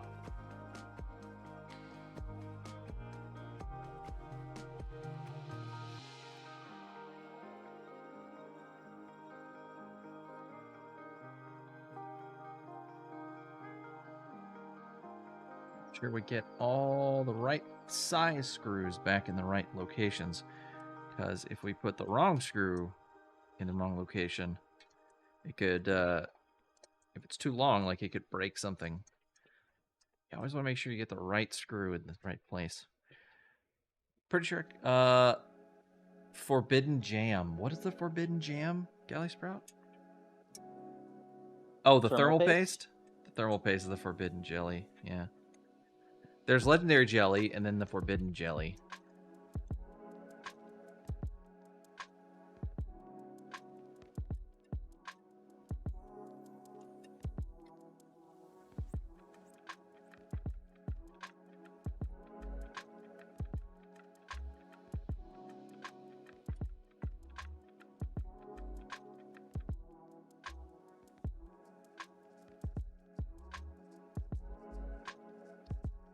I admit, I find it silly you don't know who is a mod on your own server. I'm sorry. I'm just a little guy. Problem is, I just mod whoever is there and is like present to be like able to do the job I need them to do. I honestly don't think anybody's a mod on my server.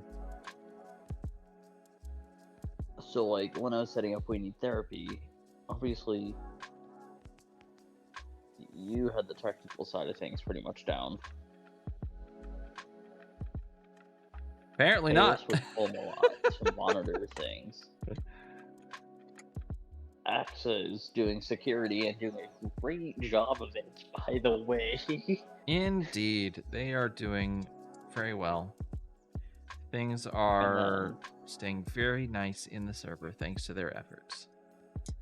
And then I just needed, because the way I like to look at it with like moderation is I'll set it to like American school standards where it used to be one teacher for like a classroom of 20 kids. I'm like, okay, yeah, that's actually a really good ratio to use.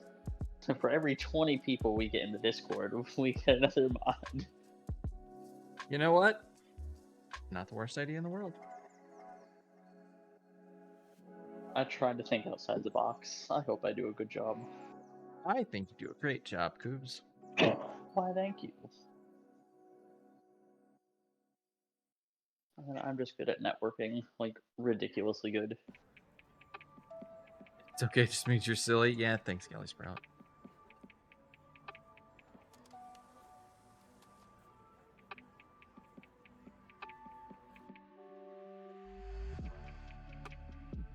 I should turn off all the lights on the tanks, but I don't want to get up.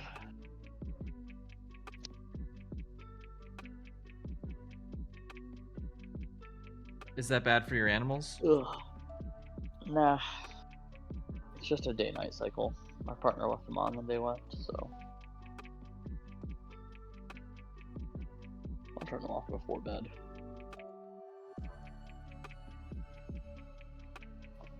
Let me double check the picture, make sure I put the right screws in. Let's see, there's 3 at the top, 2 on the side, 4 on the bottom. You know what you could do if you really wanted, like, to get a good niche, be a really good side hustle? So there's only one man in the entire world who did 3DS capture cards, and he retired from doing it. He's in Europe. That's the only person who ever figured it out. Really? Every single 3DS with computer capturable software has gone through one person. Interesting. And they didn't open source the Yeah. project when they retired? Nope.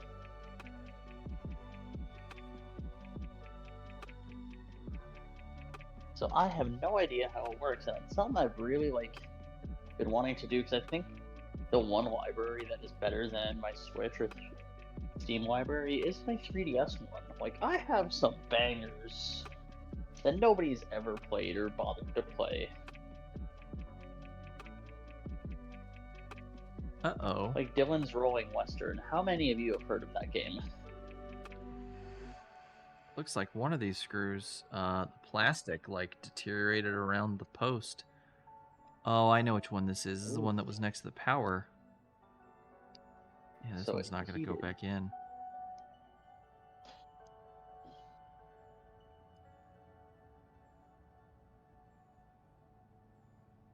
I was wondering why this one didn't feel like it was turning. It's because the post disintegrated. That's too bad. Well, I can't fix that, unfortunately. I mean, I guess I could fix that, but...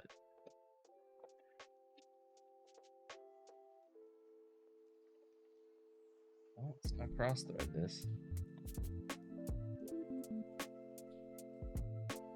Go. Yeah, probably either that area got really hot, or... Wait, the heck? What? I didn't know that unscrewed. Huh.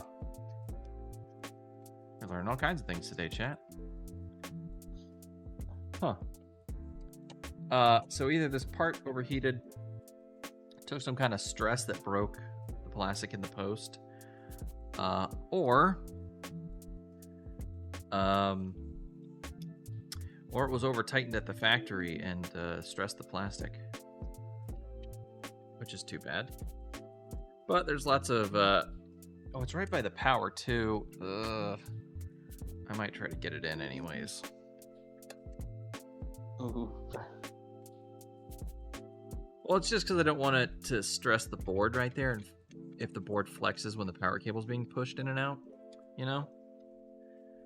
I gotcha.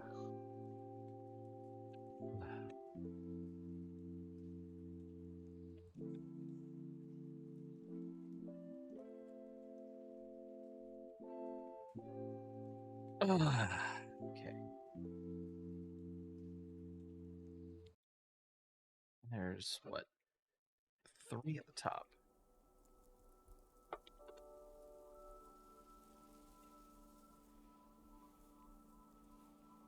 Almost done. And the rest is just snapping plastic back together after this. And the big long screws that hold the whole shell together. The back of the shell. Did you need to watch, like, it was an hour just to get the thing apart, by the way. Just to get the plastic shell off. Going while I was at work. I hope it didn't distract you from work. Nothing distracts me. Dude, okay, is it the way my workflow goes? It's like I have like maybe a half hour of like nothing or like very little work. Like, oh yeah, just enter this code on this printer and do follow the directions on screen. Or it's like 5 minutes of typing and then I'm done and then it's back to waiting. That would be the worst if I was working that job. They're putting a lot of burden on customer for things, which I don't agree with, but it makes for a very, very open work day for me as far as attention goes. Galaxy Sprout, I think you're right. I think this is my longest stream to date. Whoa! Glad to help you set a record. Yay! You're a bad influence, Nyakubs. I am. There was the one day where I streamed for like 8 hours straight without realizing it. Oh no. That's because I got really into... What was I even playing? Ow. I don't even remember either, because it was like multiple games.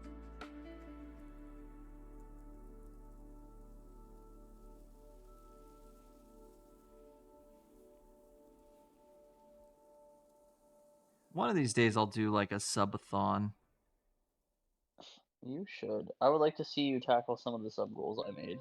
I made some pretty foul ones though.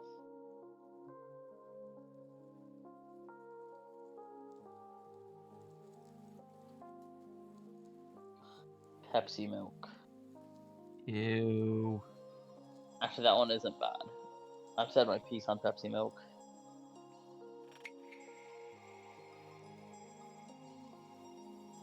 Mountain Dew milk was okay. Baja Blast milk wasn't terrible. Get all 6 Mega Mans for NES. Oh, that'd be rough. There's a couple of really bad NES Mega Mans. I'll give you one then. Can we do a subathon for retro? But he has to beat Ninja Turtles, the NES version. Oh no.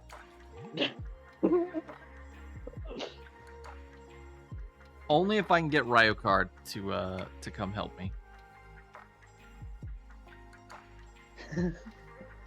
Chat tried to get me to play that before, and I was like, nah. I will do whatever it takes to get that to happen. What? Ryokar? The Ninja Turtles game. If you know if you have connection with Ryokar and get him on my stream, then I will play. I'll do Turtles. And that doesn't mean go harass him. No. Twitch and or YouTube. No, absolutely. Do not harass any users. Do not at him on social media.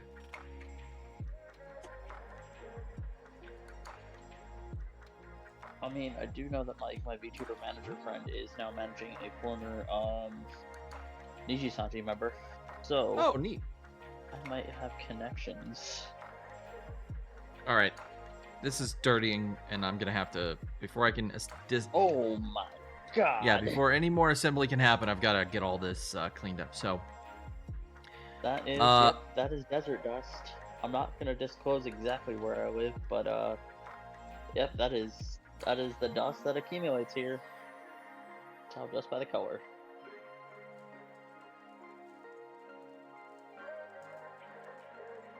wait, get a PO box so I can make you own a Amagon? You're evil, Gallus Sprout. I like you. Oh, Gallus Sprout's good people. They've been a really nice addition to the stream, chatting away. All these this past year. How did that podcast thing go, by the way? I didn't get to tune in, so it's in the middle of the day. Oh, it was really fun. It was one of our new members on the We Need Therapy was the one who hosted it, and they have a really cool podcast. I think it was like the 3rd or 4th episode that they'd ever recorded, so it's really fun. I was happy to help them get started to contribute to that discussion. They had 4 or 5 other guests. It's pretty chaotic, but in a good way. That's good. Okay, I'm delaying the inevitable. I've got to go. I'm gonna go eat pizza, or I'm gonna pass out. Like, yeah, my hands are still shaking from like not eating all day. So, is there anyone that we can raid? Let's raid somebody. Do you want me to give suggestions? Because I always have a list. I follow like I think 400 VTubers right now. Yeah, let's throw one out here. Alright, let me find one. What sort of vibes are you going for? I don't know, cool, chill, retro, hanging out, wholesome, fun.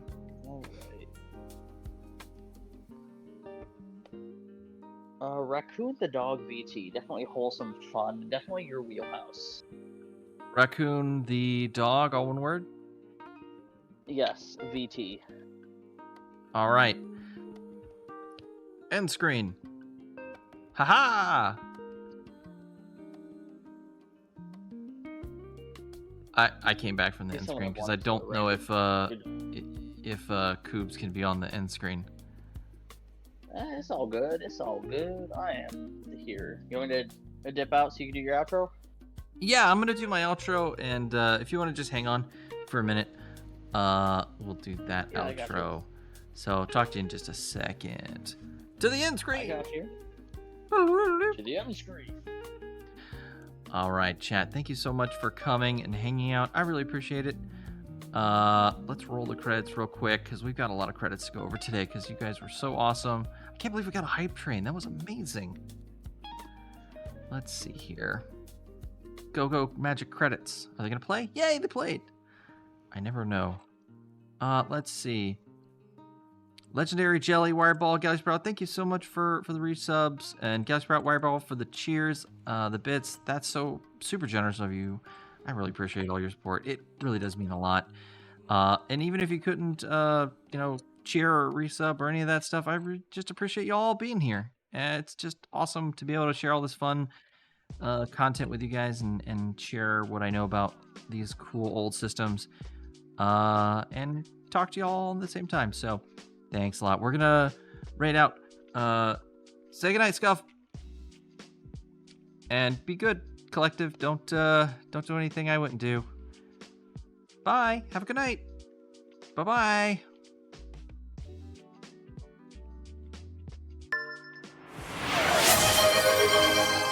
Aw, thank you for the head pats, Coobs.